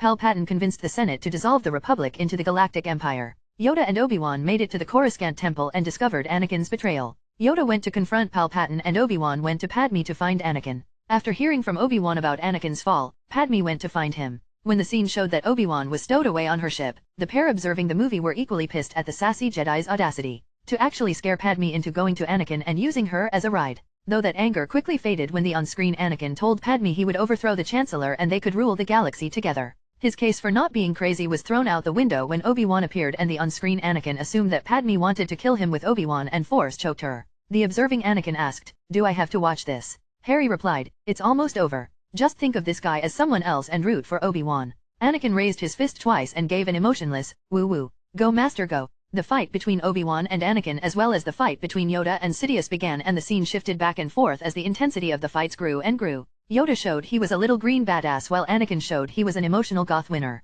Yoda did well but a fall caused him to fracture his leg, taking away most of his fighting capabilities and forcing him to retreat. Anakin and Obi-Wan's fight continued and both figuratively and literally grew hotter in intensity as they fought surrounded by streams of flowing lava. Then Obi-Wan had the high ground which somehow meant he had won. When Anakin tried to call his BS declaration, his doubt was answered by the severing of both legs and his left arm. Anakin then caught on fire but rather than finish him off, Obi-Wan left him, unable to deal the finishing blow. Obi-Wan left the planet with Padme but Sidious arrived and saved his apprentice. What was left of Anakin was taken to Palpatine's tower on Coruscant. The scene then shifted to Padme, but a droid stating she was dying, for reasons we can't explain. The observing Anakin asked, practically outraged, How is she still dying?" As the scene shifted to what was left of Anakin on the operating table, Harry answered, "Palpatine's being ironic. He loves being ironic. He is using one of the many forbidden Sith magics to transfer Padme's life force to you in order to save your life through the bond you two share. He was always going to kill her, but now he is using the resources he intended to use to kill her to save you.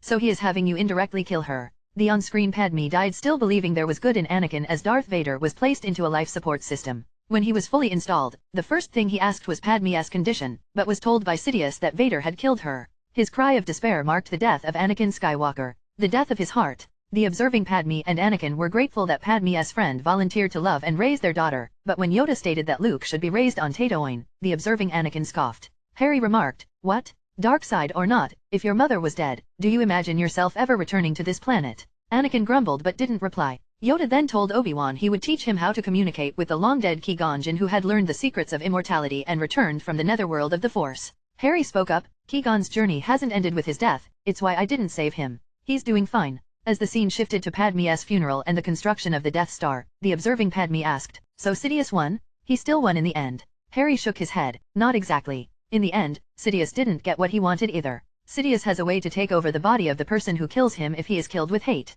It was his plan for Anakin to kill him, then he would take over the younger, more powerful body. Anakin being weakened and defeated like that was not a part of what he foresaw, and even if he learned about Padme's pregnancy, he would assume the children had not survived his spell." Anakin visibly paled at that. Privately, he could imagine himself turning to the dark side and justifying it that he'd just kill Palpatine and replace him. The movie him thought the same, but doing so would be completely falling into the Sith Lord's plans. He never stood a chance. The movie ended with Leia and Luke being taken to their new families, and moments later, Episode 4 began. The rolling lines however brought up more questions than they answered.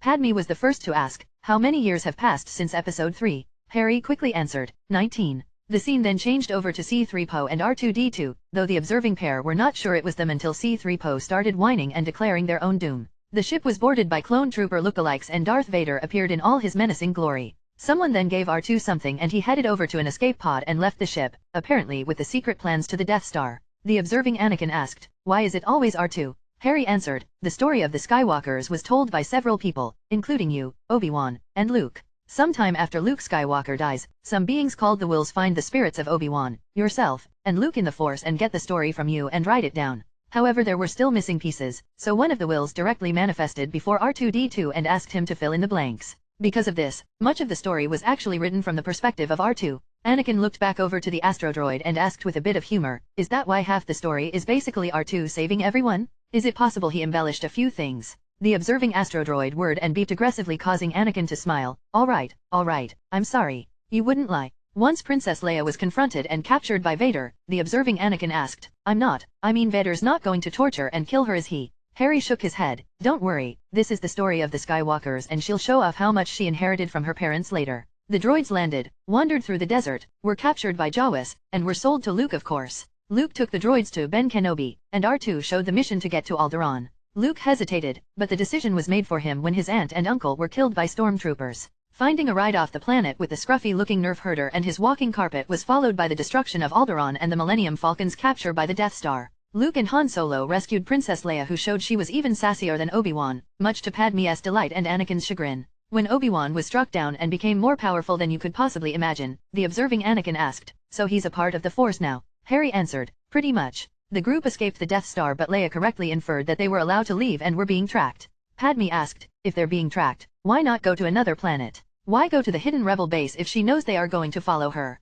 Anakin answered, "It's a trap, but one they must walk into. If they go directly to the rebel base, they reveal its location to be destroyed. However, if they have those plans, then they can use the ships at the rebel base to destroy the Death Star before the Death Star destroys them. They could go elsewhere, but they need the Death Star to come to them if they want a chance to destroy it." After arriving at the rebel base, Han Solo took the money for rescuing the princess and left while Luke went to destroy the Death Star. And then Han returned to save Luke from Vader, and Luke successfully blew up the Death Star, ending Episode 4 and starting Episode 5. Episode 5 began with a recon drone landing on the ice planet with the hidden rebel base while randomly wandering around on a weird local animal. He then got ambushed by a Yeti-looking monster and kidnapped. He eventually escaped and had a Force vision from Obi-Wan before he was rescued by Han Solo. The recon droid reported the location of the rebel base, leading to a large battle. Most of the rebels escaped, but when Luke left the planet, he charted a course for Dagobah, the place he heard about from the Force vision. There he met Yoda, who had easily degraded into a crazy swamp hermit who had abandoned all sense of shame. After pretending to be crazy for a while, Yoda was eventually convinced by Obi-Wan to train Luke. Leia and Han were eventually captured and tortured to cause Luke Force visions to draw him into a trap where he faced Vader. Han was made into modern art and confronted his son. The group watched as Vader tried to convince Luke to kill the Emperor with him and rule the galaxy as father and son, the same offer he once made to Padme. The observing Anakin flatly observed, "He's being manipulated again." Sidious led him to think of this plan to have Luke kill him. But Harry said if someone kills Sidious in anger, he can take over their body. He wants Vader to convince Luke to kill him so he can take over Luke's body since Vader's body isn't suitable anymore. Harry commented, "Correct. As he has always been, this Vader is still being led around by his master." Luke lost his hand, a thing for Skywalkers apparently, before he was rescued thanks to the Force connection he had to Leia. They escaped and the movie ended. Harry loaded up Episode 6 and claimed, "Last one," as it started and the now familiar introduction scrolled up through the screen. A new, bigger Death Star was being built and Luke was on his way to rescue Han. Padme asked, "Where are they getting the money for these things?" Harry chuckled.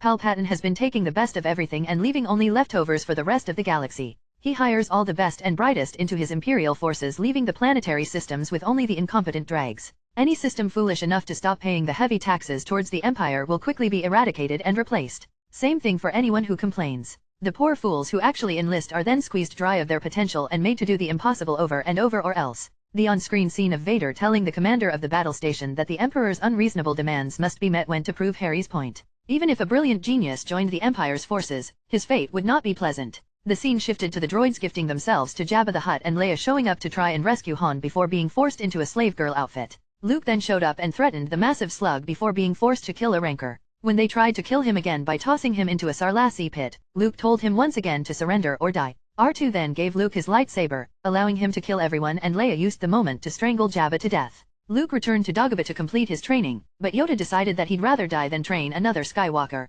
For several minutes Luke just kept asking for training and Yoda replied with, "Nope, I'm sick. Not gonna happen, I'm too old. Don't even think about it, my time has come. Nah, I'm tired, time for the forever sleep. Stop bothering me, I'm gonna die now. Stop asking for training, you probably don't need any more training, just let me die already." And of course, after wasting so much time refusing to train Luke, he then said, "There is another Skywalker," right before dying, unhelpfully giving Luke more questions than answers. Luke then went to grill said answers from the Force ghost of Obi-Wan Kenobi, who was possibly even more unhelpful, leaving Luke to figure out most of what he wanted on his own. Luke returned to the Rebel Command Center and together with Han and Leia, took off to the forest moon of Endor, and were promptly captured by teddy bears who proceeded to cook them for dinner. Luke used the Force to trick them into becoming allies and went to see Vader. Luke tried to convince Vader to turn, but Vader directly told him it was too late for him and took him to the Death Star, to the Emperor. Once Luke arrived, the Emperor proceeded to monologue and gloat. He claimed everything was his doing and that the rebels' plan was created by the Emperor himself. That they were walking into a trap of his design.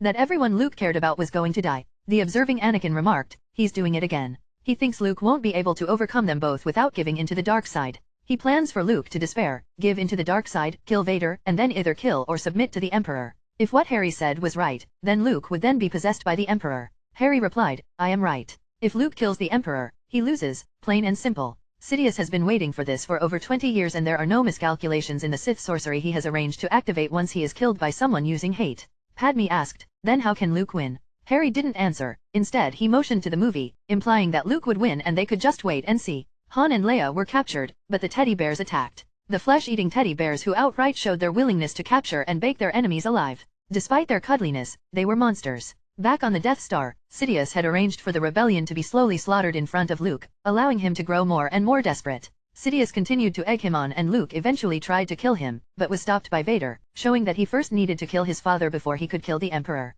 Han and Leia got the upper hand on the Forest Moon and in the Death Star, the fight between Luke and his father started while Sidious watched and coached Luke in the dark side. As Vader pushed him back, Sidious got up for a better view and looked like he wanted some popcorn. Luke tried to hide, but Vader grasped at his thoughts and learned of Leia. He taunted Luke and stated that if Luke did not join them, he would take Leia instead. This provocation got a rise out of the young Jedi. Luke struck out and forced Vader back and then forced him down. Moments later, Vader was defeated, his hand severed and lightsaber gone. Sidious approached and applauded Luke for his use of hatred to overcome his father. He ordered Luke to strike him down and take Vader's place at his side. Luke refused. He tossed away his lightsaber. He refused to kill either Vader or the Emperor. This made the observing Anakin and Padme let out a breath of relief. Sidious's plan had failed. Luke would not kill him in anger. The Death Star's shield was then taken down, but Sidious unleashed his Sith lightning on Luke, slowly killing him and savoring every moment of it. Vader looked on from the side as his son was slowly tortured to death. Like the moment 2 decades prior where he had watched Palpatine against Master Windu, he had another choice.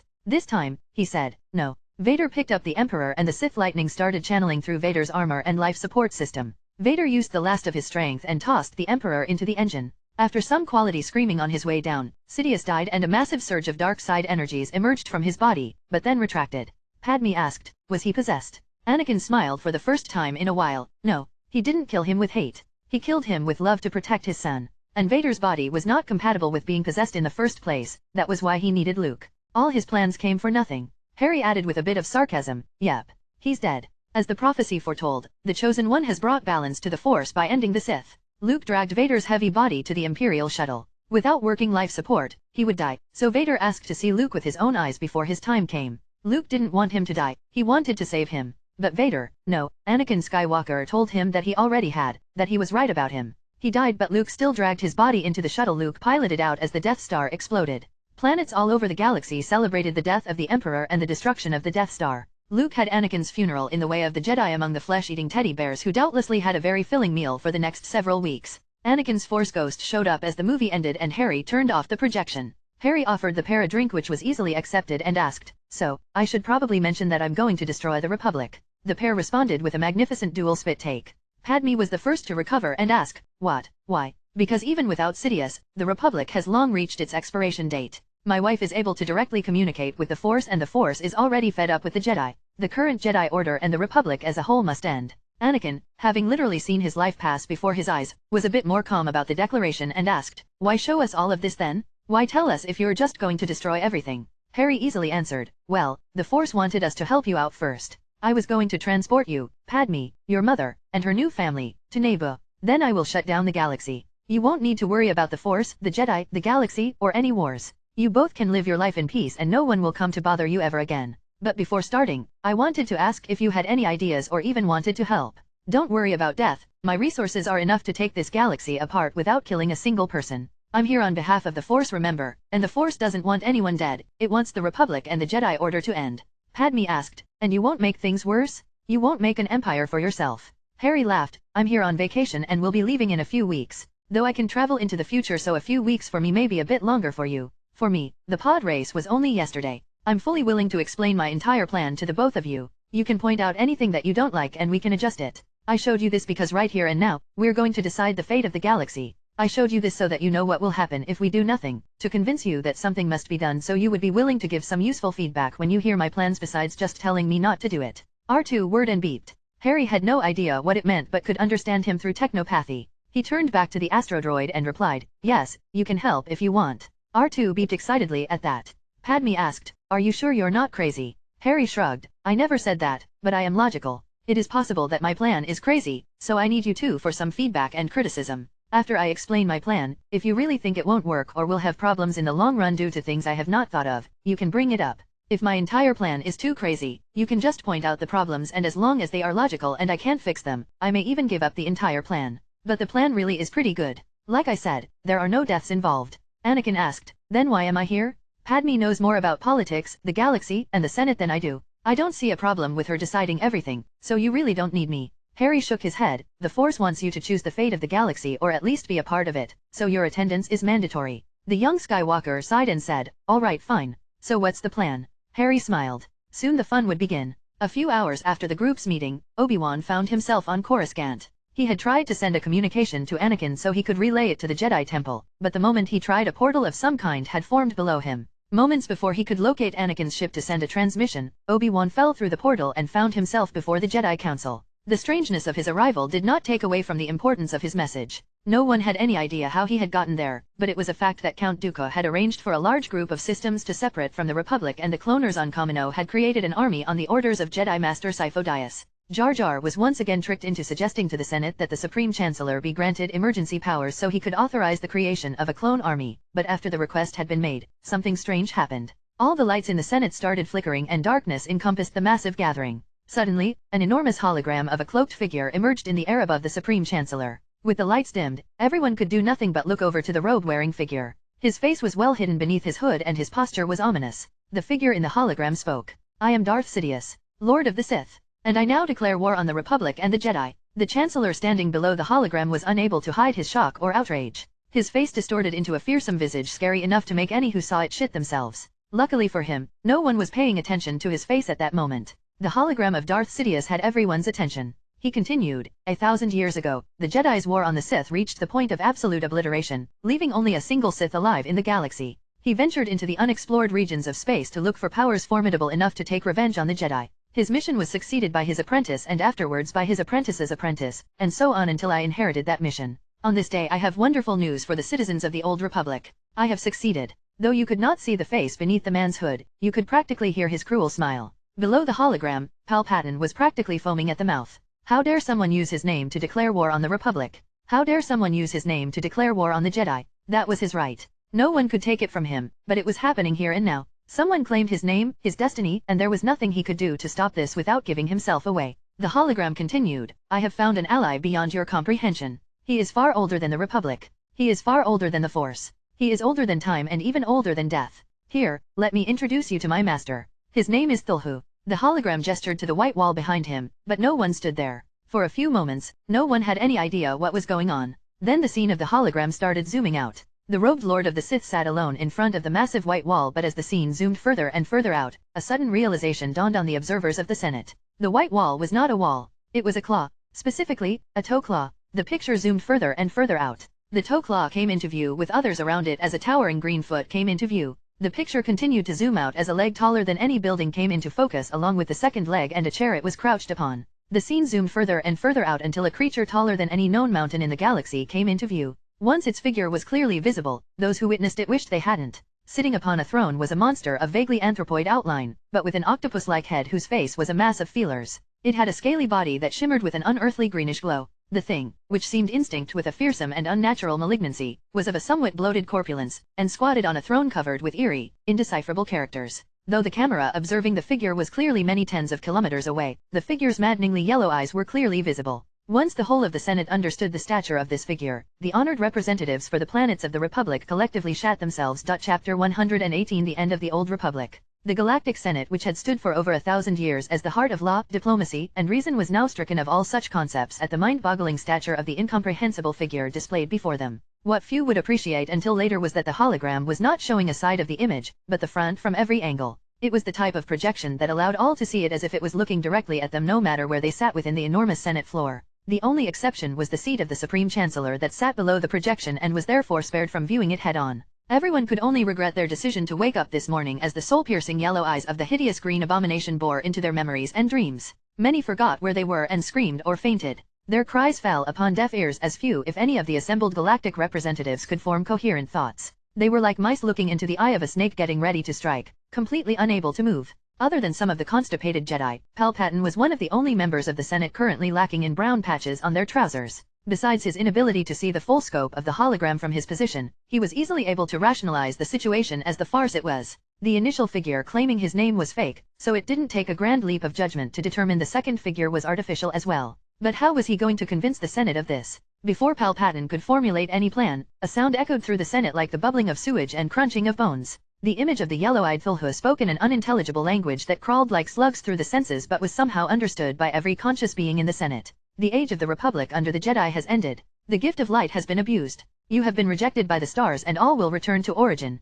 It was I who created darkness. I am the origin of fear. My brethren have awoken from their long slumber and shall seek out the light and all who serve it. Dissolve the Republic and the Jedi Order, or my cleansing of darkness shall never cease. The massive hologram vanished and the lights returned to the Senate, but no one could speak. The horror instilled into their very beings was not shed quite so easily, and many had not even grasped their newly soiled state. Sidious and the Jedi knew the language thing was a trick of the Force, though not one they were thoroughly familiar with. Sidious knew and the Jedi at least suspected this was a hoax, but conveying that to the assembled, panicked masses was not an easy challenge. Still, Palpatine was a politician, so at the moment, he did what any good politician would do in a situation where control was taken away from him. He took it back. Citizens of the Republic, do not falter before our enemies. Whether or not this is an elaborate hoax or a true threat will be made clear. However, we will not bow to any threat that does not dare to face us in person. A mere message is not enough to shake the thousand-year foundation of the Republic. We stand strong and we stand united. The separatists and this Cthulhu dash. The moment the name was spoken, the lights in the Senate flickered and for some reason, the sound of neighing horses crying out in terror could be heard, but no one could locate the origin of the sound. Palpatine continued as if he had not been interrupted. The separatists and this Cthulhu dash horses neighing in terror in the background will face the might of our clone army and they will fall. The sound of applause started slowly but gathered momentum as people tried to psyche themselves up. Palpatine, unable to ignore the smell any longer, stated, "For now, this session will come to a close." Everyone then quickly made their way out of the Senate to change their pants. The smell would remain for months. Watching everything from a private room, Anakin asked Harry Potter, "What the Force is Cthulhu?" Horses neighing in terror in the background, lights flicker. Anakin pointed up and continued, "And what the Force was that?" Harry smiled.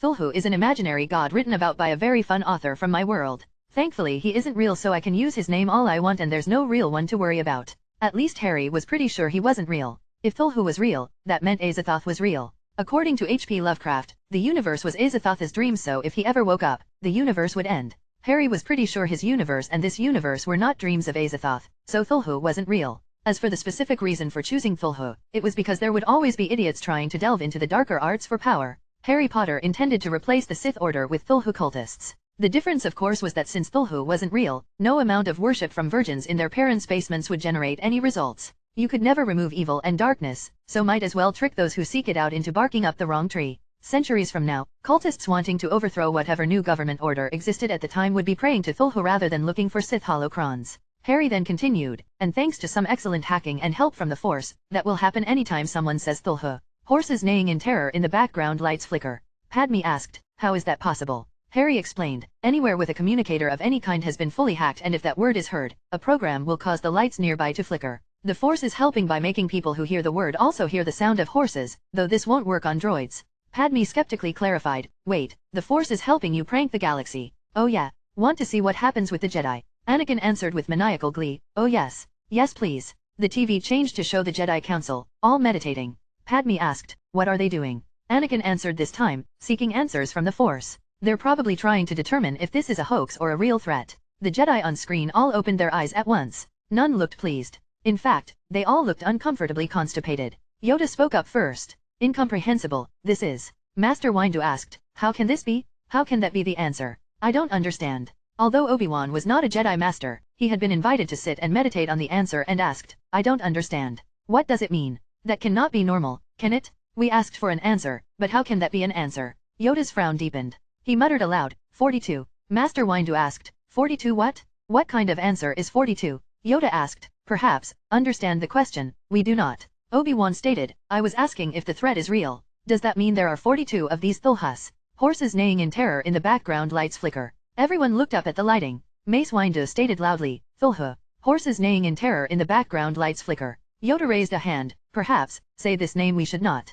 Send the Jedi to locate this threat we should. Learn more about this unknown being we should." Obi-Wan volunteered, "I'll go. The Force has advised me what to do if I should depart to investigate." Mace looked interested. "Oh, What meanings have you deduced from your meditations? Obi-Wan smiled. That I should not forget to bring a towel. Master Windu looked confused, so he sought an answer through the Force. It helpfully informed him that the towel was one of the most versatile items in the galaxy and one should never travel without a towel. Master Windu frowned at this. He did not have a towel. If even the Force recommended it, he should get one as quickly as possible. He wondered if there was one in his quarters he could take with him, unaware that many of the Jedi in the room were having the same thought. Anakin watched this scene with a smile and Padme shook her head. She looked over to Harry and asked, "How many planets will be taken today?" "Probably about 100. I'm starting in the Hutt space and we'll go from there." Anakin smiled. Couldn't have happened to a nicer race of gangster slave-owning slugs. Harry's plan, besides messing with the Republic as a distraction, was to send his replicator fleets to every planet in the galaxy and do a couple of things. The replicators had Asgardian scanning and beaming technology. When a planet was attacked, all sentient life would be beamed into a matter storage buffer.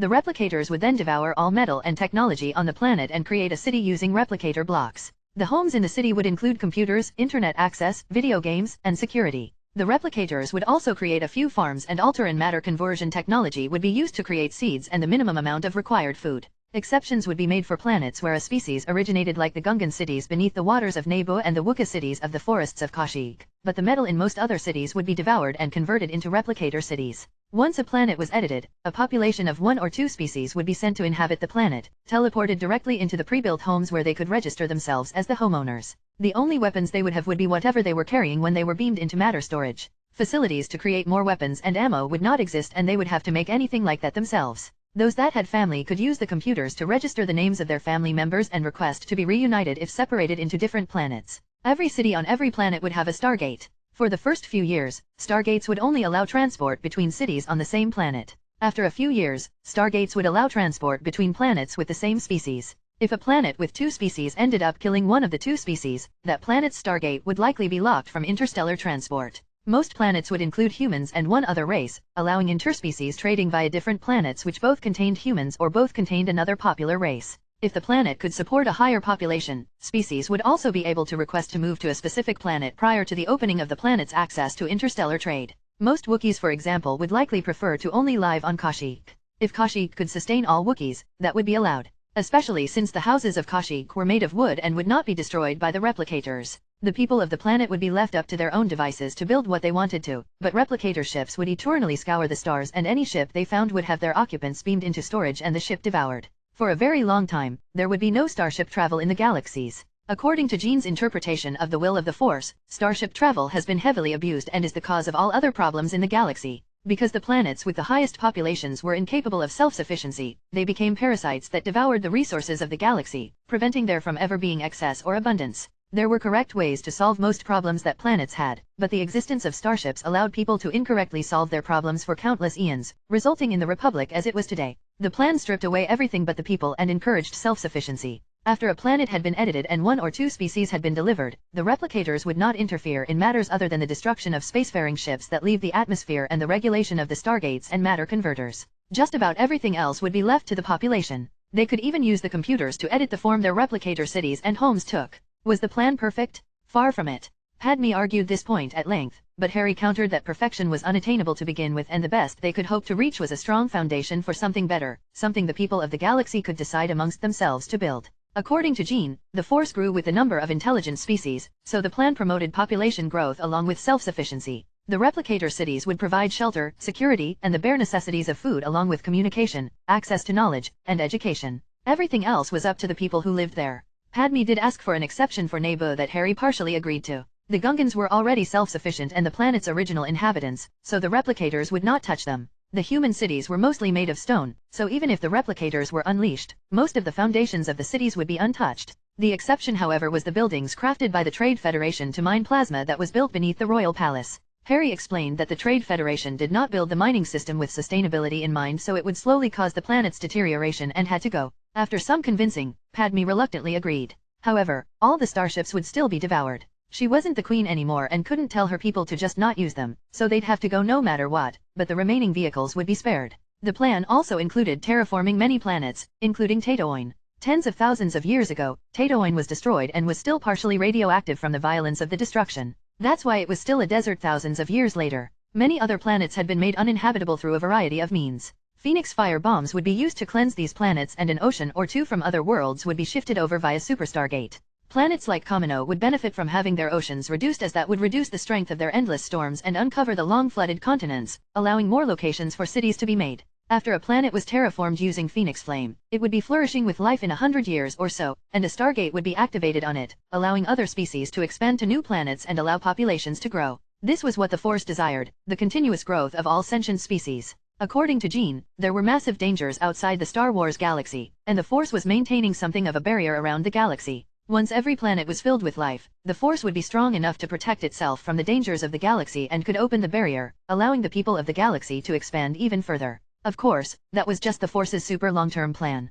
The Jedi would be mostly left alone, but everyone would believe that the galaxy was attacked because of the Jedi, so peer pressure would encourage the Order to disband. The Jedi would be evenly distributed to planets including their species and could do as they pleased there, but would be discouraged from reforming their order. Although the computers of each city would allow communication, there would be only limited communication between planets, except for the information required to reunite separated families. The Jedi would likely find and take apprentices, but without the Order, they would have to teach their own beliefs rather than the dogma of the Jedi. Many Jedi would form mini-orders, different from the original. They would have time to develop before the Stargates allowed for interspecies travel, and by the time all the branches of the old Jedi came together, they would have countless cultural differences allowing for greater flexibility. According to Jean, this is also the will of the Force. Not long after the meeting of the Jedi Council ended, Jean and the rest of Harry's girls entered the room hosting Padme and Anakin. Jade asked, "So how's the communism going?" Harry sighed and repeated again, "It's not communism." "Well, it's not meant to be. If I wanted it to be communism, I wouldn't include the Stargates to allow for long-distance trade.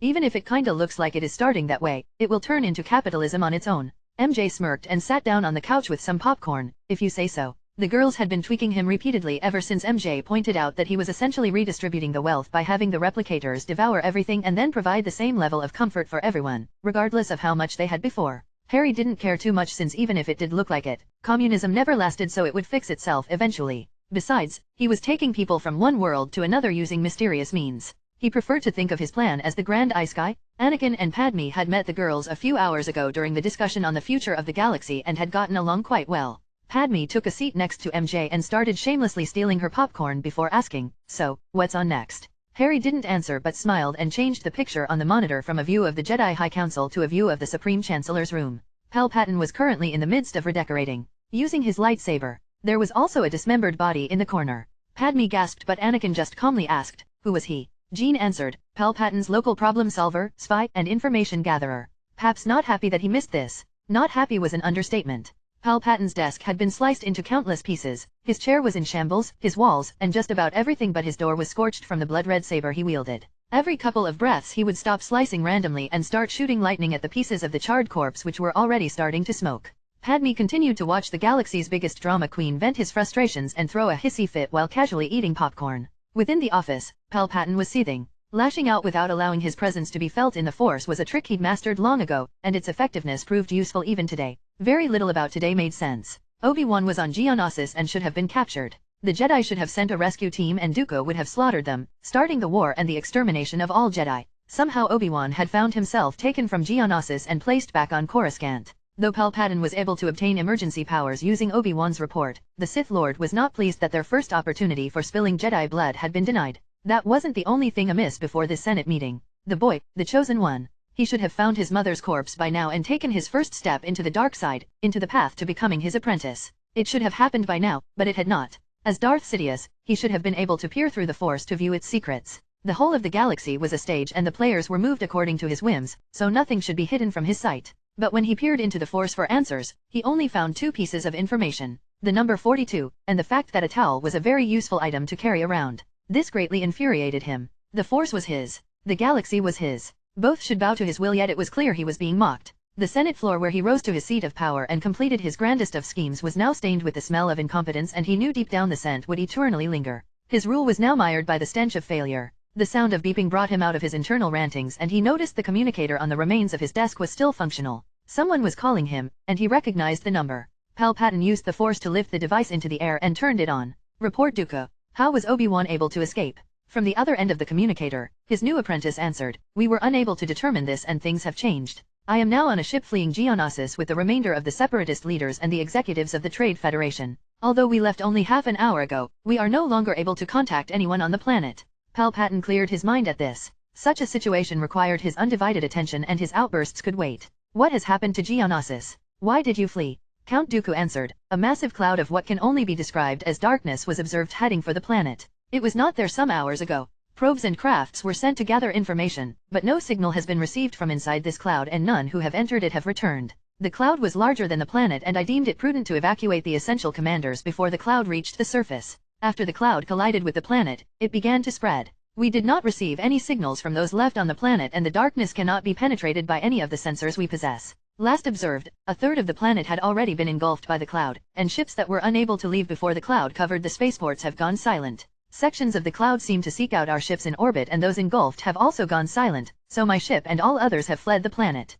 Our last successful communication to the planet was 5 minutes ago. Geonosis has now gone silent. Dooku did his best to speak stoically and hide his fear. He really did. But Sidious was quite sensitive to fear and he could tell that his apprentice reeked of it. He was sorely tempted to berate his apprentice, but in truth even he was a little freaked out by that description. Those watching him on screen noticed his apprehension and Wanda smiled. Nice. Holograms are awesome. Padme asked. Holograms. MJ answered. Harry's toys are just hiding with holograms. They beam out everyone in the area covered by the holographic darkness and spread slowly. They are also masters at signal jamming and stealth. Anakin asked. Why wait? You could have taken Dooku then and there. Rogue answered. Now where's the fun in that? People don't fear a quick and painless death. They fear the unknown. They fear the slow, creeping crawl of that which cannot be stopped. Wanda continued. Harry wants to scare Palpatine shitless. That kind of performance needs atmosphere, ambience, and time. Padme asked. What are you gonna do with Dooku? Harry answered. Not now, but eventually I'll just send him home. Sereno is actually a fairly balanced planet. It has a large population, but also a large agricultural industry and is quite self-sufficient. I feel he can share the planet with Dathmarians and maybe he'll build his own Jedi temple. One of the main problems his planet has is that many workers have been displaced by droids, but after the replicators are through, all droids and droid production facilities will be devoured. Anakin asked, are you gonna send Palpatine somewhere or kill him? Harry smiled. No, I won't kill him. He didn't elaborate, but there was something about his smile that made Anakin understand Palpatine would not be getting a happily ever after. Technically, Palpatine had never tried to kill Harry. Harry couldn't just kill a stranger because he was a jerk. The only person Harry killed since coming to this galaxy was a Tusken Raider and only because that guy shot him first. On screen, Palpatine considered what to do carefully before relaying to his apprentice, keep the leaders calm and prioritize gathering information. We must learn the origin of this darkness and take its means for ourselves. The galaxy will be ours. This is only a minor setback. Dooku replied, understood my master. It will be done, before cutting off the call. Palpatine stood in silence for a few moments in thought before using the communicator to call some droids to repair his office. He'd have their memories wiped when they left so there would be no evidence of his hissy fit. It wasn't the first time. Anakin felt through his bond with Obi-Wan that he was leaving Coruscant. He asked, where are you gonna put Obi-Wan? Kalevala. It's a Mandalorian world with a girl Obi-Wan is sweet on. The Mandalorians could use a negotiator and she could use Obi-Wan. Though that's later. It will take a few weeks to finish off Hutt space and then we'll slowly start on the outer rim. Hutt space had a frighteningly large amount of perfect planets with almost no population. The Hutts used them as resort planets and only high-level Hutts from high-level clans could visit. Anyone else on the planet was a slave and none besides authorized Hutts who visited were allowed to leave. The local aliens who once lived on these planets were long since exterminated by the Hutts. Because of all this, these planets made an excellent starting point to edit first. The planets in Hutt space were protected by the Hutt security fleet which was larger than any other fleet in the galaxy. Even the Separatists and Republic fleets at the height of the Clone Wars could not match, but the Hutt fleets were used only to protect Hutt space and ensure that their planets belonged to them and them alone.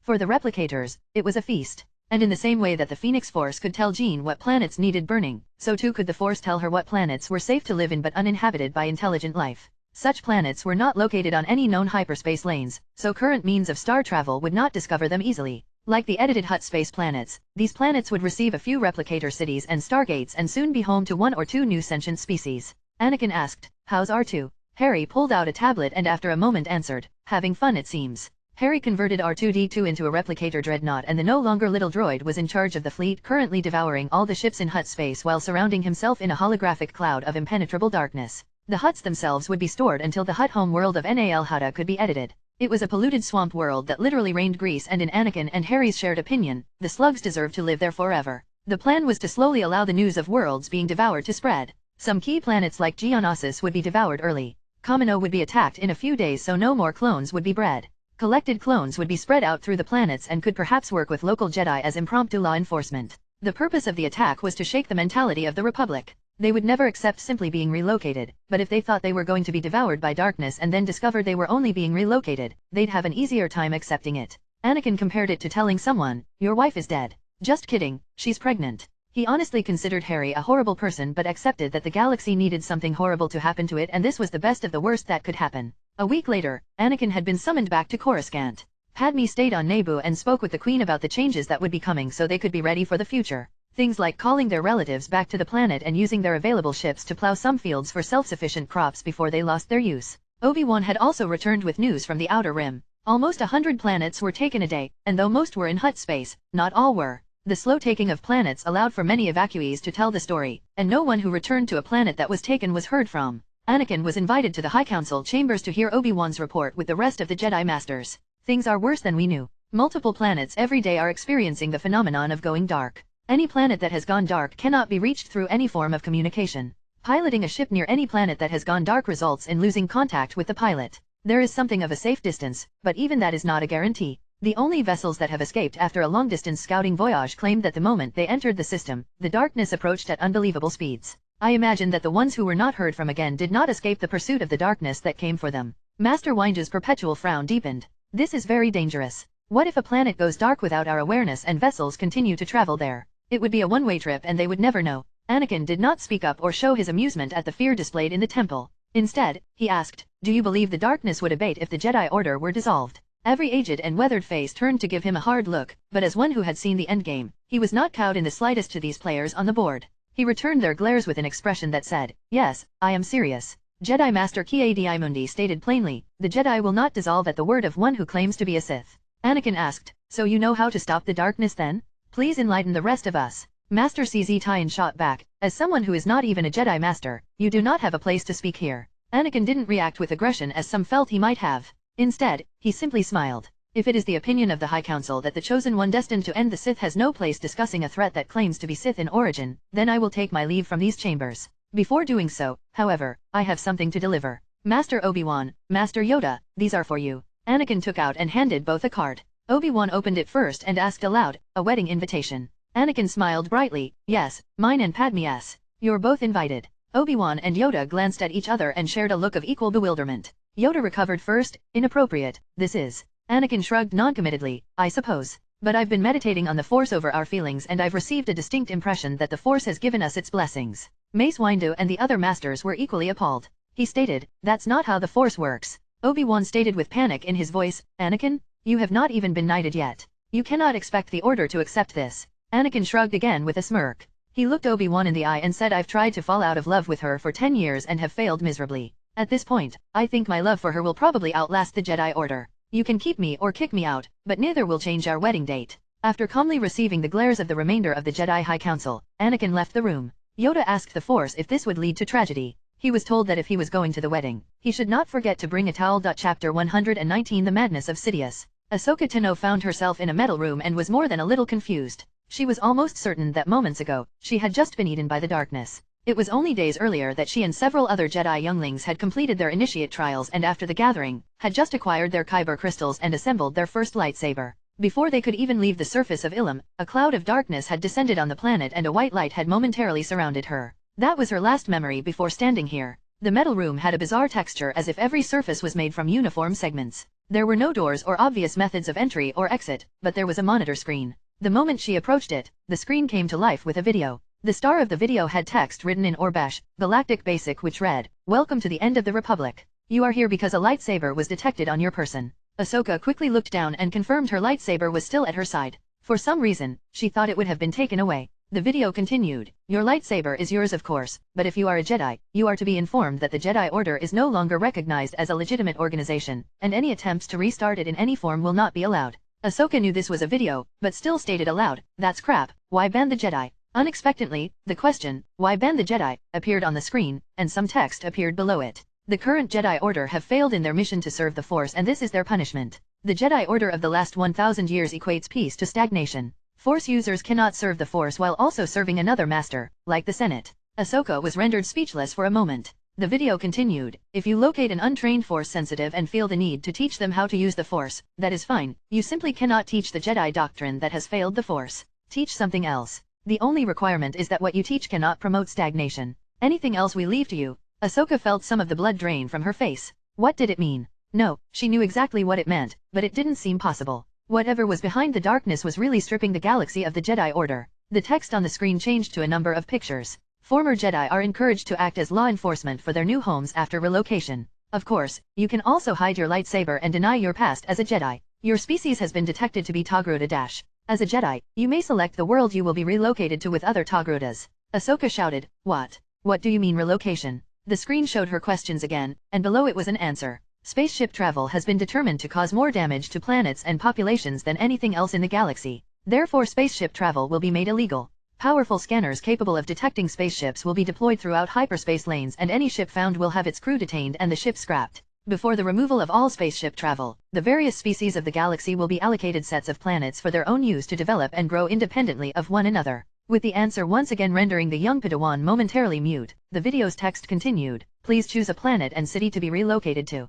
All the information for potential planets and cities to choose from will be made available. Take your time making a decision. Travel from planet to planet will not be available for a number of years. Ahsoka recovered enough to shout, I want to back to Coruscant. The video replied, the planet Coruscant does not support life and is a drain upon the resources of the galaxy. Its only value is its relative position within hyperspace lanes, which are now considered obsolete. Not willing to accept no as an answer, Ahsoka drew her lightsaber and stabbed it into a wall. Or at least tried to. The replicator blocks heated up upon impact, but the heat spread and dissipated faster than the point of contact could melt. Normal replicator blocks would in fact melt on contact with a lightsaber, but this room was constructed especially for stubborn Jedi, so escape was not an option. Ahsoka shouted and tried slicing through the walls again and again. She wailed and cried and screamed and even dropped her lightsaber and started banging on the walls. The video screen changed to another message. The galaxy had to change. Change is usually brought on by pain and bloodshed, but a vast amount of resources have been allocated to make the galaxy change without the need for violence and death.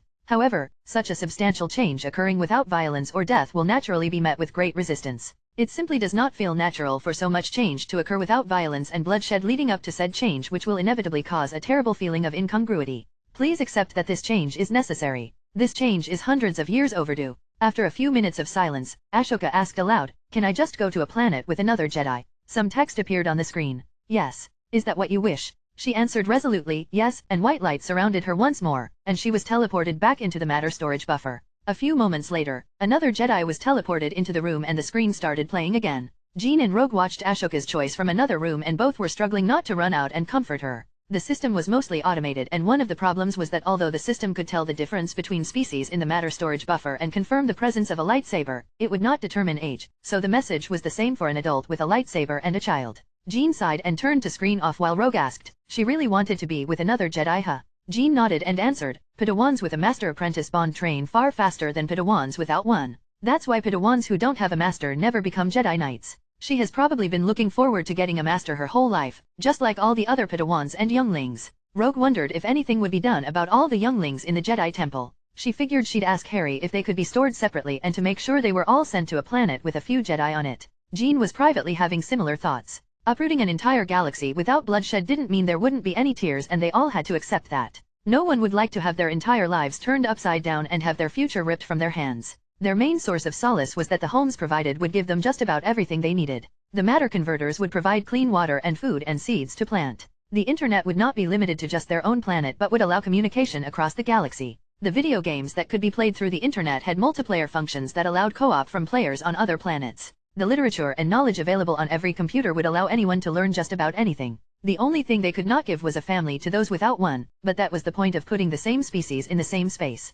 It would allow for them to group together quickly into communities. It had been a month since the galaxy's first planet had gone dark, and many things had changed during that time. Though multiple planets went dark a day, it would still take years for them all to be affected, and many Outer Rim planets were being evacuated. The Clone Wars came to a grand halt when Kamino went dark and all contact was lost with the cloners. The Separatists were unable to celebrate their independence as their most valuable planets often went dark, even the ones not located in the Outer Rim. Palpatine's effort to direct his apprentice into actions to relight the spark of the Clone Wars had minimal effect. Count Dooku spent most of his time trying to locate the source of the darkness without being consumed by it and had no luck in his search. The Separatists were unable to do anything more damaging than the darkness, so their presence was little more than an afterthought in the minds of the citizens of the Old Republic. Palpatine had of course ordered Dooku to send numerous droid scanners to planets that had gone dark, but after leaving hyperspace, not a one sent back a useful signal. The only way to get some information was to exit hyperspace very early and travel to the planet at sublight speeds. The darkness surrounding the planets that had gone dark did not extend indefinitely around the planets, so there was a distance safe enough to gather intel.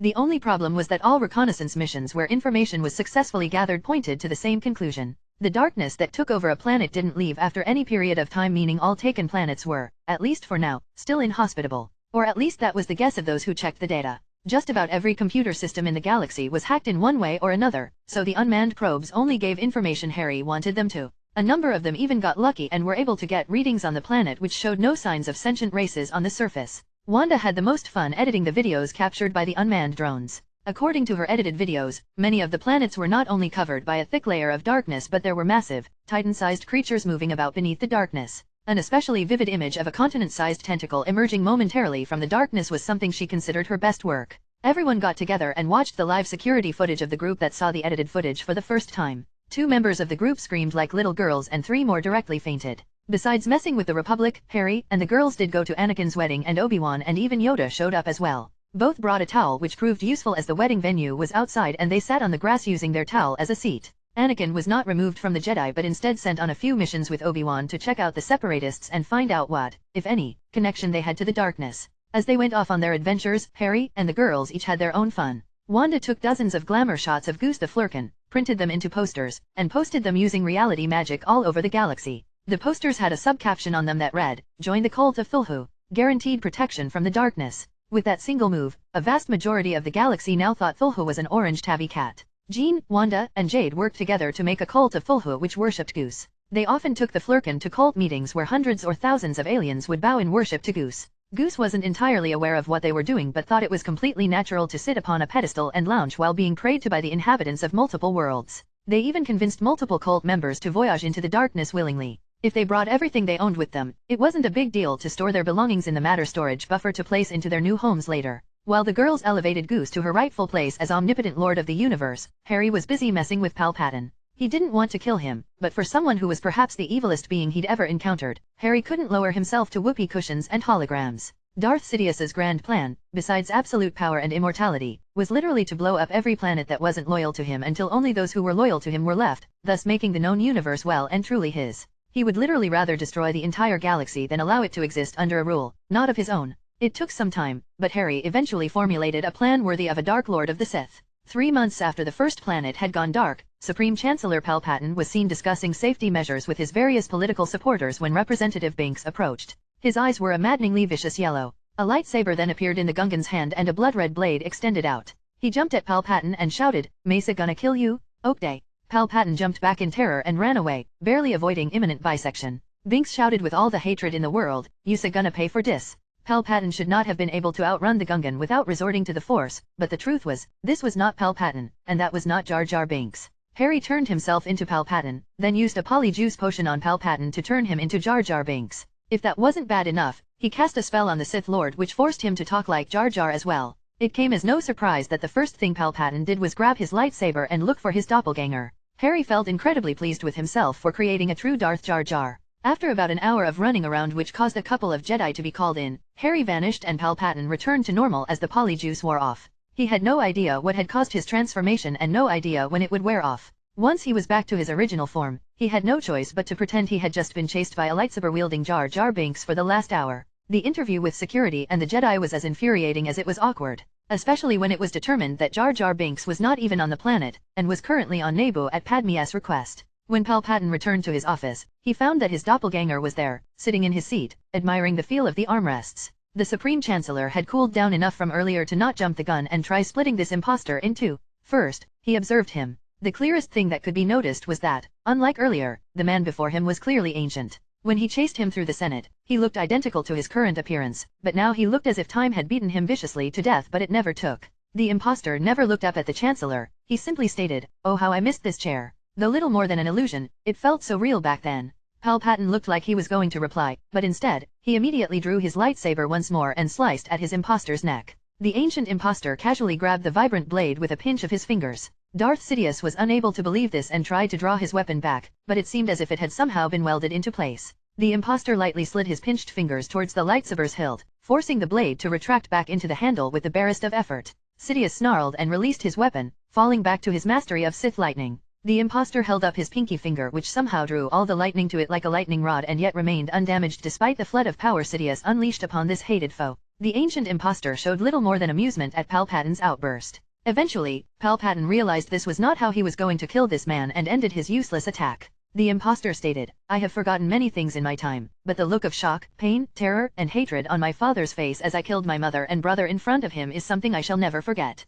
Palpatine understood the implication but shouted, "You are not me." The impostor chuckled and stated, "Not anymore. But I once was. Long ago. I can almost remember standing where you are now, watching my future self destroy the grand plan. Hating my impostor for ruining everything. Witnessing the republic that should have become my empire fall to pieces around me. I went through the baptism of suffering and madness, and only after I accepted the truth was I able to find my master, the great Cthulhu." Palpatine sneered and stated mockingly, "You claim to be me from the future." The ancient impostor replied, "I don't need to claim anything. Eventually, you will see the truth. Eventually, you will understand. You will then go on a journey to find and awaken your true master from his slumber. He will teach you true power."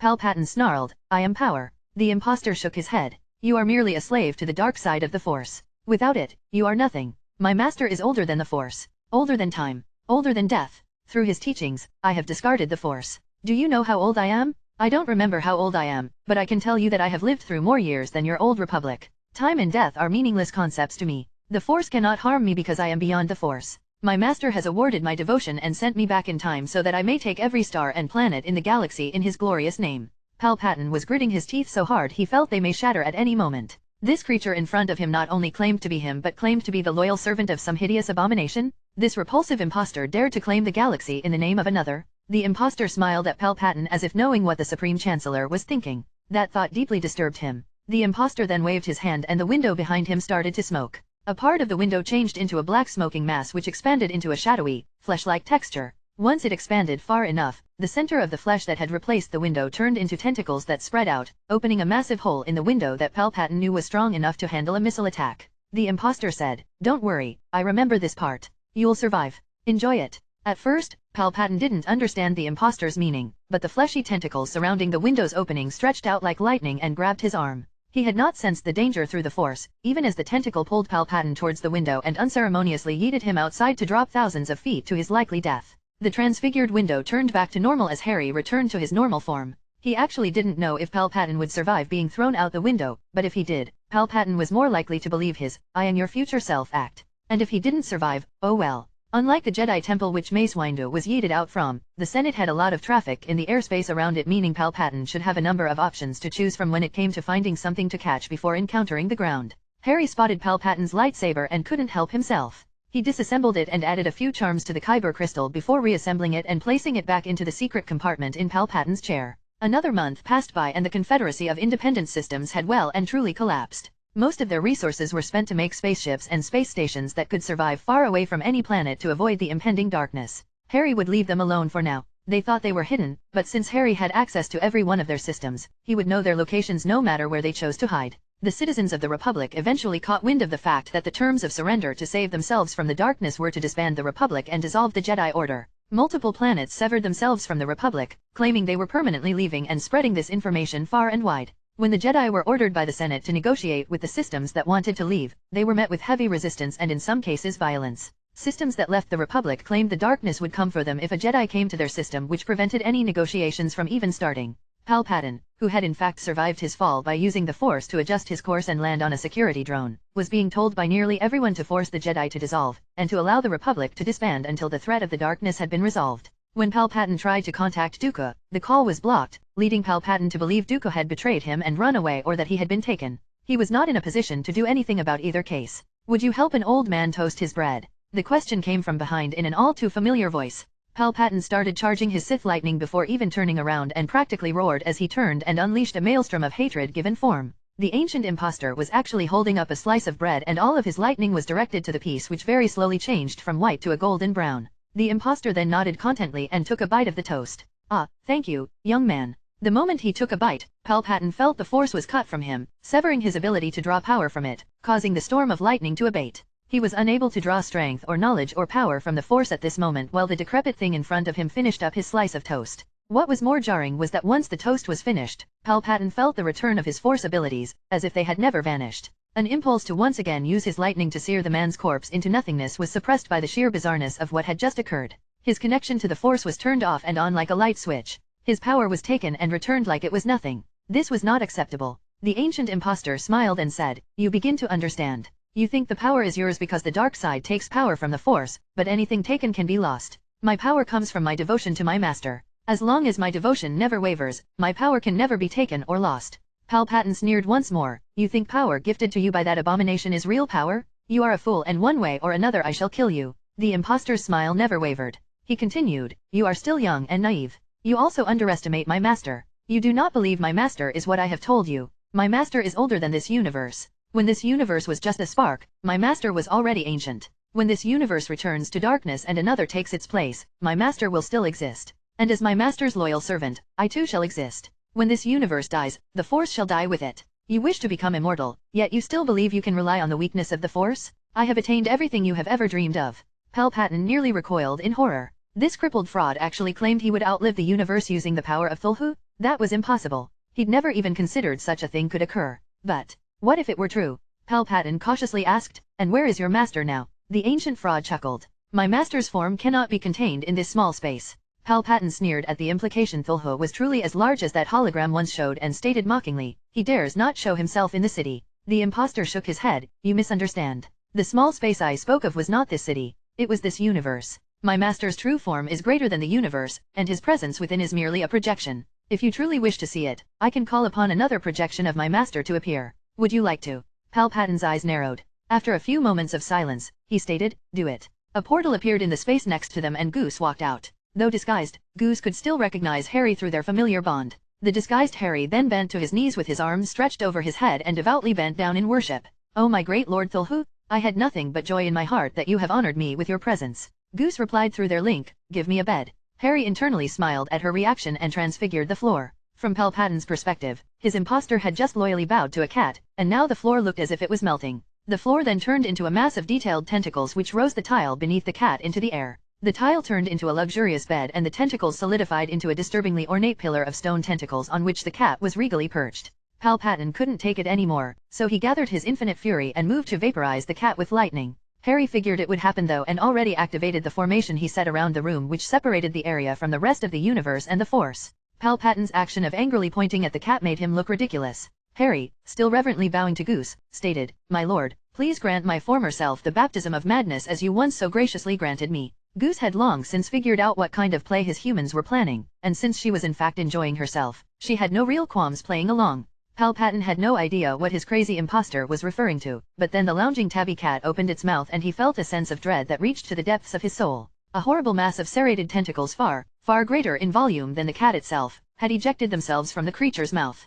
Palpatine had no access to the Force so was moving only on instinct as he turned and ran for his life. The tentacles moved far faster though and wrapped around his legs and waist. He was then slapped and tossed against the wall and floor and he unconsciously screamed. The impostor never got up from his kneeling position but he shouted, "Now you shall experience the glory of the Master and be gifted with the truth of the universe." The tentacles then drew Palpatine into Goose's mouth where he was then eaten. Harry got up and started petting Goose. "Thanks for playing along. Please don't digest him, I want to play with him just a little longer." Goose replied through their link, "Then I'll play with him a little too." For some reason, Harry suddenly felt sorry for Palpatine. The pocket dimension within a flurkin could store an entire universe, though the act of devouring a universe was most uncomfortable. Harry once used a viewing spell to check out what Goose's pocket dimension looked like and it made most horror movies seem tame. And now Goose was likely giving Palpatine the grand tour. Harry just stood there petting Goose for a half hour before Goose started hacking like she was going to spit out a hairball. Harry got back into position as Palpatine was yeeted out from Goose's pocket dimension. Though unharmed he was covered in pink goo and slid along the length of the floor before coming to a stop. He was conscious, but he was unresponsive on the floor. Goose put the cat in catatonic. In his ancient Palpatine form, Harry picked up Goose while dispelling the transfigured tentacle column and walked past the fallen Palpatine out the door. Without turning to the Supreme Chancellor, he said, "The door to ultimate power is before you. Only you can decide whether or not to enter it." Harry decided he'd played with the man enough this week and moved his interests back to the Jedi. The next day, posters of Goose appear throughout the Jedi Temple. On each is a caption that reads, "Do not panic." Considering the general mood of the temple, the posters were left up since it was a good message to keep in mind. Yoda remained confused throughout most of the following months. Despite the vanishing of countless worlds and hundreds of Jedi, the Force did not seem to feel any sort of pain. When a large number of Jedi died, it was not difficult to sense the loss within the Force. Throughout his meditations, however, Yoda felt nothing. It was like seeing fire without smoke. Yoda was a great many things, but a fool was not one of them. After months of meditating, he was able to see a hint of the truth. Without informing others of his findings, Yoda slowly hobbled through the temple until he found Obi-Wan and his apprentice discussing their findings with other Jedi Knights. Obi-Wan stopped and stated, "Master Yoda, did you have any further questions?" Yoda nodded, "A few I have, but for you, they are not. With your Padawan, I wish to speak." The others sensed that Yoda wished this conversation to be private and left with a respectful nod. Yoda met Anakin's gaze and saw a complete lack of fear and concern. He'd seen it multiple times in the last few months, but only now did he understand its meaning. Yoda asked, "The source of the darkness, know it you do." It was not a question. It was a simple fact. Anakin showed a moment of surprise but then smiled. He was never asked to hide it. He had learned that hiding some things made other things worse in the long run. He answered in all honesty, "That's right." Yoda nodded and continued, "Harm the galaxy, the darkness will not." This was a question. One he had been ruminating over every moment of the last few months. Anakin's smile weakened a bit since he was well aware of the pain the turning over of the galaxy would cause. But pain was sometimes necessary, and it was not the same thing as harm. He answered, "No one will be harmed." Though Yoda heard a number of things in that answer, there was still honesty at the core, meaning the galaxy was not in any true danger. Yoda sighed with relief. "The one pulling the strings, I wish to meet." Anakin pulled out a communicator and punched a few buttons. The other end rang a few times before being picked up. "Hey Harry, Yoda figured it out and wants to talk." "Yeah, we're alone." "Okay, sure." He then hung up and said, "Give it a moment." A silver portal then appeared in the hall the pair stood in. Harry could locate Anakin's communicator, so sending a portal there wasn't difficult. Anakin took a moment to savor the astounded look on the Grand Master's face before stepping through the portal, followed by a hobbling Yoda. The new room was a living room with a couch and a large TV, though no one was using it at the moment. Harry walked in a moment later and Yoda didn't seem surprised to see him. He'd seen the young man at Anakin's wedding, and the fact that neither Harry nor any of the young human females with him had any presence in the Force had been a great source of confusion until his recent epiphany. Harry smiled at the ancient Jedi Master and stated, "I wondered if you'd catch on. I did leave you enough clues." Before Yoda could respond, Harry tossed a silver ring at the ceiling which expanded into another portal. A familiar old man fell down and twisted his body to land safely. Count Dooku looked a bit jittery upon falling into an unfamiliar space, but when he spotted Anakin and Yoda, his tension noticeably dropped. Harry announced, "Dooku, Yoda just figured out the secret of the darkness and is here to learn what's been going on for the past few months. I figured I'd invite you since you might want to know as well." Dooku collected himself and took in Harry's appearance. He sensed nothing from him. It was like a hologram or a droid. He completely lacked even the smallest presence in the Force. Anakin headed off into a hallway and said, "I'll get some snacks." He'd been here enough times to know his way around. Yoda approached his former Padawan and stated, "Looking well you are not, my old friend." Dooku was well and truly strained over the last few months. No matter the planet he had tried to hide on, it had never taken longer than a week for the darkness to find them. He wanted to go home but feared the darkness would follow him back. He wanted to give up this foolish endeavor but had no other options available to him. Harry stated, "Before we start, did you want to tell Yoda who Sidious is? I will be doing so if you do not." Dooku wasn't sure if he was being tricked, so he stated, "If you would like to, then by all means." Harry nodded and picked up a remote control. He turned it on and a video popped up which appeared to be coming from Palpatine's new office. He'd insisted on moving to an office without a window. The office was currently empty but Harry got out a tablet and typed in a few things. Suddenly some lights came together in what was clearly a hologram, but the image grew clearer until it was indistinguishable from something real. The image that appeared was of a terribly skinny young human woman with blonde hair. She was sitting on the top of Palpatine's large desk in the fetal position. She then grabbed what appeared to be an electric shaver and began shaving her head. The door opened and Palpatine just stood there, frozen as a strange woman sat on his desk shaving her head bald. She looked at him and said in a crackly voice over the sound of the electric razor, "Government came and took my baby." Palpatine closed the door. Harry snickered and tapped on the tablet again and the hologram turned off. Palpatine opened the door again and looked around the empty room. He decided to close the door again. Harry laughed and said, "I've been messing with him for a few weeks now." Dooku sighed and stated, "Yes. While investigating my apprentice's death, I learned that Palpatine was a Sith Lord." Yoda frowned at the unbelievable statement. Anakin returned with popcorn and heard what Dooku said. "Yeah, I didn't believe it either until Harry showed me a mountain of evidence." He offered some popcorn to Dooku and said, "Palpatine apparently wanted me to kill you and become his apprentice." Dooku sighed and looked carefully over the popcorn for a moment before picking up a single kernel and eating it. Yoda was still having a hard time believing it and asked, "Why serve him if no this you did?" Dooku looked down upon the Grand Master and stated succulently, "He admitted to being a Sith and offered me a place that could allow me to directly oppose him. I always planned to betray him, but after accepting I found it far more difficult than I initially thought." Harry noticed Yoda's firm disbelief and said, "The Jedi have remained the same for 1,000 years. The Sith have not. In the past, the Sith always rose to power, created an army, and used that army to threaten the Republic. Palpatine knew this is what you expected of the Sith and used that expectation against you. By making it known that Dooku had joined the dark side and was raising an army, the Confederacy, he made you look in the wrong direction as he slowly gained power in the Senate. The moment he was granted emergency powers, he had already won. Dooku nodded. Even while planning to betray him, I was still just another one of his pawns. Anakin chipped in. Harry isn't a local. He saw everything that was happening and it seems the Force asked him to intervene. Harry chuckled. Actually, the Force asked my wife to burn half the Republic to cinders. Dooku and Yoda both turned to face Harry in horror. Not at the admission, but because they had both just been told by the Force that what Harry said was completely true. Harry then continued, but I thought that was a bit much, so I made a different plan that would still fix all the problems the Force had with the Jedi and the Republic without killing hundreds of trillions of innocents. Dooku stated, the darkness. This is your doing. Harry nodded. The darkness is a fleet of robots with extremely advanced technology covered by a hologram that hides their true appearance. I've been using them to fix damaged worlds. I also have the tech to teleport living beings into a matter storage buffer. All the beings on the taken planets are being stored until the planets are fixed. Then they will be placed back onto planets into pre-made cities. Each home includes a lot of luxuries such as matter converters which can make food and water from energy taken from sunlight, computers, and other things a majority of the galaxy lacks. Dooku asked, why? Why destroy civilization and remake it at all? Harry answered, because the civilization I make will be very, very different. In each city, I'm leaving a Stargate, a matter transporter that allows matter and life forms to be instantly transported from one planet to another. However, the use of the Stargates will be limited for a number of years. The main thing is that I am shutting down all space travel. The robot fleets will tour the hyperspace lanes forever and take apart any ship they find. I'm forcing planets to develop in a way in which they can become independent of other planets. This is a boon to life and the will of the Force. Dooku asked, and what of Sereno? Harry nodded. That's actually one of the things I wanted to discuss with both of you. The Jedi Order had failed, but it is not entirely their fault. In any case, something better should replace it. Something that does not get in the way of change and allows progression. If you two can come together and create a new foundation for Force users, I can build a new temple on Sereno, and when I destroy Coruscant, I can take all the younglings there. Yoda asked, if a choice we cannot make, for the younglings, what will you do? Well, to promote unity, I'm only placing 1 or 2 species on each planet. So the younglings would simply be placed on a planet with their species and their training would likely come to an end unless a Jedi of the same species was on the planet as well and took them in. Dooku sighed. He took the bowl of popcorn from Anakin and sat on the couch. He knew this conversation would take some time, but it was a conversation worth having.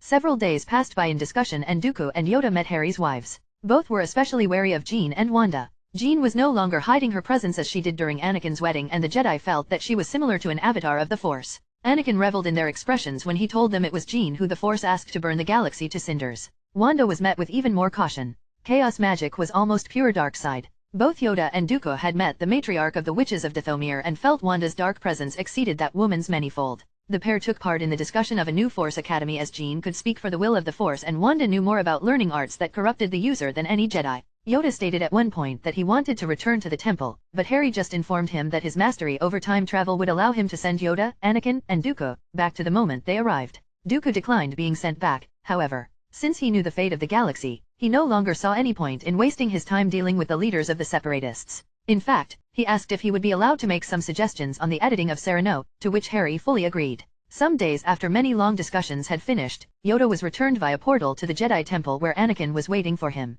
Anakin intended to spend the rest of his life with Padme on Naboo, so he didn't feel the need to give any input on the future of the Jedi. He returned many days ago, but due to time travel, he only returned a few moments ago. Anakin saw that Yoda looked both weary and relieved, a marked difference compared to his appearance when he first approached him. He asked, "How long were you in there?" "A month, I think. Many things to discuss with my former apprentice I had." Anakin nodded. "Will you tell the council?" Yoda sighed. "Step down from the seat of Grand Master, I will. Ask to take charge of the younglings, I will. Make easier the transition, I will. The least I can do, this is." Anakin understood the answer, though it was left unsaid. Yoda was not the most stubborn member of the High Council, he was simply too reactionary. He would not commit to a decision until he had a strong enough reason to do so. It was something the Sith had taken advantage of. For the past 1,000 years, they made only the smallest of waves in their grand schemes which were not enough for Yoda to notice or react to. In other words, Yoda had done nothing to stop the Sith in the last 1,000 years because he was always under the assumption that any move taken by the Sith would be grand and make great waves. Anything that did not make great waves had nothing to do with the Sith. Other members of the Jedi High Council were different. They were truly stubborn. They would not accept the truth and inevitability of their future even if Yoda were to spell it out for them letter by letter. So rather than dealing with headaches he'd never meet again once the temple was taken by those robots, he'd rather spend the remaining days of the Jedi Order getting to know the younglings he'd spend the rest of his life bringing up. According to Harry, the Stargate on Sereno would open to human and Dathomirian populated worlds in a decade or two and other worlds some decades later. That was enough time to train the next generation in a new order before allowing them to leave for other worlds. Yoda would take to heart his mistakes and remain flexible so that the next generation of Force users could truly act under the will of the Force as he had failed to do. The Jedi Temple was quite shocked when Yoda stepped down from his seat and stated that they must consider the dissolution of the Jedi Order. Most of the Jedi Masters did not accept his words, though Mace Windu was often seen having private discussions with Yoda and often taught younglings together. What Anakin found funny was that Yoda and Windu were never seen around the temple without a towel in hand. A year passed by though Harry skipped most of it via time travel. He and his wives would skip forwards a few weeks or a month and do some stuff before skipping ahead once more. More than half the galaxy had gone dark and many planets had been fully edited and were being repopulated. Many of the new residents stayed in their new homes for days before wandering out. The new homes had doors with locks, bathrooms, water, and food, so they could stay within as long as they wanted. But most species are naturally communal and they would eventually leave to check out their new homes and worlds. The computers gave them all the knowledge they needed for maps and local areas. The only things they did not have were vehicles and spaceships. They had to walk. Every resident was given a replicator bracelet which came with a mini-computer. It was mostly to prevent them from getting lost and acted as a key to their homes. Even if it took months or years, the communities would eventually get to know each other and grow closer. Without the need to compete for resources or knowledge, they could live how they wanted to or for each other. Cities expanded as proactive members created farms or workshops to allow them to build and grow as they pleased. Yoda, Anakin, Obi-Wan, and Mace Windu eventually gathered all the younglings on Coruscant and took them to Sereno. Harry helped by providing ships and used some clever hacks to prevent others from stopping them. Sereno had already gone dark but the group was not beamed into a matter storage buffer on their arrival.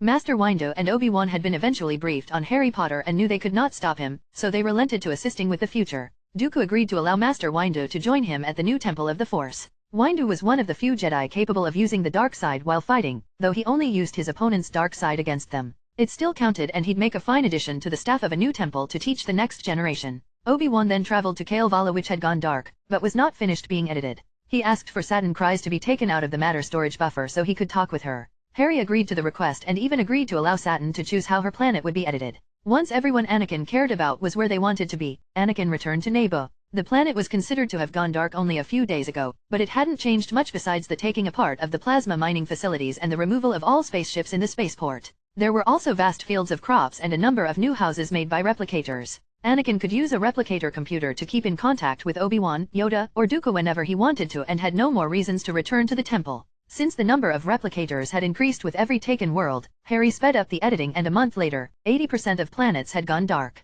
The Jedi had been chased out of the Temple of Coruscant and fled, but most arrived on planets that had gone dark and were promptly stored in a matter storage buffer. Palpatine was losing his mind. He tried meditating using his lightsaber, but the spells placed on the Kyber crystal prevented him from pulling himself together. Soon, the darkness came for Coruscant. Palpatine and many others intended to leave but soon discovered that all the space around the planet was engulfed in darkness like a massive shell. Even the planet's sun was blocked out by the darkness which very slowly shrunk around the planet. Those on the planet had no way of knowing the darkness was just a shell. From their perspective, the universe had been completely engulfed in darkness and their planet was all that was left. This thought was made worse by the fact that signals could not penetrate the darkness, so no ship could enter Coruscant and no signals could be received by Coruscant. From their perspective, they were now alone in the darkness. Rather than take the entire planet at once, massive tentacles of darkness came down from the shell surrounding the planet and slowly swiped over the planet. Every area it swiped over was rendered silent and empty. Cultists filled the streets spouting the glory of Cthulhu, though they were actually thinking of Goose. Palpatine stood in a room in the Senate looking out a window at the mountain-sized tentacle slowly making its way to the Senate building. Some senators turned cultists were raving that their time had come but he was ignoring them. As the tentacle very slowly grew larger in its approach, Palpatine started laughing. Tears streamed down his face as he laughed and fell to his knees. Not caring about the senators around him he shouted, "Almighty Cthulhu, I have seen the truth. Allow me to serve you in all your glorious majesty." Inside his mind, he heard his future self's voice, "If you wish to serve the great Cthulhu, you must find him. You will only find him when you have truly and wholly devoted your mind and soul to his glory. Will you take up this task?" Palpatine shouted eagerly, "I will." A silver portal appeared before him. The voice in his head stated, "Then discard your lightsaber, your connection to the Force and enter. This is the world the Almighty Cthulhu sleeps. When your devotion has reached the level of my own, you will find him and awaken him. Then everything you desire, everything you deserve, will be yours." Palpatine took his lightsaber and threw it to the side before getting up and shouting, "Yes, it will be mine. All glory to Cthulhu." He then ran through the portal to the planet Dagobah.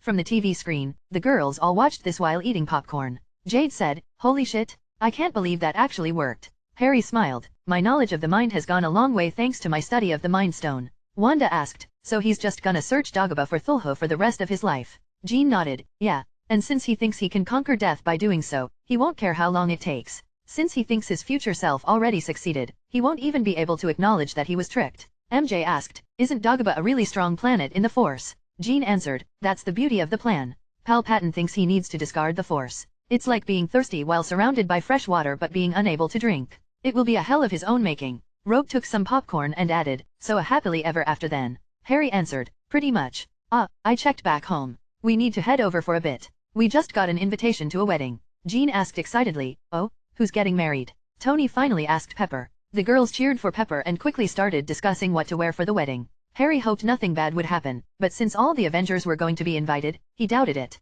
What were the chances? Right. Chapter 120 The Counterattack of Fate. In a location below the 9 realms and ruins of the 10th realm, in a pocket dimension hidden within the roots of the universe-spanning world tree Yggdrasil, an old woman, a young woman, and a middle-aged woman, Goa'uld, Ord, and Verdandi, sat on a couch watching pirated Midgardian sitcoms while eating Cheetos and drinking root beer. The Norns, the 3 sisters who represent the future, the past, and the present, the weavers of fate, have written the tales of the realms under their watch from the Hyborian age to the present. They also enjoyed the drama of TV sitcoms because the writing was similar to their own interests and frequently provided them with fascinating ideas. Once their favorite sitcom was over, Goa'uld picked up the remote and started channel surfing. Ord snatched the remote away, stating, "You've had your turn, it's my turn." Goa'uld, though usually silent in the presence of mortals, argued back, "No, that last one was all of ours. Now it's my turn." Verdandi shouted, "Just pick something? You left it on the news." The other two realized Ord had picked a poor time to snatch the remote. They hated the news. They always give out the credit for their work and their stories to others.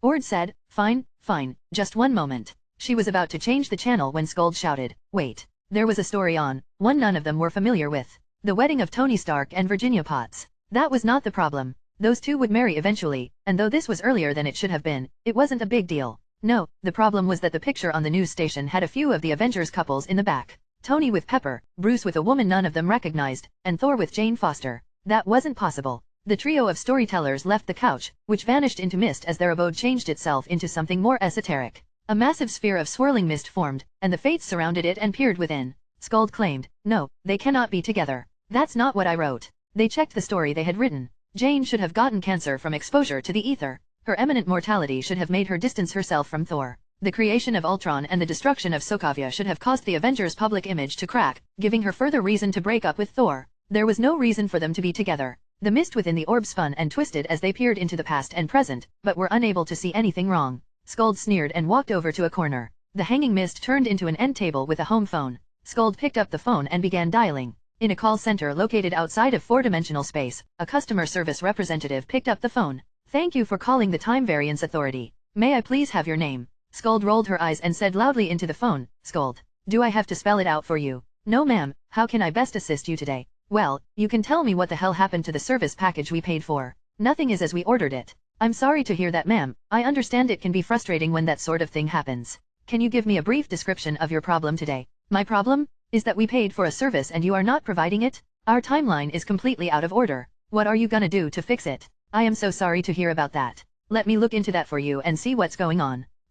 I don't see any problem. Can you describe the issue you're having?" "My issue is that Thor Odinson and Jane Foster are still together. This is not what I paid for." "That's strange. I can't see any problems from this side. Let me try connecting manually. Can you give me your timeline's identification number? It's on the top page of your billing statement." "I don't know where that is. Just a second." "Okay, I think this is it." The Norn gave the TVA agent the timeline's ID and a moment later, the TVA agent exclaimed, "Oh, wow. I am so sorry. I did not think it would be that bad." For some reason, the timeline did not pull up properly in his system until he manually searched for it. It was completely off course. The Norn exclaimed, "You don't say. What the hell happened?" I don't know." He really didn't. He was panicking. This was the first time he'd seen a timeline spiral so far out from the sacred timeline without any alarms going off. He was looking through the history of the timeline but couldn't tell where it diverged or what variance caused this, but it had been out of line for years already. Goa'uld practically growled through the phone, "I want to speak with your manager." The TVA agent sighed with relief. That was fine, he could pass the problem on to someone else. "Absolutely ma'am, let me put you on a brief hold while I call up my supervisor and explain the situation before transferring you over." The hold was in fact quite brief, though far more time had elapsed on the other side of the call than the Norn's side. A woman with authority in her tone picked up the line, "Hello and thank you for holding on to the line Ms. Goa'uld. We have confirmed the problem and will be sending out our agents as soon as possible to determine the source of the problem and get it resolved for you as quickly as possible. Goa'uld replied, "You'd better, or I'll take my service somewhere else." Though Goa'uld hung up the phone, the agent she spoke with and a dozen others were frantically looking through the timeline to determine the source of the divergence. The problem was that it wasn't showing up. They couldn't see any strange names or unusual parties appearing to cause this mess. It was almost like whoever was responsible was invisible to their readings. The standard operating procedure was to determine the point at which the timeline diverged and send an agent to reset it. They could not use the information available to determine that point, so it was decided to bring in the people of interest from that timeline and question them. As far as they were concerned, everyone there was a variant, so what happened to them didn't matter at all. At least they wouldn't have to send teams to multiple locations.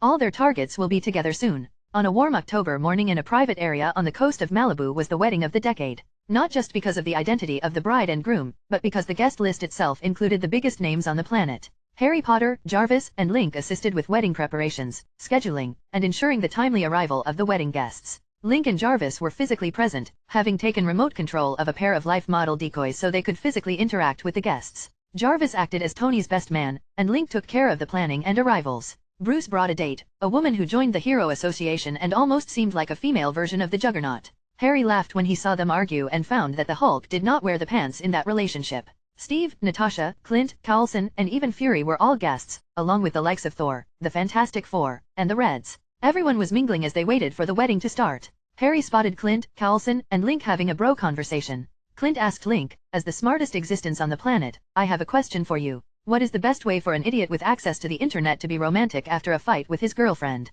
Link's holographic form was that of a blonde-haired, blue-eyed young adult with slightly pointed ears and a forest green, well-fitted suit. Link smiled. This may be one of the top 5 hardest questions for humans on the planet, but for him it was as easy to calculate as the sum of 2 and 2. Link replied, "That would be the purchase and naming of a star after said girlfriend. Doing so is cheaper and easier than you'd think, and nothing is more romantic than naming a star after a love interest and telling her that her name is now an eternal source of light in the darkness."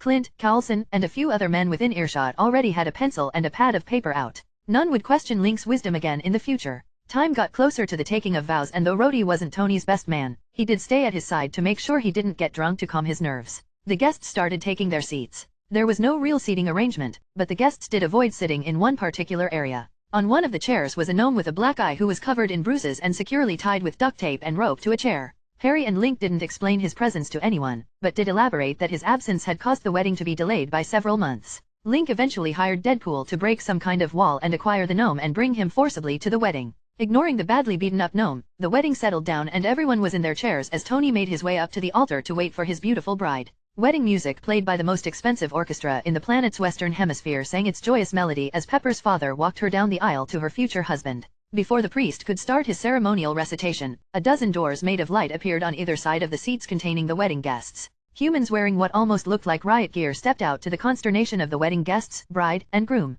Ping. New quest: protect the wedding guests, prevent anyone from being displaced to the end of time. Prevent anyone from being taken by the TVA. Failure to complete both will result in the destruction of your timeline and your existence. A judgmental-looking woman who seemed to be in charge shouted, "Everyone please remain calm. You are to be taken into the custody of the TVA. Failure to comply will result in being purged." Unsurprisingly, everyone drew their weapons. Tony and Pepper were both armored in less than a second. Thor's hammer was in hand, and everyone with a gun had it ready to be fired. Harry stood up to draw attention to himself and walked over to the woman who spoke up earlier. He did so without looking threatening and said, "I'm the wedding planner here, and I don't remember giving you an invitation. Please state your business and leave." The woman rolled her eyes at him and tapped on a screen on her wrist. She said, "Not armed, no powers." She then gestured to the 2 men next to her, and they approached and grabbed Harry from behind. She then pulled out a baton of some kind and pointed it at Harry. "If anyone does not comply, I will authorize the erasure of everyone here, starting with him." She had expected outrage and compliance at the threat. What she did not expect was a universally dumbfounded expression from every member of the wedding party.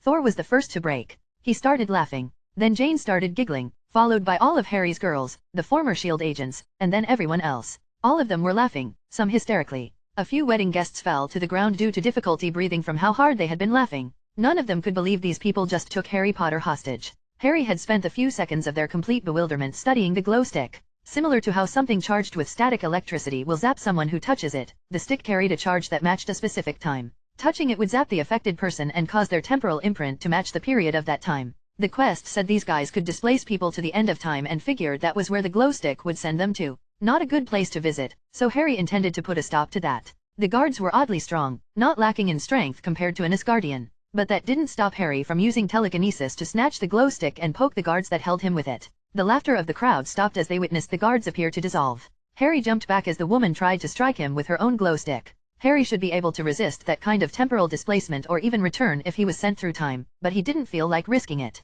Instead, he cast a spell. Harry paid close attention to how the spark of time sent those guards into the future, and since he had a feel for the coordinates and method of displacement, he could block it. Chains of red and gold shot out from Harry's body and spread around them all before vanishing. The ethereal chains could not be touched or easily broken, but they did prevent certain types of displacement from occurring. If Harry knew how those doors worked, he could do the same. But that would require running through one of them, and that was not a wise decision at the moment. The so-called TVA agents took out their glow sticks and tried to hit the closest target. The woman in front of Harry had her beady eyes locked on him, which made reading her mind a lot easier. He gained a lot of information, but none of it was good news. The TVA agents were quickly restrained as many of the guests were members of the Hero Association. The judgmental woman had been bound and was shouting, "If you do not release us, you will be erased from the timeline." Multiple heroes who thought of themselves as leader types tried to get more information from her, but Harry noticed that the computer on the wrist of each TVA agent suddenly started flashing red. The woman herself didn't know what that meant, but Harry didn't think it was a good sign. In the next moment, 100 more light doors appeared. They were not the size of normal doors, though. They were massive. 100 advanced ships flew through the doors and started firing at the guests. Anyone shot would slow down to 1/16 of their speed and be as good as out of the fight. Then several dozen of what could either be described as mechs or Gundams came through, surrounding the guests and preventing any from leaving. One of the larger Gundams used a speaker to shout, "Get on the ground. Under the authorization of the Time Variance Authority and the Grand Sacred Timeline, you are all under arrest." Harry threw a wave of magic to dispel the time-slowing effect of those who had already been shot and smiled. He always wanted to do this. Using magic to amplify his voice, Harry shouted, "Avengers, assemble." Harry immediately equipped his strongest armor and got to work figuring out how to close those doors. Link then sent him a message saying that he grabbed one of their wrist computers and would handle the door issue himself, leaving Harry free to have a bit of fun. Anyone capable of flight rose to the sky to combat the 100 highly advanced ships, while those incapable of flight stayed grounded and fought against the armored mechs. Harry had already made several hacking attempts with his technopathy, but all ships and mechs were piloted by humans, not Ace, so he couldn't directly take control over them. They also seemed to be using a frequency Harry wasn't familiar with, which made trying to interfere with them more difficult. The ships were all larger than a bus, armored, and had energy shields. No one had penetrated the shield yet, and many were struck by the time-slowing shot while being too far from Harry to get the effect removed. Thor's hammer struck a ship, but other than making it jiggle and probably spilling the coffee of whoever was on the inside, there was not a noticeable effect. Not pleased with being rendered impotent, Thor landed on the top of one of the ships and called for 100 bolts of lightning to strike his hammer. Thor was a meathead, but he was not stupid. Almost any form of technology was vulnerable to interference, so charging himself and his hammer into the world's most powerful electromagnet had the desired effect of messing with the ship's internal systems and causing them to fail. The shield faltered, and Thor took the chance to crash his lightning-empowered hammer through the ship, causing a magnificent explosion. Harry was not having as much difficulty. Though advanced, incredibly advanced, these guys were still using technology. Even if the energy shields could block his spells, they did not block his apparition. It wasn't difficult to teleport inside a ship, blast everything, and teleport out. Hulk was having fun with the mechs. They were nearly indestructible and armed with weapons like that slow shot along with other add-ons like instant hardening suppression foam, lightning cannons, and pure strength. They didn't dent when Hulk smacked them, but he easily found where the foam was stored and found a pike he could use to stab into the openings of the mech into the canister containing the foam inside. The foam would, of course, escape and fill the interior of the mech before hardening, completely disabling the thing. Other heroes were having less luck with the mechs, but none of their attacks were lethal, and Harry's lock that prevented displacement to the end of time was still up. The security for the wedding was made entirely of Nova Guards, and when they determined that their own Nova Force wasn't enough to harm the mechs, they all directed their Nova Force to Captain America. The Star-Spangled Superhero was empowered to nearly the Hulk level, and when he smashed his unbreakable shield into the mechs, it did in fact make a dent. While the heavy hitters were dealing with the mechs and ships, more small doors opened and more agents in riot gear came through with the intent of taking everyone they could through their doors. The former SHIELD agents were now fully stocked with Harry's toys and worked to get the guests who needed protection to safety. Their fight became more difficult when the new arrivals turned on what appeared to be riot energy shields that blocked any weapon fired at them. Or at least it should have. Riot shields don't cover the entire body, and Clint could make his arrows bounce. A few well-placed shots and a number of the TVA agents had arrows in their knees. Natasha tried throwing a grenade through a light door, but it passed through the light as if the door wasn't there instead of going through it. More and more agents were pouring out of the ground floor doors by the second. When Link spotted a few successfully nabbing a slowed guest and dragging them away, Harry was called. Harry operated over and knocked all the TVA agents unconscious. He then piled them halfway through one of the light doors, and then used magic to make sure they could not be moved. In this way, he started clogging up the doors with unconscious TVA agents. Tony was well and truly pissed, so the big guns were called. Not the Hulkbuster, no. He called out Harry's punching bag. A dozen giant red missiles arrived and expanded into segments before colliding and combining with each other. They formed a massive Statue of Liberty-sized mech that could beat King Kong unconscious and make Godzilla run away in fear. It had every form of metagem that existed and enough power to fuel the planet's electric grid for a week. It had 100 Batasium power cells, custom-made and charged using solar collecting satellites. Each needed 3 months to fully charge. He wanted to call it the Harry Buster, but after being honest with himself about the results of such a fight, he named it something that wouldn't get him mercilessly pranked for a month. Harry's punching bag started glowing with the red of strength energy. It charged forward and directly stepped on one of the mechs. Strength energy ignores physics, so Unbreakable was no match for Unstoppable. The previously invulnerable mech was crushed beneath Harry's punching bag and the other mech soon followed the same fate. Stark had no problems letting others know what happened to those who thought they could mess with his wedding. One of the TVA agents spotted the tied-up gnome. He tried to just pick up the chair and take it with him, but the chair was somehow locked in place, though it was on a grassy lawn. The TVA agent then cut the bindings, freeing the gnome. The gnome shouted, "Freedom," and ran faster than the agent could follow. A moment later, a lasso appeared out of nowhere and wrapped over the gnome before tightening up. The gnome was yanked back by Deadpool, who tossed him onto another chair and said, "Oh no you don't. You're not going anywhere until you finish what you've started." He then started tying him up again and pulled out more duct tape. The gnome started crying, but Deadpool didn't care. He was getting paid extra to ensure the little guy would never escape. The TVA agent saw the gnome tied up again and shouted at Deadpool, "Hey, that's mine." Deadpool replied, in a perfect imitation of Owen Wilson, "Wow, you look familiar." He then punched the blonde TVA agent in the nose, completely breaking it and sending him to the ground. "That's better. Now, go away before I introduce you to my friends." He then pulled out his katanas, and the blonde, broken-nosed TVA agent wisely decided to leave the gnome alone. The TVA agent then looked at the computer screen on his wrist and seemed to panic. He quickly ran through the nearest light door before it vanished. They all vanished. Somehow, the men who Harry stacked within some of the doors were pulled in completely as the doors closed, but all the doors were now shut. Link had successfully kicked them out. Before anyone could start celebrating, all the ships, the fallen TVA agents, the mechs, and even the temp pad in Link's hands started dissolving as if they had been hit by that glow stick. Harry did lock the area from displacing anything to the end of time, but it seemed they all had some means of being displaced elsewhere in the event they were stranded. That implied a lot of preparation. Ping. Quest complete, protect the wedding guests. Reward, guide to the TVA. A very long book appeared in Harry's inventory, and he paused so he could begin reading it. What he found was interesting. He was glad he had not gone through those doors. The TVA existed in the Myserverse. In fact, it could be said that the TVA existed in a universe that was so small, it only had 2 dimensions. How did that work for the TVA? They only existed as information. The 2D plane in which the TVA made their base existed throughout all timelines. The TVA treated it as a server and converted themselves into ones and zeros when entering it. The world they walked through looked 3D, but was completely virtual. There were side effects to such an existence. Magic could not work in the TVA because magic needs more dimensions to work than just 2. Harry calculated how he would be affected and determined that the only things he could probably use within the TVA were his inventory and technopathy. Not too bad, all things considered. All the displacement rods and time-slowing batons were gone, but he could probably figure out other weaponry based on those parameters. He certainly wasn't going to allow himself to be erased without a fight. According to the guide, the TVA had 2 purposes. The first was to prevent certain figures from coming into existence.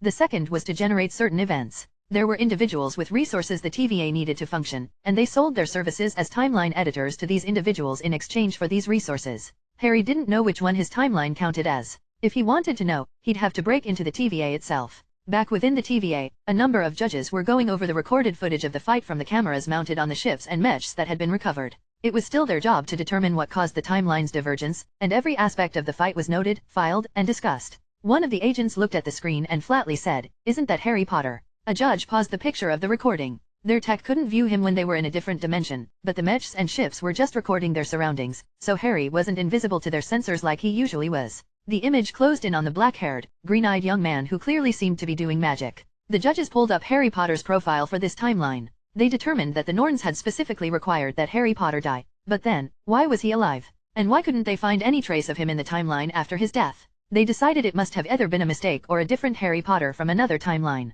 They could not confirm if Harry was the source of the divergence or if another caused the divergence and Harry was just a part of it, but their lack of ability to spot him certainly made him suspicious. Then came the next matter. What to do? Relatively speaking, they had sent the maximum force they could fit into a single timeline. If they tried to send more, the overflow would arrive at an adjacent timeline. Numbers weren't going to work. One of the judges said, "We go with the enemy protocol." The others nodded and began searching. Sometimes, if a variant was too powerful to secure, they would recruit an agent from another timeline capable of defeating that variant. They scrolled through the enemies of Harry Potter and found that most of them were too weak. At least too weak to go against this Harry Potter who obviously went much farther along in his Hogwarts education. One of the judges found a black file and asked, "What about this one?" Another judge noticed the color of the file in her hands and ripped it out. "No, we do not touch black files." One of the new judges asked a more senior judge, "What's a black file?" "A timeline that can't access the multiverse, but is extremely dangerous to the point we don't allow anyone to enter or leave." Another judge pulled the black file from the other's hand and said, "This is an emergency. All possibilities must be taken into account." The judge opened the file and looked through it. The judge actually started to pale as page after page was flipped. Once the file was read, the judge took a deep breath and said, "We have no choice. Contact this one." A solemn air filled the room, but orders were orders. In another timeline, a silent figure sat upon a throne placed upon a mountain of skulls. In his right hand was a stick, a wand made of elder. On his left hand was a ring encrusted with a malevolent black stone. Around him was a cloak that appeared and disappeared from view, giving its wearer an ethereal look. The man's face could not be seen beneath his mask, but the piercing blood-red eyes behind it were not hidden in the slightest. The man felt something. He looked up, and as usual, saw the flocks of dementors and the darkened, clouded sky that seemed to be filled with screams. Suddenly, a small door of light appeared, and a letter flew out of it. He snatched the letter from the air with interest. He felt his centuries of boredom may soon come to an end. Author's note. Surprisingly, I was actually doing something for the last 3 months. I kept telling myself just one more chapter, and it ended up being a bit excessive. If you're curious, search for the Reincarnator's Tavern. If searching doesn't work, just click on my author name and check other stories. I will be releasing chapters of both stories until this one is finished. Next chapter will have the biggest, baddest, OC Harry Potter villain I can think of. After that is Doctor Strange, then Odin kicks the bucket and it's time for the end game. I wanted another story for you to be able to read by the time I finished this one and ended up writing a few more chapters than I intended. As an apology, I won't release them one at a time. You can have all the chapters of the new story I've accumulated in these 3 months at once. Enjoy! The Reincarnator's Tavern is 5x crazier than Mutant Obscurus gamer ever was. Chapter 121 The Final Battle of Harry Potter. Due to all the debris from the battle vanishing, the only evidence of the fight was the destruction of the land and the presence of Harry's punching bag, standing out like an enormous eyesore in the Malibu sky. Thankfully, there were some mutants and heroes with abilities that could fix the broken scenery, and it didn't take long for everything to return, relatively speaking, to normal. When everyone gathered back around, Tony just directly stated, "You know, let's just finish this up.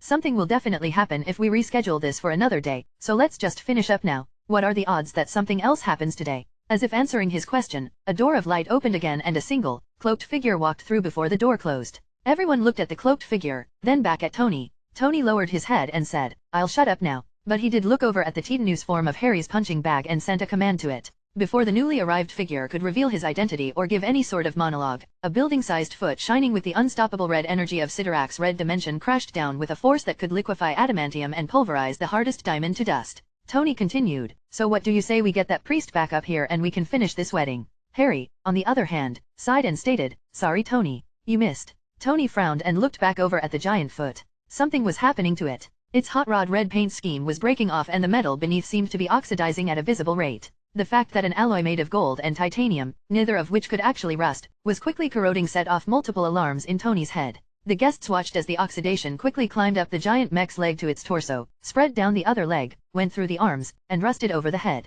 The sound of creaking warned everyone what was next to come as the Statue of Liberty-sized robot lost its internal structural integrity and its internal frame cracked and shattered. Jean, along with a number of others capable of telekinesis, acted when the thing started collapsing on top of them and caught it before setting the whole thing down. While everyone's attention was upward, a green beam of light shot from nowhere at Tony. Harry hadn't sensed the magic of the cloaked figure and jumped in the way to block it. *ping**.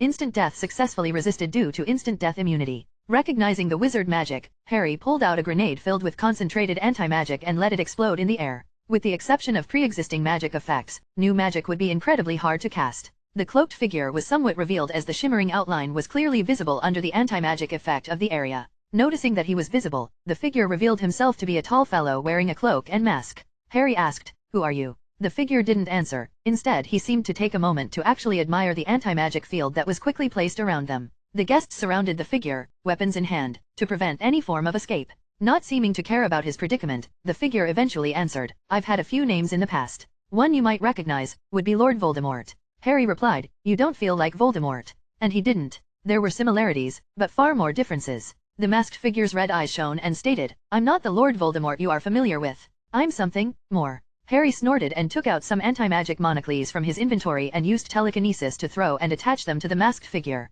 Voldemort didn't even try to evade. "Oh Harry, the time for games is over." The monocles then somehow rusted apart and the Elder Wand which appeared in the wizard's hand was flicked into the air. The sound of thunder echoed. Once he saw that this figure apparently had no difficulty casting magic in a field of anti-magic, Harry sent a powerful severing curse that promised to split the man in two. Once again, the self-declared Voldemort didn't dodge. The spell then somehow fizzled out before it reached it. Clouds formed in the sky and rumbled with danger. The masked wizard stated smoothly, "You may be a Harry Potter, but you are not the hand I will die at. Fate, as it seems, is on my side." Harry knew what Voldemort was referencing. It was that stupid prophecy. If Harry Potter and Voldemort were alive, only one would be able to kill the other. But since Voldemort had Horcruxes, his death wouldn't be a real death, so killing him shouldn't count. Even if there was a prophecy like that, Harry could just destroy the body and bind the soul to a statue or toilet or something. Unless this Voldemort didn't have any Horcruxes, then his death would be permanent. Did he get wise and somehow remove the one from his Harry's scar, then destroy the others to ensure killing him meant death? Then perhaps he locked away or imprisoned his own Harry Potter to ensure the prophecy could never be fulfilled. There was a reason Harry never killed a Voldemort in any of the parallel worlds he traversed through. Fate wasn't a simple thing. The Harry of each specific world had to end their Voldemort, either directly or indirectly. This Harry could assist someone else who had a connection to that world's Harry to do so, but he could not kill Voldemort directly. Fate was not a simple thing, and this guy somehow weaponized it. Shadows started falling from the clouded sky, dozens of little ones and 4 massive ones. When the shadows reached the ground, they retracted to reveal their contents. The dozens of little ones looked like Dementors but seemed to have physical bodies that looked like zombies. Dementor liches? The 4 larger shadows deposited massive monstrosities upon the area. A massive, building-sized wolf made of fire and darkness. A giant serpent 10 times the size of a basilisk that seemed capable of flight as well as turning incorporeal. A 5-story tall giant that seemed to be made of millions of shards of obsidian glass. And an eagle 3 times the size of a thunderbird that seemed to be made of light and lightning. Voldemort spoke softly, but his voice could be clearly heard through the crackle of the earth and air the new arrivals caused. "Harry Potter, meet my friends." The observing heroes didn't bother with decorum anymore and directly attacked Voldemort. Every attack either dispersed or avoided the masked wizard, who leisurely stood there without a care in the world. Harry directly stated, "Okay, that's bullshit. There is no way the prophecy can work like that." Voldemort chuckled and replied, "Oh, how right you are, Harry Potter. But what is fate but the ability to control the lives of all beings? It took me quite some time, but after I gained control over 7 billion murdered souls through a sacrificial ritual of my own design, I became the master of fate." Those listening each felt their blood run cold. The abilities this insane creature displayed were apparently the result of billions of sacrificed souls. Harry understood its meaning with another interpretation. This guy used the EXP from 7 billion kills to level himself up. It seemed like Harry really had met his match, a character just as cheat as himself. Since magic didn't work, Harry directly ran forward to smash this being's face in. Somewhat anticlimactically, he still didn't dodge, and Voldemort's head was rendered into meat paste as Harry's fist passed through it. The body, however, did not fall. The bits and pieces of his flesh dissolved into shadow and returned to his head and reformed. Even the mask was still present. Voldemort stated, as if it was an afterthought, "Oh, did I mention I was the master of death as well? I am not immortal, but I can control my own death." Using both titles together, I decreed that my world's Voldemort could only be killed by my world's Harry Potter, and that my world's Harry Potter could only be killed by my world's Voldemort. Ingenious, don't you think? Harry wanted to say that's not how it works, but he was probably even more BS, so that could not be said with a straight face. Instead, he directly asked, "Why are you here?" Voldemort didn't answer. He gave an appreciative view to the heroes fighting against his friends. The Fantastic Four were tying up the Void Serpent, though not easily. The Avengers were taking care of the Obsidian Giant and the Hellhound, and the Reds were taking care of the Lightning Eagle. The remaining guests were fighting against the Dementor Liches. Such creatures would slaughter helpless humans, feast upon their souls and raise their bodies into an army, but they didn't do quite as well against an army that already had superpowers. Voldemort then answered, "I was asked to bring you through a door. I am curious who would dare ask anything of Lord Voldemort, but I cannot meet them without going through that door while taking you with me." It was obvious he had other plans in mind for what he would do when he entered that door, and none of them were good. If Harry thought Voldemort's magic could be used in the TVA, he might even let him take Harry in. But even his magic would not work there. It was not that magic was sealed, it simply would not work. No amount of power would be able to overcome that. The only things that really worked in the TVA were physical strength, which the TVA agents boosted to the max, and technology. Though their tech was certainly more advanced than what Harry had access to, so he couldn't Iron Man his way in and get what he wanted. Harry's punching bag only destroyed those indestructible Gundams because of magic. Harry stated, "I don't think I'll go with you. If I can't kill you, I'll just seal you." Without waiting for a reply, Harry cast Stop on the Dark Lord, halting his time. The spell shattered in an instant, so Harry tried petrification, memory erasure, soul binding, time reversal, space locking, will tampering, power draining, and phoenix fire. Nothing worked. Even with Harry crushing him into paste using pure telekinesis, the paste just turned into a shadow that was completely immune to everything Harry could use and then reform. Harry stated once more, okay, that's complete, and utter bullshit. Voldemort shook his head. Now, Potter, we must mind our language. Do not underestimate the power of fate. I hold the fate of billions within me, and I am only fated to die by the hand of my world's Harry Potter. Such a fate is quite heavy. Though powerful, you are still mortal. A single mortal cannot overcome the fate of an entire world. Why don't I show you what it means to be the master of fate? Harry didn't sense anything good was about to happen, so he fired weapons and cast spells and everything he could think of. Voldemort just stood in place, taking it all in, and said aloud, with crystal clear clarity, "You are all fated to die." After the words left his mouth, the battle around them all suddenly shifted. The Void Serpent broke free of the Fantastic Four and badly hurt Johnny and Ben. In their battle with the Avengers, the Hellhound and Obsidian Giant began to gain the upper hand. The Lightning Eagle started attracting lightning to it from the overcast clouds, strengthening and healing it while using that lightning to suppress the Reds. And the Dementor Liches suddenly felt far more powerful and scary, damaging the morale of those who fought them. Voldemort stated, "You have a choice to make, Harry Potter. You can come with me, or you can stay here and watch everyone die. You could survive the killing curse, but how many of your friends are just as special?" It seemed that this Voldemort had already judged that Harry was not someone he could kill or easily suppress, so he decided to approach the battle from a different angle. So what if Voldemort couldn't kill this Harry Potter? Was the same true for everyone else? If he knew one thing about Harry Potter, it was that he had a thing for saving people. He didn't cast a single spell at his target because the battle was already won. Not everyone was like Voldemort and capable of using the lives of billions to usurp control over fate itself. Harry stated, "Even if I can't kill you, I can still destroy your friends." Voldemort gestured at them, "Feel free to try." And so he did. Harry cast an overpowered transfiguration spell on the Obsidian Giant. He had to exhaust much of his magic to do so, as Obsidian was actually quite resistant to spells, even before being configured into a mountainous magical golem, but Harry was able to overcome it and turn the massive monster into a mound of sand. Voldemort gave Harry a slow clap. "Impressive. I do believe I would like to see an encore." Another giant shadow fell from the overcast sky and slammed into the ground. The shadow retreated into itself and revealed an identical Obsidian Giant.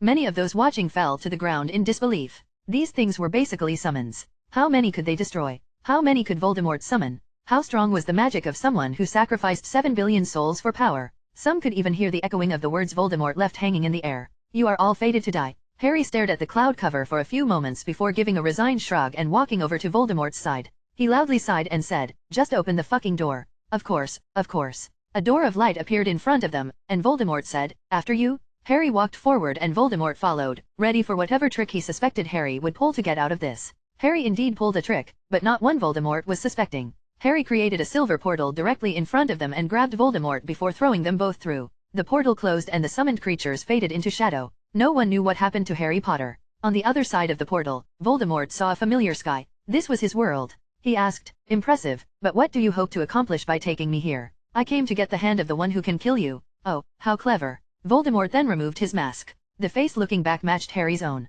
"And how do you plan on doing that?" That caught Harry off guard. Voldemort was Harry Potter? How was the prophecy still in effect? How did this happen? Not wanting to be caught off guard again, Harry teleported away, leaving Voldemort to himself. The wizard gave a cruel smile and said, "You can run, Potter, but you cannot hide. This world is mine." Harry Potter was not running, though. With this new information, he figured that this Harry had just turned evil and taken over for Voldemort. Voldemort was probably still alive, so he'd just have to ally himself with a Dark Lord to kill Harry Potter. Easy, right? Harry used every form of magic available to himself to hide and then started opening windows into the past to learn what happened here and where Voldemort was located. Most of the past looked like the books, though this world's Dumbledore certainly had a greater good vibe. He even pretended to destroy the Philosopher's Stone and kept it for himself. Harry viewed the past scene by scene, but overall, everything seemed identical. It was in the summer after this world's Harry's 5th year that everything changed. It was a single difference. Just one difference caused all of this. The scene Harry found which caused everything, started in the Gaunt family shack. Greater good Dumbledore had just found the Horcrux he was looking for, but upon seeing it was the Resurrection Stone, fell victim to the compulsion to wear the ring the stone sat upon. This was where everything went wrong. The only noticeable difference between this world and countless others was the choice of spell Voldemort placed on the ring. It was not an ancient Egyptian withering curse. It was a mind-breaking curse. The moment the ring was placed on Dumbledore's finger, it stayed in place and started breaking Dumbledore's mind. He tried to take it off, but it was stuck to his finger and the damage from the curse prevented him from casting any spells. Dumbledore was helpless as the shack filled with screams for almost an hour before going silent. Then, Dumbledore got up. But it was not Dumbledore. The ring was the second Horcrux created by Voldemort and, in this world, had the same purpose as the diary. Because this was his second attempt, he applied a lot more wisdom in his choice of how to properly ensure his soul possessed whoever dared to wear the ring of the House of Gaunt. The newly possessed Dumbledore began to reassemble his broken mind and obtain all the information Dumbledore possessed. It was then that a plan was created. A plan that resulted in the complete and utter destruction of this world. Dumbledore directly approached Voldemort and showed him the ring, informing his other self of what had transpired. Then, he told Voldemort the prophecy and his plan. Either must die at the hand of the other, for neither can live while the other survives.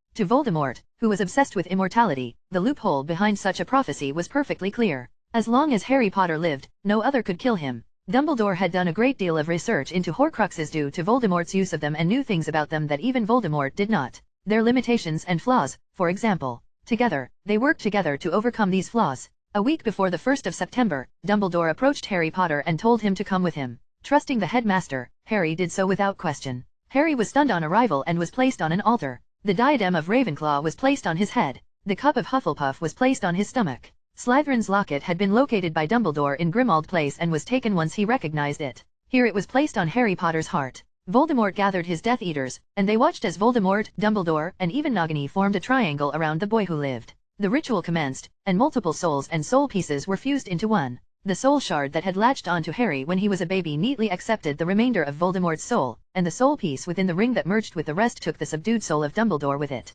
The fragmented shard within Harry Potter's scar was empowered 1,000-fold and overwhelmed Harry's mind and soul. Harry Potter screamed and cried out in pain. His eyes bled. Moments later, the screaming ended. Dumbledore, Voldemort, and Nagini had long dropped dead. Something new rose and opened his now blood-red eyes. His cruel smile was recognized by all his followers. The mind and soul of Voldemort, along with the strength of the sacrifice-empowered boy who lived and all the knowledge of Dumbledore. 3 half-bloods to make a whole. And thus, the end of the world began. So what do you think? The moment Harry finished viewing the past, he heard a familiar voice behind him and turned to see his own face smiling back. Harry paused again. He really wasn't expecting that. So, Voldemort was Harry Potter. Harry Potter was Voldemort. The only one who could kill one was the other. The fate spell the man had cast on himself was similar to the invincibility of Achilles. He was invincible to everything, in exchange for a specific weakness. But his weakness was basically that he could only kill himself. At least this explained the rust thing. Dumbledore was an accomplished alchemist. He may not have been able to produce a philosopher's stone and turn iron into gold, but he knew how to turn gold into iron.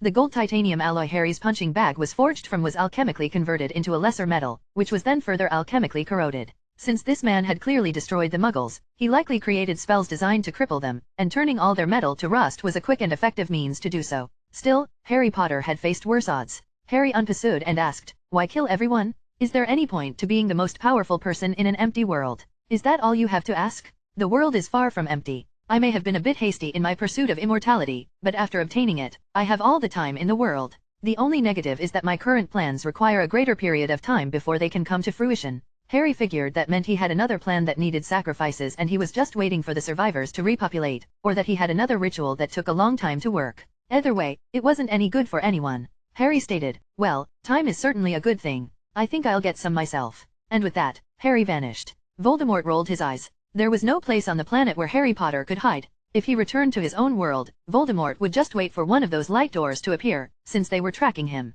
Even if Harry Potter dropped him somewhere and left him there, one of those light doors would emerge and allow him to escape. Upon accessing the system Voldemort used to track everything on the planet, he determined that Harry Potter was gone. That was annoying. He really left this world. At least that was what Voldemort assumed before Harry Potter returned. "Okay, I'm back. Sorry for the wait." Voldemort narrowed his eyes and asked, "Where did you go? Not where, when. As for why, that brings us to who I brought back with me." Voldemort didn't sense anyone, but a moment later, he felt a sharp pain in his back. This wasn't the first time he'd been stabbed in the back with a knife. It was still annoying. A wave of pure magic threw the undetected assassin back, but Harry's telekinesis cushioned the shockwave to protect the attacker and pull him to safety. Voldemort felt cold. The knife had pierced his heart from behind. How pointless. The Philosopher's Stone was implanted into his heart, and even if it failed, at the moment of his death, he would return to life. He'd long grown numb to the pain of life and death, so this was just another Tuesday. Voldemort stated, "What was that for? How pointless." The cloaked figure then removed the invisibility cloak he wore. "Hello, Tom." It was Harry Potter. A middle-aged Harry Potter who looked somewhere between 70 and 80 years old. At that moment, Voldemort felt the Philosopher's Stone in his chest shatter and turn to dust. The wound on his back was not healing. What was happening? Due to a lack of blood, Voldemort collapsed to the ground, but was still able to grunt out, "Explain." The Harry he had targeted answered back, well, I'm very good at time travel. I went into the past and changed that mind-breaking curse you put on the Ring of Gaunt into an ancient Egyptian withering curse. Dumbledore was fatally wounded but not possessed. Harry Potter eventually killed you and grew up to become a powerful Auror and later the head of the DMLE. Changing the past caused a split in the timeline. I then went into the future of that timeline, the present really, and explained everything to this Harry Potter. He agreed to come with me into your timeline and kill you with a cursed dagger. Once you are dead, I can replace your entire timeline with his. Neat, right? Voldemort no longer had the energy to speak. All his strength was built upon the weakness that Harry Potter could kill him. He wouldn't even have to try hard. Fate would literally help him, so this Harry Potter could have literally thrown that knife blindfolded and it would have fatally wounded Voldemort. That was the price of his immortality, but it should have been a price that was impossible to pay. Voldemort tried to use the last of his willpower to frown and at least stare hatefully at the man who brought everything to an end, but even the energy to frown was beyond him. The light faded from his eyes and the world started to shake. A moment later, the world shattered like glass, and the two Harry Potters were in a different world. No, it was the same world. The fixed timeline he picked up the aged Harry Potter had completely overridden the other. The only catch with this fix was that the Harry who killed Voldemort had to be the same age, which was why he had to bring an old Harry Potter instead of a young one. The aged Harry returned the bloodied dagger in his hand and said, I'm getting too old for this. I'm sure you'll have lots more adventures. No thank you, I think I'd rather just retire. This will be the final battle of Harry Potter. Suit yourself. Good luck. With that, he made a portal back to his world. Although Voldemort Harry was erased from existence, that was only in his own world. His footsteps outside of his world still remained, but that just meant that his attack wasn't forgotten by anyone. Tony looked relieved when he saw Harry return and asked, where'd that evil wizard go? He was a bit too full of himself, so I showed him that there is always a bigger fish. Recognizing the Star Wars reference, Tony nodded sagely and stroked his beard. Wise words. Can we get back to the wedding or will there be a round 3? Harry replied, finish the wedding, I'll take care of them myself. Tony looked like he wanted to argue, but only for a moment. He patted Harry's shoulder in thanks and started arranging for everyone to return to their seats. He was not going to let 1 or 2 apocalypses stop his wedding. He wasn't Reed Richards after all. Since the TVA couldn't see what he could do, Harry was able to do neat things like get away with rewriting the past of certain timelines, but that didn't mean they would not notice for long. Harry needed to take care of them. Ping. New quest, remove the threat of the TVA. He had been wondering where that quest was. In any case, this meant that even the Living Tribunal approved of their destruction. Now he just had to destroy them all. No big deal. First, Harry brought out a crystal rabbit, a crystal chicken, and a crystal squirrel. Before bringing each to life, he edited them to allow them to work in the 2D space of the TVA. Next, he brought out an angel statue. This was a weeping angel he created based off the readings he obtained playing with the ones he found during his quest with the doctor.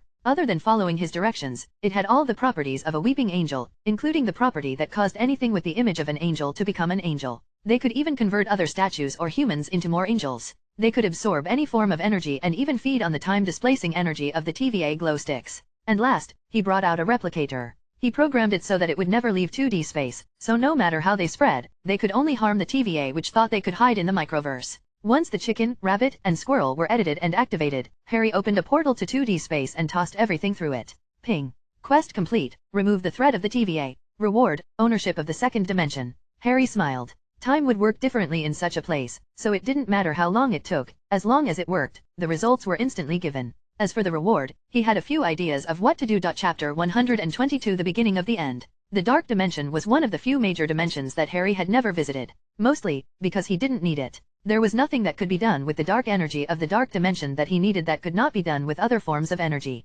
Harry stood on the rooftop of one of Hong Kong's buildings and watched as the Dark Dimension started devouring the space. He shook his head, still wondering if he was doing the right thing by following her dying wish. Harry Potter visited the Sanctum Sanctorum a week ago to have tea with the Ancient One and do a couple of things he'd been holding off on. It was rather surreal. He had made the tea, and for the first time, ever, she admitted it was better than her own. Was she telling the truth? He'd never know. He tried, just because he had to, one last time to convince her not to die, but her decision had already been made. She asked him to look into her mind and see it. Perhaps for the first time in hundreds of years, the Ancient One released all her mental defenses. Harry did as he was asked, and looked. Her existence could be summed up in a single word. Tired. There was nothing else to say. Who was he to deny a well-deserved rest to an old woman who had taken care of him when he needed it? Her last request was for Harry not to interfere with the matters to come until Dr. Strange had resolved them himself. And so he did. Neither Mordo nor anyone else really remembered that Harry Potter was a powerful sorcerer, because he was never at the Sanctum. His absence in the trials to come went unnoticed.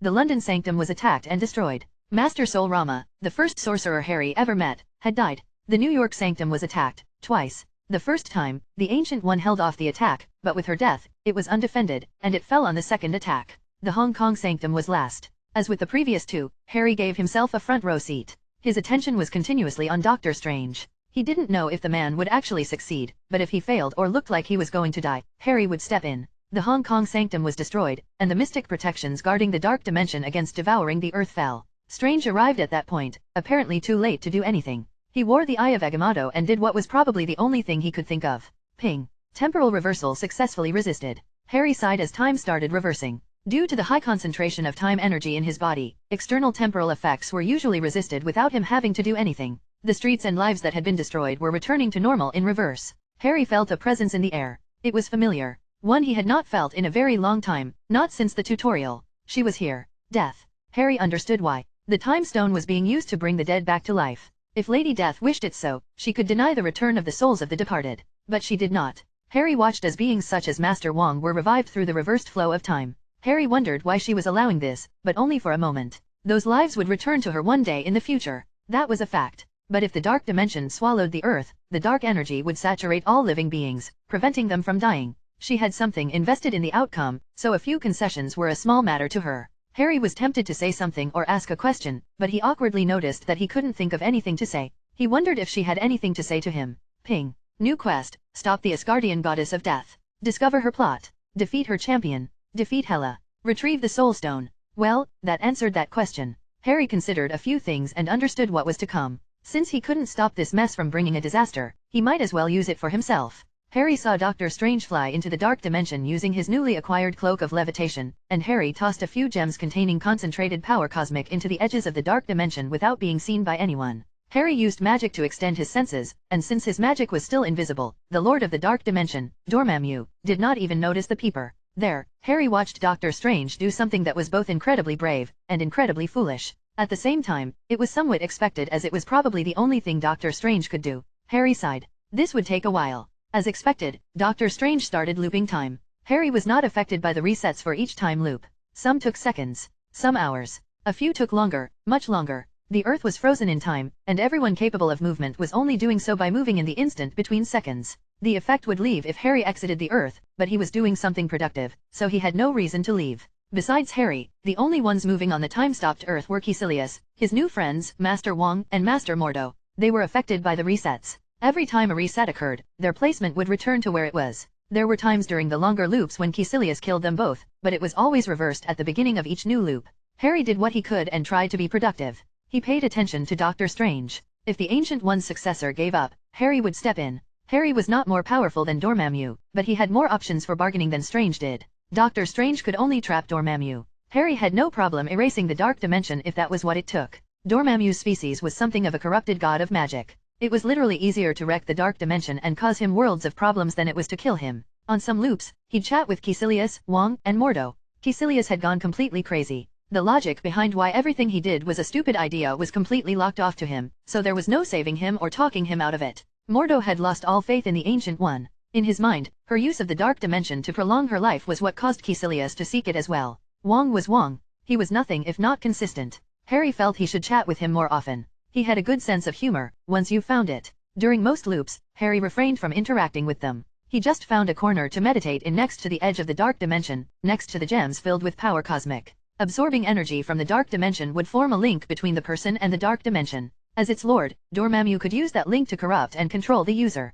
The Ancient One was always at risk of being controlled like this, and the fact that there had been such a risk was the main reason Master Mordo could not justify what the Ancient One had done. Harry still had no intention of using its energy, but that didn't mean he had no use for it. Power cosmic could absorb other forms of energy and convert them into more power cosmic. So Harry could toss one of his power cosmic conversion gems into an energy-saturated area and convert the energy to be used for battle meditation or stored for later. This invention was originally to be used on hazardous forms of energy like the radioactive fallout from a nuke, but this situation wasn't bad either. The results of Harry's battle meditation were not being erased with each reset, and he made sure to grind his paths as well as he leveled. The damage Dormammu did to his own dimension when he killed Strange over and over was reset. The draining of energy Harry siphoned off was not. Normally, Harry would never do something like this. It was far too easy for a Dimension Lord to notice that his realm's essence was literally being drained from under him. So what gives Harry the balls to do so now? Because Dormammu was very distracted. The tiny drops in energy between each reset simply could not be noticed when his attention was elsewhere. It was like a single grain being taken from a grain silo every time he blinked.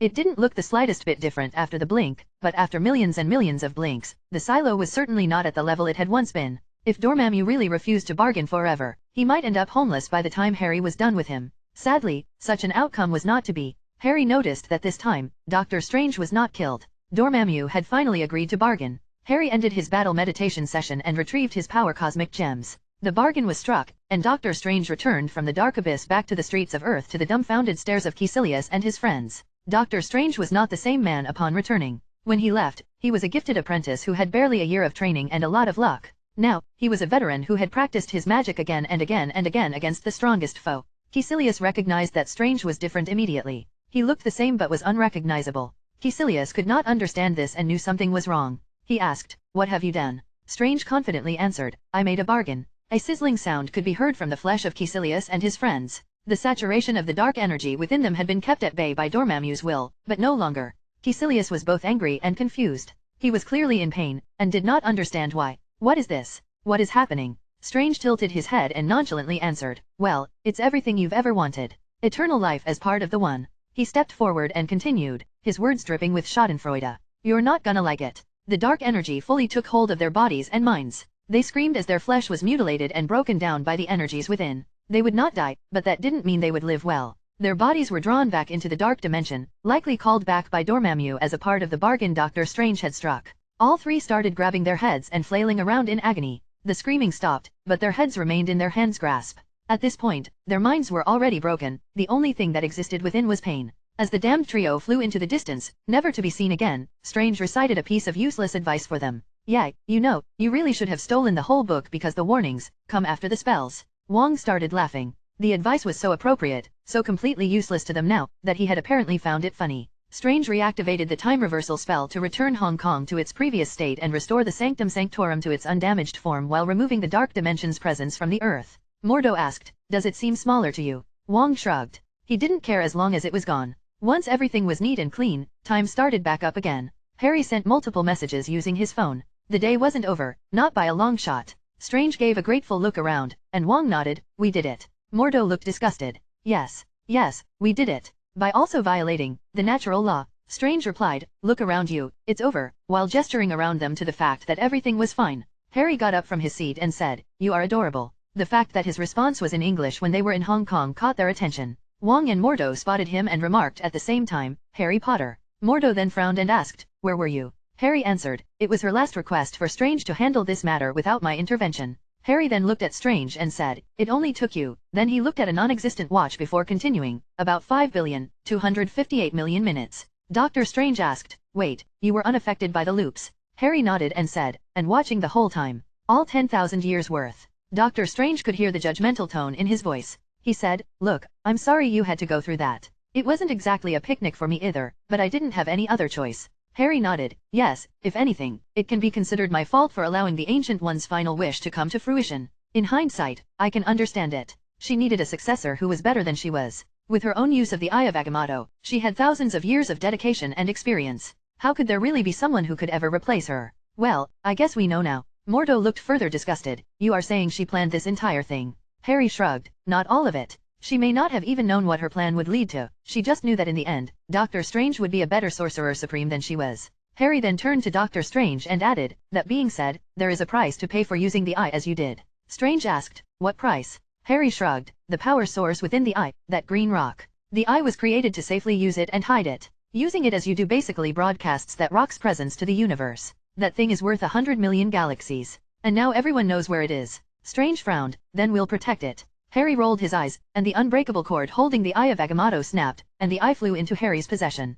He turned around and made a fake while putting the real one into his inventory. It looked like he was walking away, so Strange ran up to him and grabbed his shoulder, and tried to grab the eye back. Harry moved his hand away every time Strange tried grabbing it. Again and again. It was like an adult keeping a piece of candy away from a child. Strange's continued repetition of, "Hey, give me that," over and over didn't help the image. When Strange realized he was not going to be getting the eye back from Harry, he asked, "So, what? Are you going to be the Sorcerer Supreme now?" Harry answered this by taking out another medallion from what seemed to be his sleeve. He then tossed it to Strange. It looked similar to the Eye of Agamotto, but thinner. The moment he grasped it, Strange grunted and closed his eyes while shouting, "Fuck." Harry smiled. That wasn't a good headache he'd be having, but it would be worth it. Once Strange processed the information that had just been stuffed into his head, he looked carefully at the medallion in his grasp and said, "Holy shit. I would have kicked Dormammu's ass if I had this thing." Harry nodded. It was true. When Harry went to the zombie universe, he found a Doctor Strange zombie who came to that world and started the outbreak, and he also found a Doctor Strange zombie who was an inhabitant of that world and was trying to resist the urges of being a zombie was giving him.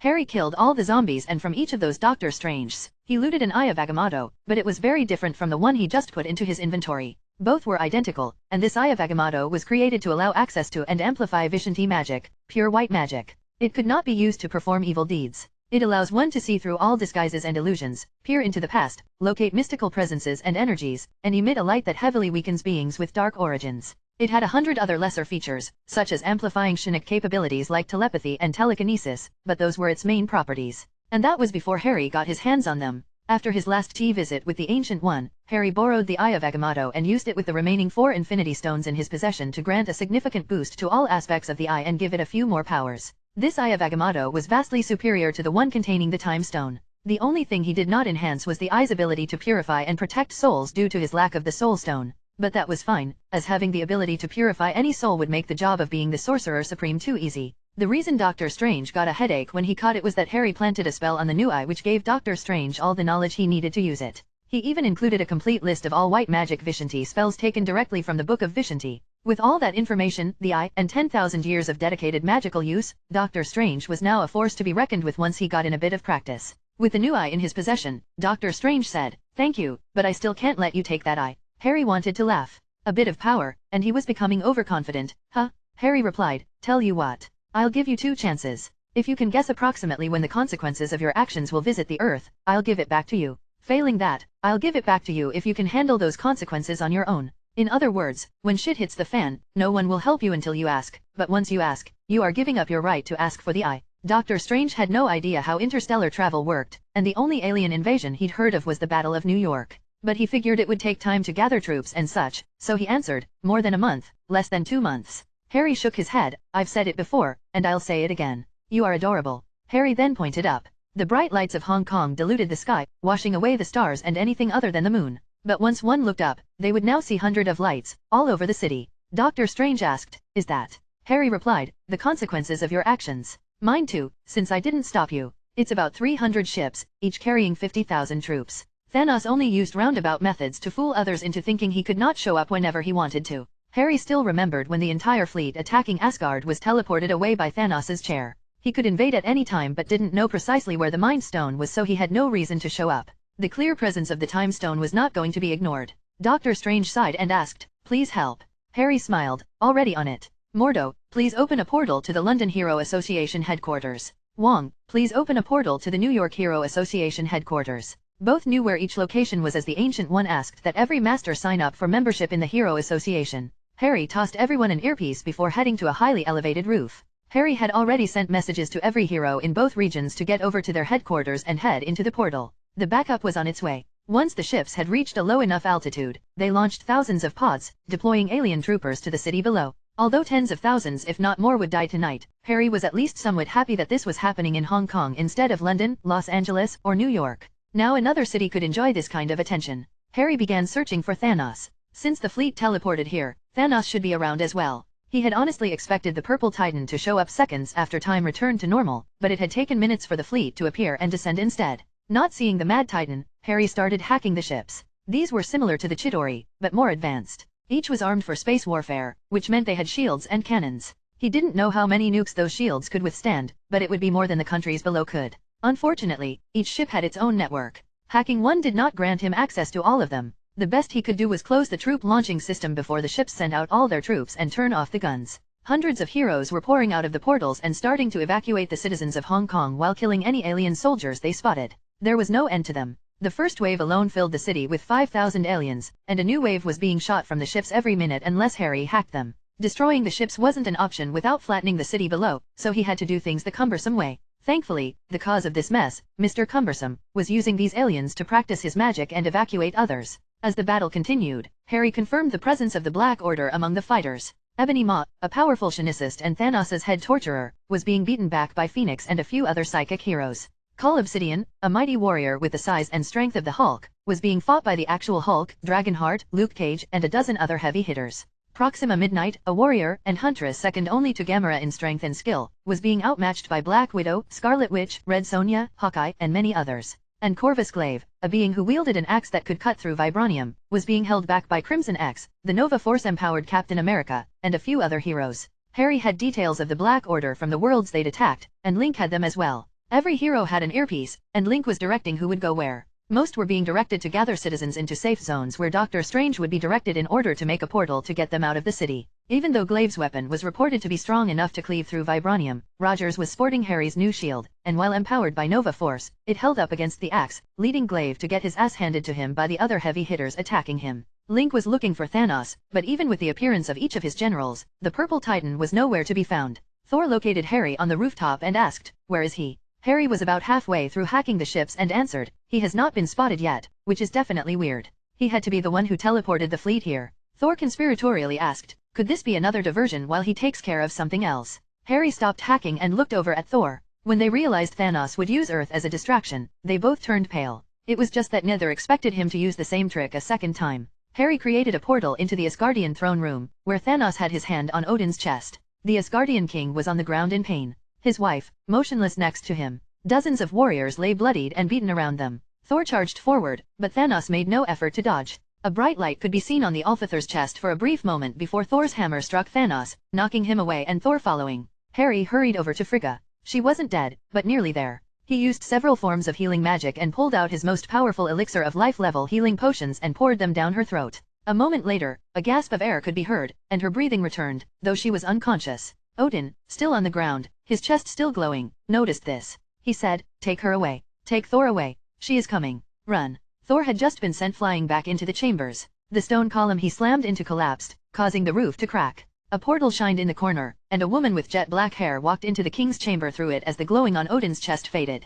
Thanos walked in from the side a moment later. He bowed his head and kneeled before her. "My love," he called to her. She smiled and approached him. Without raising his head, he presented his hand. A glowing stone was held within. Harry recognized the Soul Stone and quickly tried to take it using telekinesis. Thanos' chair immediately appeared, and a force shield surrounded the pair. The woman looked over at Harry and gave him an amused look before taking the stone from Thanos. Odin coughed and said, "She has the king's right. You cannot kill her in Asgard. Run." With the stone in her grasp, the shield turned off and the woman approached the fallen king. In a velvety smooth voice, the woman noted, "I never thought I'd be able to see the moment the light left your eyes. Such a wonderful gift my champion has given me. What a joyous day. Shall we make it a holiday? What do you think we should call it?" Harry made a portal below Odin's body. If the Alphather had wished and had enough strength, he could have shattered it. Neither was the case, and he fell through with the portal closing behind him. The woman Harry guessed was Hela, now looked most displeased. Harry responded by making another portal and taking himself, the unconscious Frigga, and the beaten-down Thor through it as well. Harry snapped his fingers and jumped in behind them. The woman responded by instantly forming a dozen swords made of death energy and launching them at Harry before he could close the portal. Thankfully, death energy was something he was familiar with, even if he didn't use it himself. Harry blocked the swords, causing Hela to show just the faintest bit of surprise as the portal closed. Harry, Thor, and Frigga were now next to where Odin had fallen, and they were all back in Hong Kong on that same rooftop. Harry still had ships to hack, but he could multitask. To be safe, Harry made a portal to Loki's location and shouted through it, "Odin's about to die, get over here." Loki, in a fine, $50,000 pure black business suit with his hair slicked back, walked through the portal and analyzed the fallen bodies. He went to Frigga first, of course, and gave a cursory glance to his half-brother, who was recovering from whatever Thanos had hit him with. Harry asked, "Odin, since you don't have a lot of time left, do you mind explaining who that woman is?" Odin was unable to sit up, so Thor lifted him up so he could speak more easily. Odin answered, "Her name is Hela, goddess of death." He turned to Thor and Loki, "She is your elder sister. My firstborn." Harry scoffed and stated, "How about you tell them who she really is?" Odin did not look angry. Instead, he asked, "Are you able to?" "I am unable to do so." That actually surprised Harry. Odin wrote it down, but couldn't tell others. Must have been related to some Asgardian magic or oaths. Harry explained, should Ragnarok occur, should Asgard be destroyed, should Odin, Thor, and Loki die, certain energies are given off. Those energies are harvested by certain beings.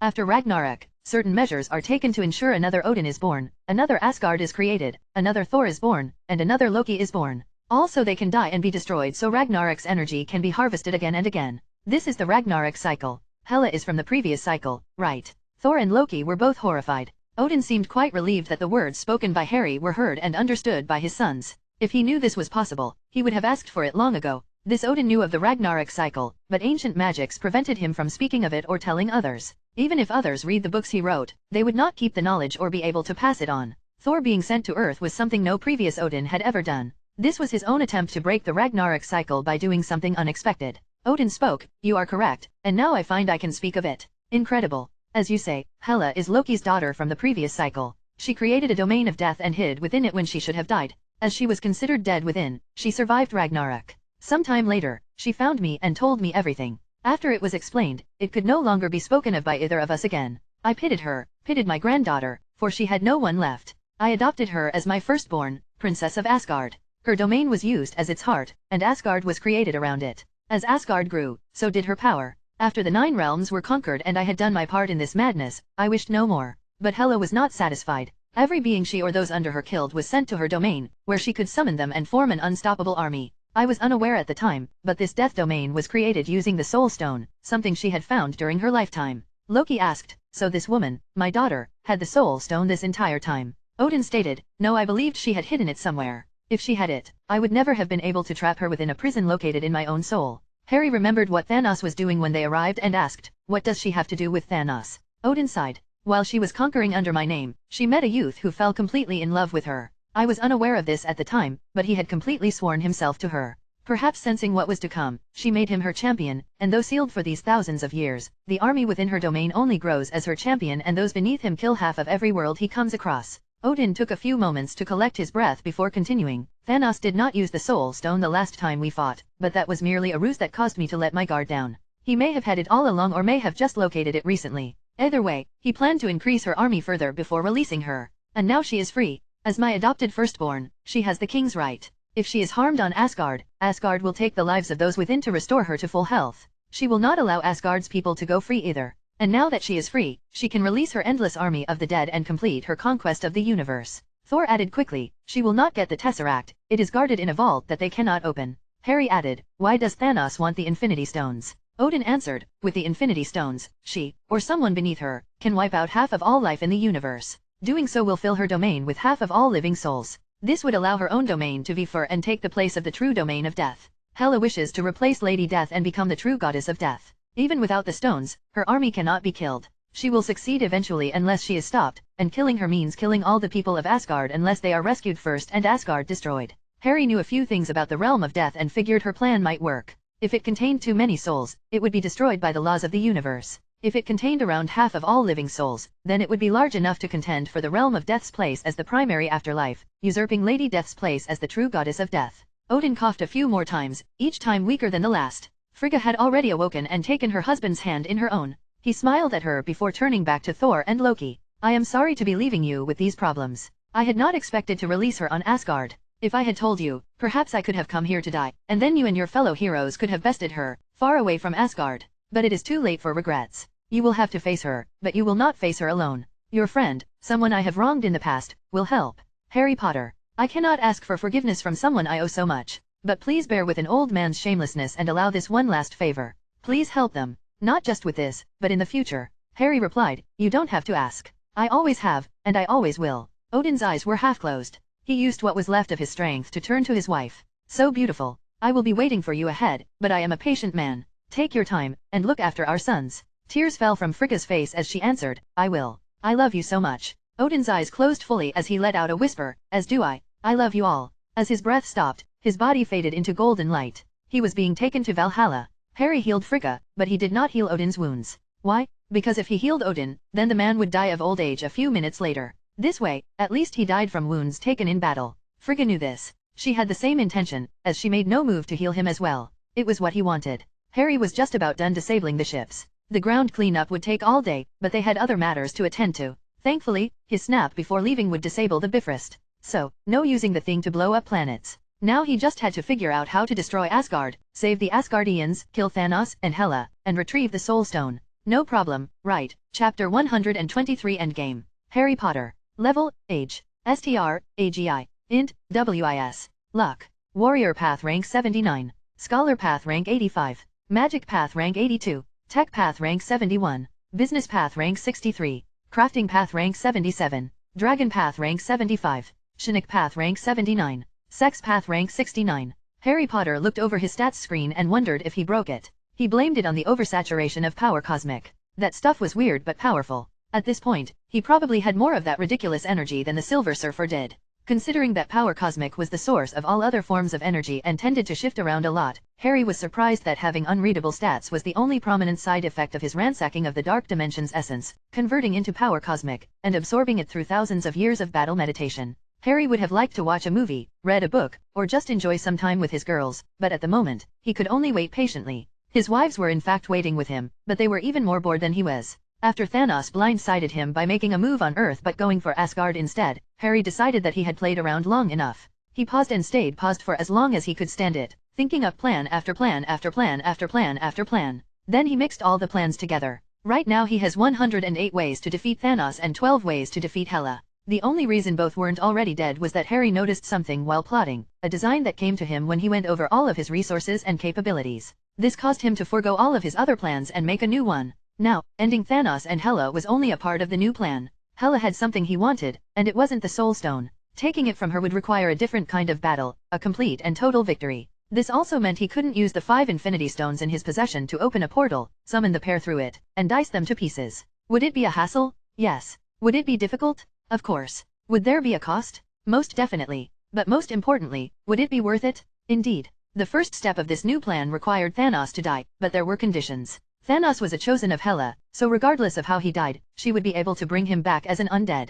She would know everything he knew at the moment he died, so Harry couldn't tip his hand. The best way to kill Thanos with one hand tied behind his back was a trap, and that's where Harry and his wives were, right now. The group was miles below the surface of the planet Xandar in the large underground room where Harry built the machine that used the Power Stone to create Nova Crystals. Or at least, that's what everyone thought he did. The Power Stone here was a fake, but everyone thought that as long as the machine was producing Nova Crystals, the Power Stone powering it would be real. Thanks to the various misleads Harry had caused, everyone who kept track of such things was under the impression that the Mind Stone was lost on Earth, that the Space Stone was in the Asgardian vaults, the Power Stone was on Xandar, and the Reality Stone was held by the Night Elves. It was recently shown that the Time Stone was on Earth and that the Soul Stone was in the hands of Hela, so at this moment, the presence and approximate location of all 6 Infinity Stones were known. At least, that's what everyone else thought. Thanos and Hela's next move could only be to obtain the Power Stone and Reality Stone respectively. The Reality Stone was more dangerous, so Harry knew Hela would go after it herself, which left Thanos to get the Power Stone. Technically, he should have used that fancy chair of his to come and grab it as soon as possible, but he did not thanks to Harry's little prank. Everyone on Asgard, Thor included, believed the Space Stone was in the safe Harry gave Thor to put it in. Rather than immediately go after the Power Stone, Thanos would have spent his time opening the safe the Space Stone was stored in. Harry now regretted not installing a camera on the safe to take a picture of the face of whoever opened it, so he could see their expression and save it for the posterity of future generations. That one look when Thanos put so much effort into opening it only to reveal a fake. He'd figure out that Harry fooled them and he'd also guess that Harry did the same with the Power Stone, so he'd be cautious about showing up for this trap, but he would have no way to tell that the thing was fake. Why not? Because Harry had already replaced the original fake he made with another fake created by the Reality Stone. Even Thanos would not be able to predict that the Reality Stone everyone in the universe knew to be in the possession of the Night Elves was also a copy. And since everyone knew that the Power Stone powered the Nova Crystal generator, as long as the Technopathic Titan confirmed that the system was operational, he'd know that the Power Stone was still there. So he would come for it. The area itself was covered in nanite dust, designed to be inhaled, and would devour the person who inhaled it alive from the inside out. There was also another form of nanites made to get into Thanos's chair and disable that thing. There were 25 separate plans scattered around, and only one of them had to work for Thanos to get his purple ass handed to him. The only problem was that Harry had no idea how long it would take Thanos to crack his safe. It had been 3 hours already and Thanos still hadn't appeared. It was then that some alarms set up around the room went off, signaling everyone to get ready as Thanos pulled a Terminator-style entrance and appeared next to the Power Stone in his chair. He was reaching out for it the moment he appeared, giving no time for anyone to react. Right before he touched it, Thanos and his chair teleported a few feet away and a foot to the right as a red beam of energy shot out from the Power Stone through where Thanos's head would have been. Anyone who looked at the far side wall would notice a new hole that drilled out of the other side of the planet. The fact that Thanos's shield didn't try to stop it at least implied that the shield had a limit. Harry called out, and that's what happens when you try to take things that are not yours without asking. You didn't even introduce yourself. Thanos glanced around the room's inhabitants. A flash of interest crossed his eyes only when he saw Harry Potter. Harry asked, "How long did it take you to open up that safe, by the way? I've been waiting for you for a few hours now." Rather than answer the question, Thanos asked aloud, "Harry Potter, Where is the space stone? You know, since I'm about to teach you a lesson, you really should call me Professor. And as for the space stone, it is hidden somewhere safe along with the time stone and mind stone. You'll never get them all, so you might as well give up now. Thanos' gaze wandered once more around the room before he stated, a trade perhaps. The lives of these women for the stones in your possession. Harry snorted, you don't stand a chance. The barest hint of a smile appeared before the Mad Titan replied, we'll see about that. 6 spheres, black beyond description, appeared around Thanos. The shimmering light of a shield appeared around him and vibrated against the pressure of the spheres. No one needed to guess what they were, as everything that wasn't welded down was sucked into the black holes his chair somehow generated. The walls warped and folded in on themselves. Everything that approached the black hole shrank and vanished within as the tidal forces shredded everything that entered their small event horizons into oblivion. So much for the Nanites. Harry fired chains of dimensional energy into the walls, roof, and floor, causing the black holes to shake and destabilize. He was using Time Lord math to rewrite the physics of the room, and if Thanos didn't turn off the artificial black holes, his shield wouldn't protect him when they exploded at point-blank range. Said black holes vanished a moment later. The Titan's confident smile didn't waver. The only noticeable change was a hint of amusement that had been added to it. Thanos then rose from his chair. What was disconcerting was that the shimmering shield around him stayed on his person even as he stood up and stepped off the floating piece of advanced tech. This meant that his shield was no longer tied to just the chair's proximity. Harry responded in kind by calling out, girls. Roast him. Wanda launched a wave of destruction magic, Rogue fired Scott's concussive force projection, Jean became a flamethrower of phoenix flames, and Jade fired a storm of dragonic chi fire. Thanos' personal shield withstood the attack, but sparks could be seen, implying that it was not taking the range of attacks easily. Regardless of how the shield worked, any form of shield would have trouble taking on multiple types of attacks at the same time. While the girls tried to fry him, Harry and MJ in her Red Sonja form went for the physical attacks. Red Sonja's goddess-blessed sword had a monomolecular edge, and such a thing was not blocked so easily. Harry on the other hand went for full physical might. Dragon Chi, strength energy, dimensional energy, and enhancement spells from dozens of different magic styles that overlapped. Had Harry tried to charge himself up like this before, he would have exploded. Now, he could probably trade blows with Thor and the Hulk without losing out. Thanos brought out his own sword and used it to parry Jean's weapon, but his attempt to block Harry's punch didn't work out. Harry's massively empowered fist broke through the Mad Titan's guard and practically put a dent in the purple god's skull. Thanos staggered back a few steps and the flashing over his shield became more apparent, showing that it was reaching its limit. The steps Harry had taken in this place earlier had sealed off Thanos' sorcery, so he only had access to his physical, mental, and technopathic abilities, all of which were being bested by Harry and his wives. Even the chair's ability to teleport was being blocked at the moment by the chains Harry released earlier, giving them a strong advantage. At least for a moment. Although Thanos was not sitting on it, the chair was as much a combatant as he was, and though it was blocked from making black holes and halted from teleporting, that didn't stop it from making other things. A few moments after the crew started roasting Thanos with various energies, wormholes formed around the room and in front of the various energy attacks, intercepting them and causing their power to be redirected at each other. Jean's phoenix flames could not harm those she loved, so there was no problem with them, but Wanda's destruction magic was even stronger than chaos magic and Harry had to jump in front of it to block it from evaporating Jean. Jade just turned intangible when Rogue's concussive blast was aimed at her and Rogue teleported when Jade's magic was directed at her. Red Sonja avoided the attack with her plot armor.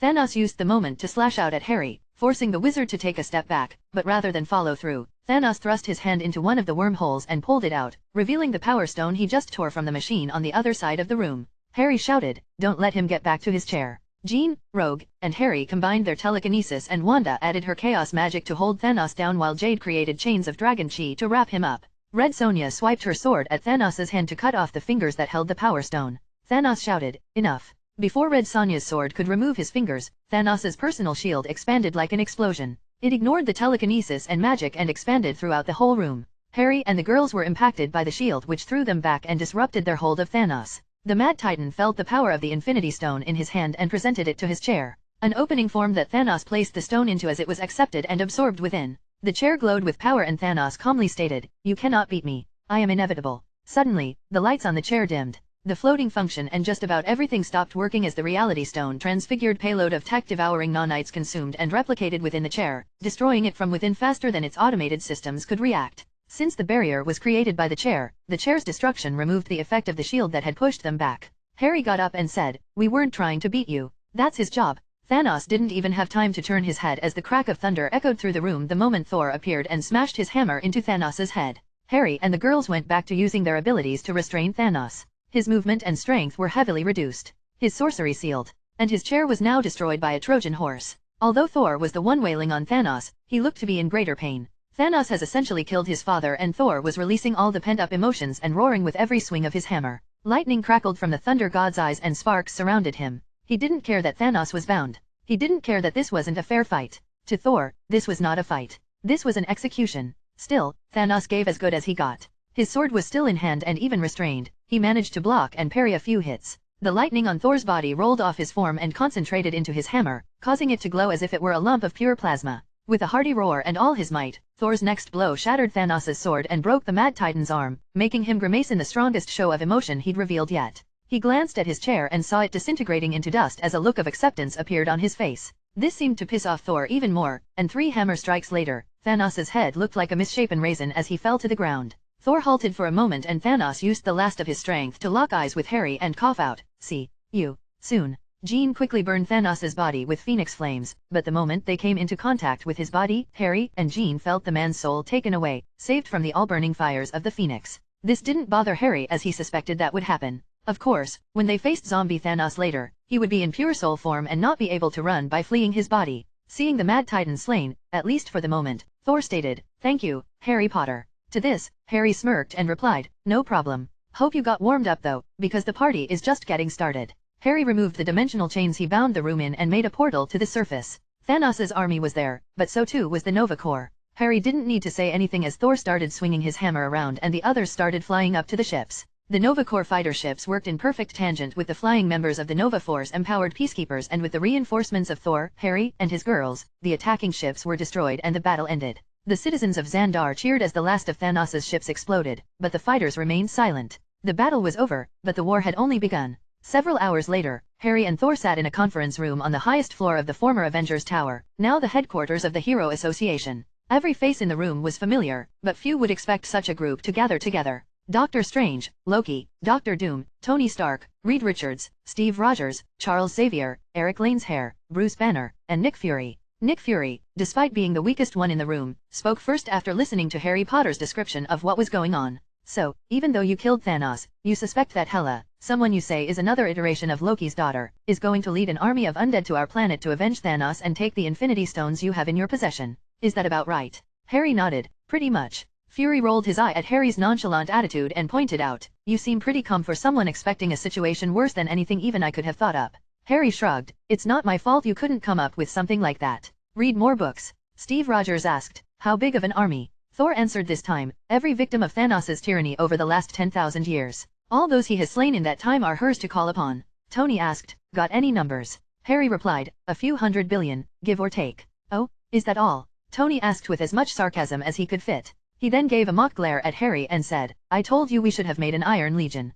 Harry answered, "The chances of it getting hacked were too high. Besides, I have a few contingencies for this. I will fight Hela and I can take care of the cannon fodder, but her billions of zombies will have elites, the best of the best from the planets raised by Thanos. Not to mention that everyone who swore loyalty to her and died would also be able to come back as a zombie, including Thanos himself. We need to prevent them from destroying the Earth while I fight Hela." Fury added his pessimism by stating, "That would probably be a few 100,000 or even several million elites. The whole of the Hero Association can't take that on." Tony asked, "What kind of contingencies do you have for that? Don't tell me you have another army of statues." Harry shook his head. "Nope. I have something better." He pulled out his phone and typed in a few details. It was at that moment that the world as they knew it ended. Every person on the planet playing Immortal Realms was kicked out and received a message. "The game service of Immortal Realms has been discontinued due to the end of the world. If you would like to protect the Earth, you may temporarily use the power and equipment of your in-game avatar during the battle. Regardless of your choice, the game has ended. Thank you for playing. ETA, 27 hours 22 minutes.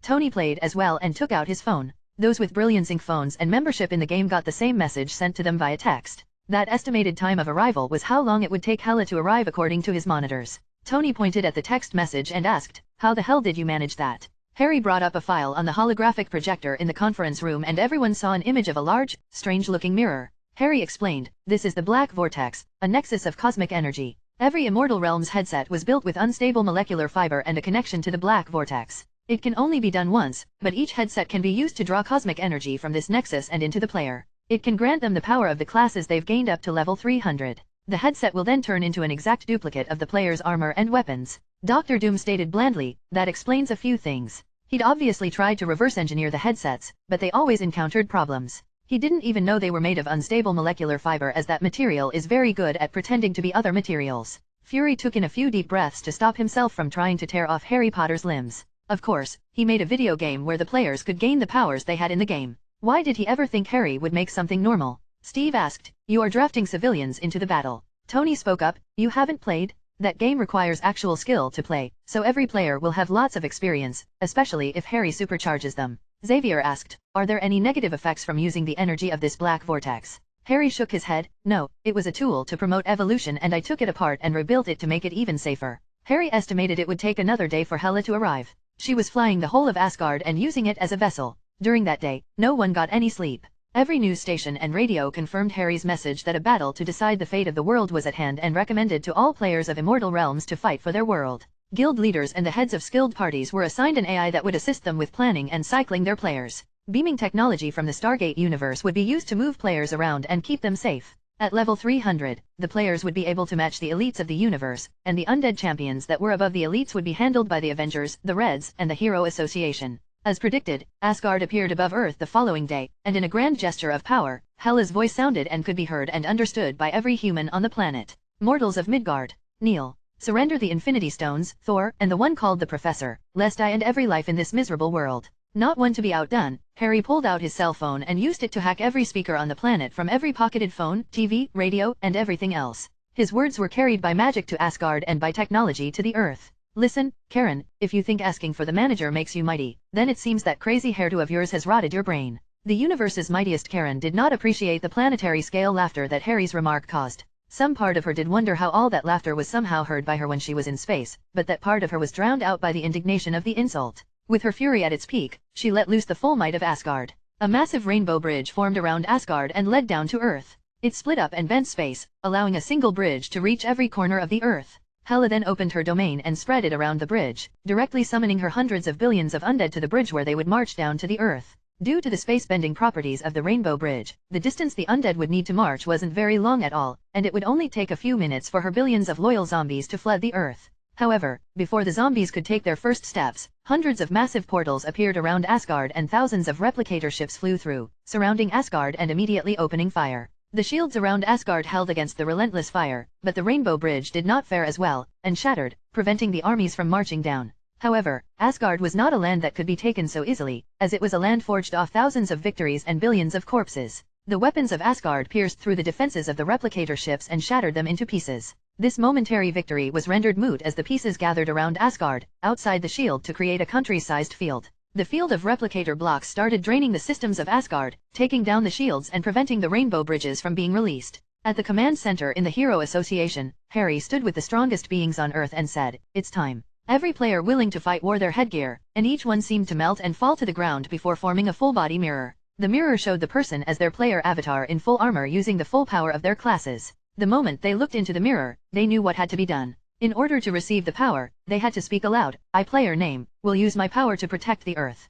To all those who did, the mirror would wrap itself around the person and morph itself into their armor as the player was granted the abilities of their class powered by cosmic energy. Tens of millions of players gained great power at that moment, and at the same moment, were engulfed in a blindingly white light and teleported to the surface of the replicator blocks outside Asgard. Things like pop-up messages, group chats, and maps were available. They were told to charge on Asgard. With the replicator blocks draining the power of Asgard's shields, Hela redirected her summoned forces of the undead to flood the field and rip apart all who opposed her. Even if they were defeated, she could summon them again from her domain, so in her mind, their defeat was inevitable. That thought of hers was short-lived as the replicator blocks on the field opened up and swallowed the undead. She had more undead than Harry did players, but Harry had more replicators than she did undead. The replicators did not destroy the undead it captured, only bound it tightly. Plenty of the undead were strong enough to break free of the binding, but the billions of cannon fodder undead were captured and bound so that only the elites were left. The elites from 10,000 years worth of planetary conquest was still a vast sea, but it was matched and even exceeded by the players.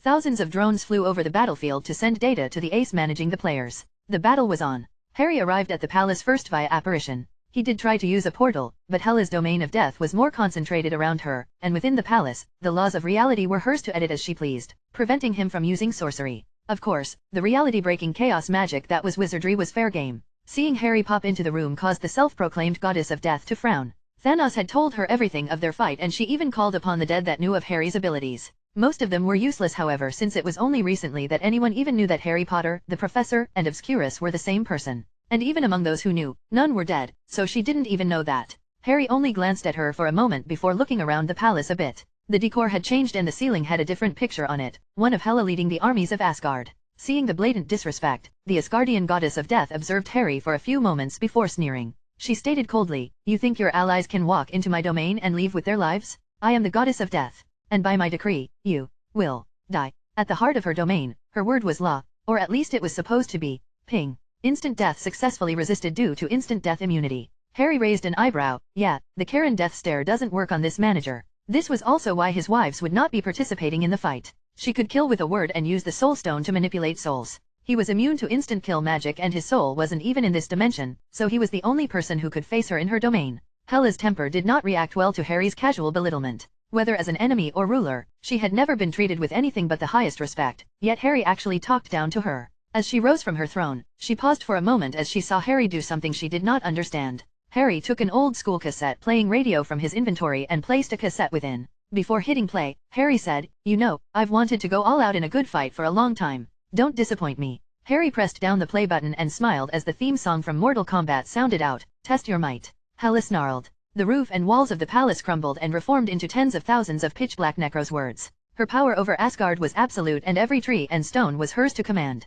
Harry took in a deep inhale and his throat and mouth glowed as the light from his lungs burned brighter and brighter. The full assault of Hela's wrath fell upon Harry and every cut and wound made by her weapons in her domain would never heal. No matter how strong he was, she was impossible to defeat in her domain and would be able to whittle him to dust. At least, that's what she thought. The moment before Hela's swarm of death swords skewered Harry to pieces, Harry released a breath of light. His sorcery was sealed and much of his equipment was moot from the effects of the death domain, but that still left his Chinook abilities, wizard magic, dragon chi, and physical abilities. His Chinook phoenix fire and dragonic chi magic fused in his lungs and the purifying effects of chi magic mixed with the death-burning effects of phoenix flames and together it practically burned Hela's death domain as the endless wave of Necros words flashed out of existence like shadows before the sun. The flames were spread out and burned so brightly it was as if he was exhaling pure sunlight from the surface of the sun itself. When the light faded, the Necros words formed from the walls and roof of the palace of Asgard were nowhere to be found. Harry pointed out, "If you want to fight me, you'll have to try harder than that." A Necros word formed in Hela's hand, stronger and fouler than any she had used before.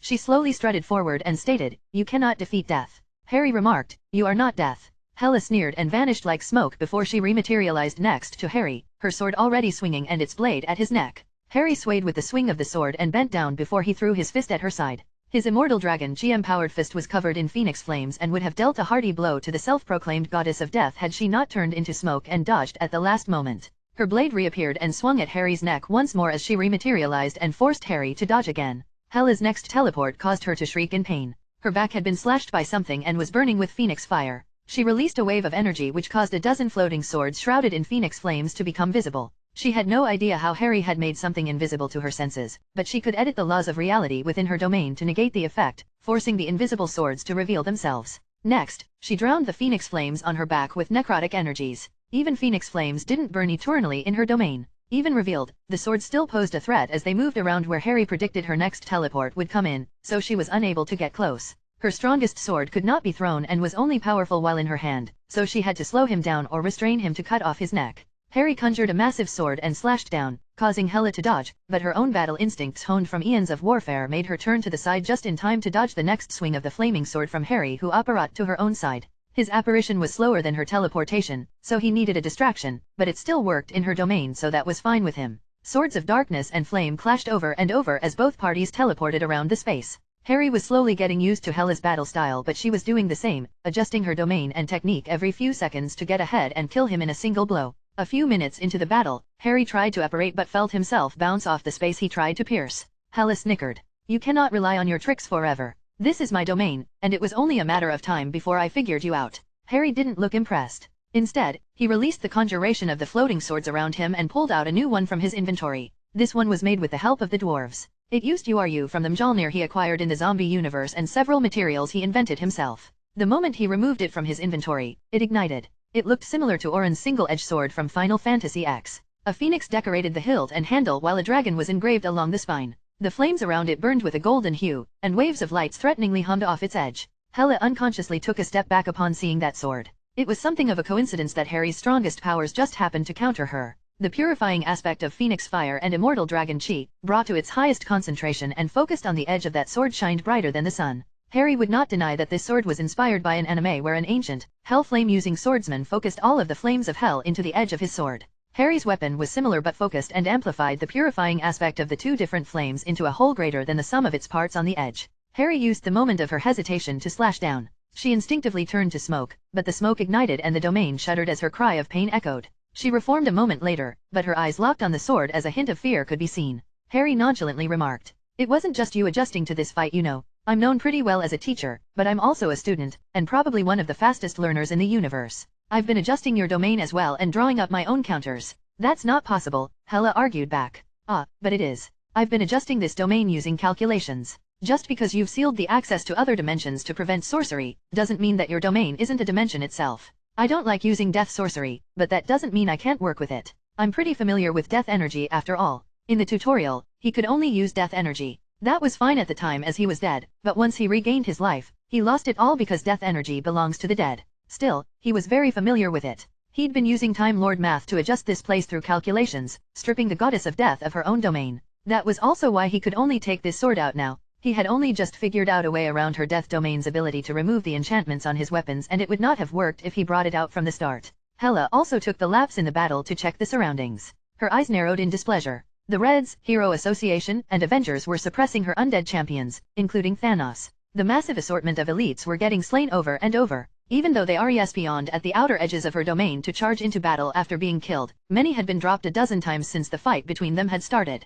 Even the massive Titan-sized aliens included in her undead horde were being treated like field bosses by the player guilds that were organized and directed by Link and the other Ace. Still, she did not let that bring her down. Hela stated, "Death is inevitable. No matter how strong your forces are, they will tire and die and join my own legions. You cannot win." Harry raised his sword and stated, "Feel free to think so," and brought it down. Hela brought up a pillar of obsidian to block the strike, but Harry's sword passed through it with all the difficulty of styrofoam, thankfully without the smell. Seeing that her defenses were not strong enough, Hela called back the souls of the cannon fodder undead trapped by the replicators and started burning them. Harry called out, "You really shouldn't do that." Hela ignored him and surrounded herself in sinister feeling death energy that came from burning souls. She weaved it into armor and an even stronger looking sword. Several wolves and giant serpents that seemed to be made of pitch black bones formed from the energy and surrounded Harry as she swung her new sword at him. Harry spun while stepping back to dodge her attack. A circle of light formed from his swing and burned away the desolate death energy constructs, and he jumped and swung his own blade down at her. Hela used her new weapon to block it, and although her sinister soul sword did not evaporate from the power of Harry's weapon, Hela's strength was weaker than Harry's immortal dragon chi infused maxed out gamer body, and he swung through her guard and slashed against her armor.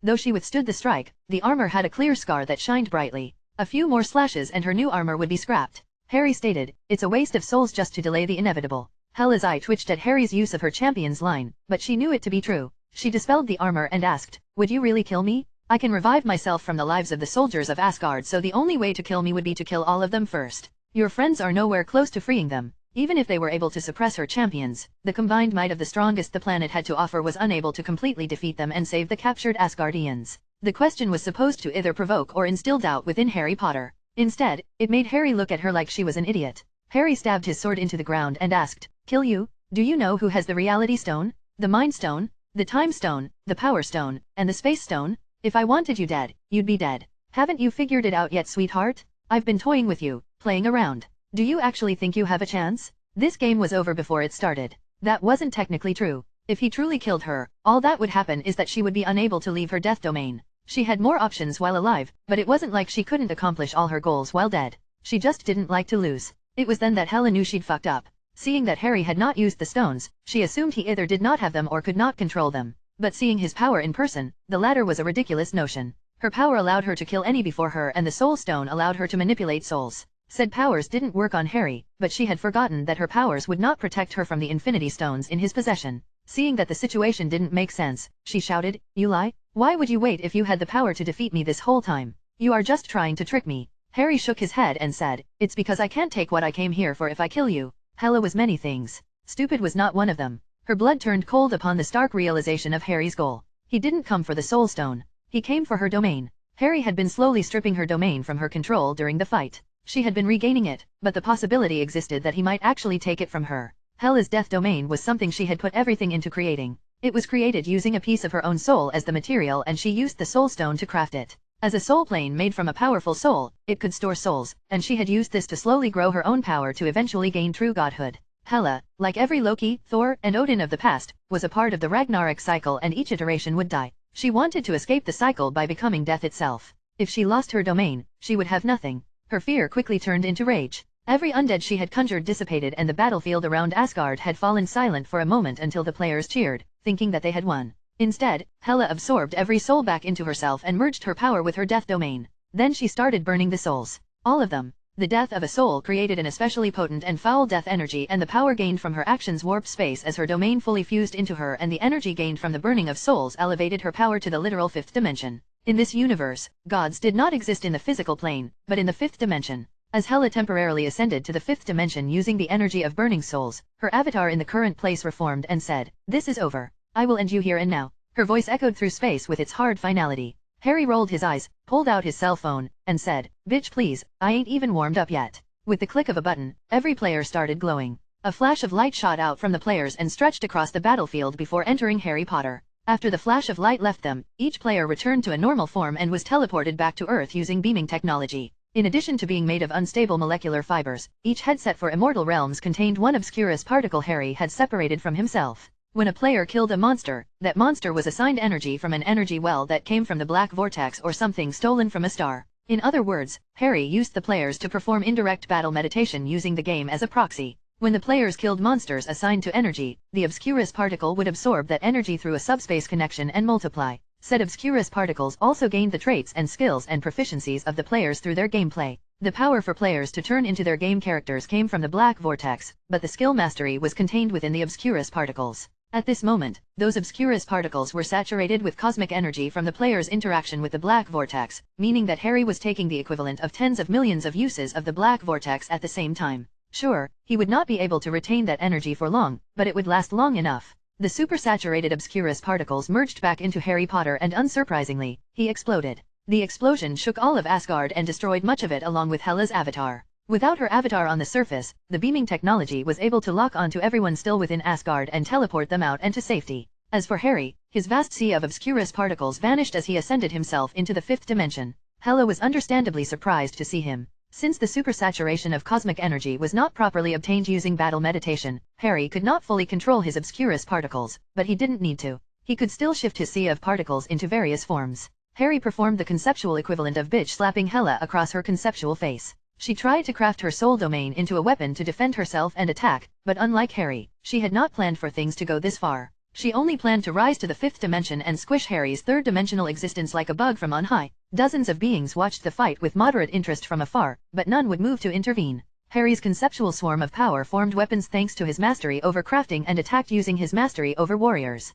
Each path signified the equivalence of a godhood, and while Hela could only use her godhood of death to attack and defend, Harry had more options. If it wasn't for the fact that his girls would not appreciate him doing so, he would have given her a nice surprise attack using his mastery over the path of sex. Hela tried to kill him, but the trait of being immune to death was granted by the living tribunal and the true goddess of death, making her attacks useless. Instead, she tried to endure. She could tell that Harry was doing something similar to what she was, using borrowed power to elevate herself to godhood. If she could outlast him, she would be able to destroy him once he descended. That plan had only lasted until she felt the equivalent of being electrocuted by something. The pain was indescribable and coming from everywhere at once. Her existence was being burned away somehow, and she recognized that it was coming from Harry, though she didn't understand how he was doing it. What she did understand was that she would be destroyed if he continued, and she couldn't stay here. Hela ended the burning of the souls within her domain, and her form descended back to the material plane. Harry's technology path granted him the ability to use technology even here, and Harry stole a copy of Merlin's Ori Killer from the Stargate universe.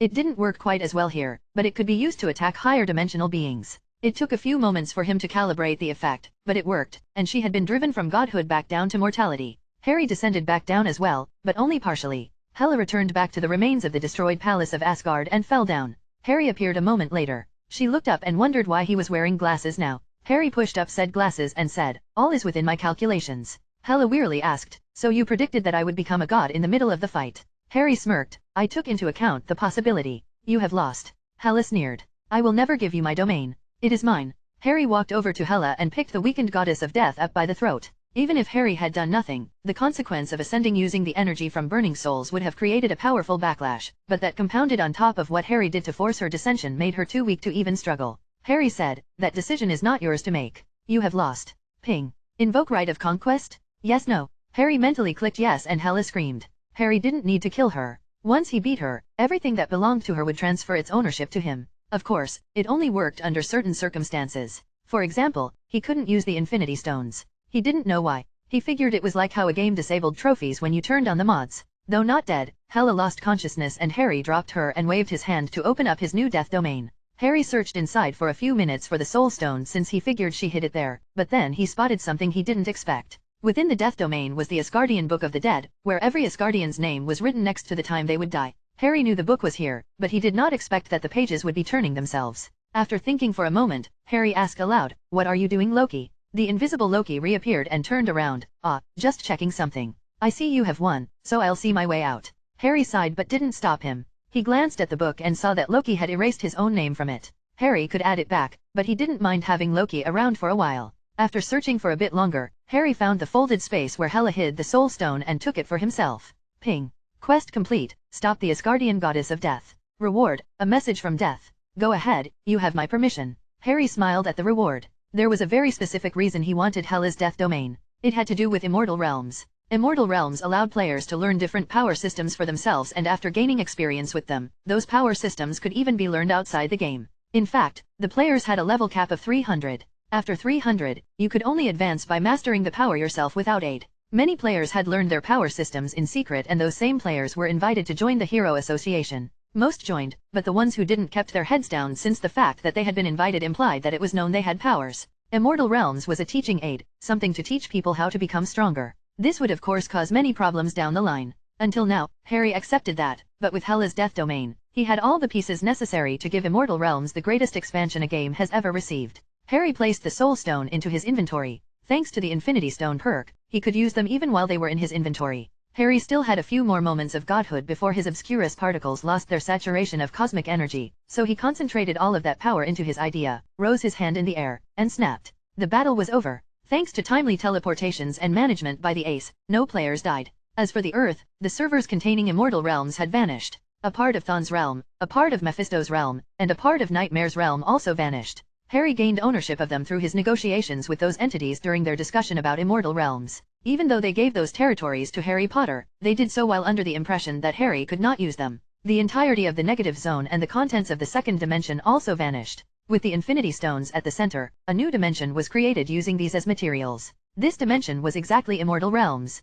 All the Ace were given life, and Link was made the god of this world. Harry made it so that this dimension could easily be detected by any advanced civilization. After detecting it, it would be easy for any advanced civilization to interact with it, which would cause a portal to that dimension to appear. If someone entered the Immortal Realms, they stopped aging, but they would be unable to have children. They could gain strength and power here but would return to their normal strength when they left. If someone died in Immortal Realms, their soul would go to the death domain inside the Immortal Realms. There, they could either wait to be resurrected or fight for a chance to revive themselves. If they ended up getting bored, they could also elect to go from the Immortal Realms death domain to the true death domain. The only catch was that if someone died even once inside Immortal Realms, they would be unable to return through the portal to the real world after they were revived. This was Harry's goal. The worst forms of warfare occurred once a civilization reached a certain peak, but Harry's game would make itself available to any such civilization, and they would be able to kill themselves in the game where they would not truly die. In this way, the most violent and warmongering parts of a civilization will naturally separate themselves from the peaceful parts. The Immortal Realms was separate from the universe, so even after this universe ended, the Immortal Realms would still exist and be accessible to the next universe.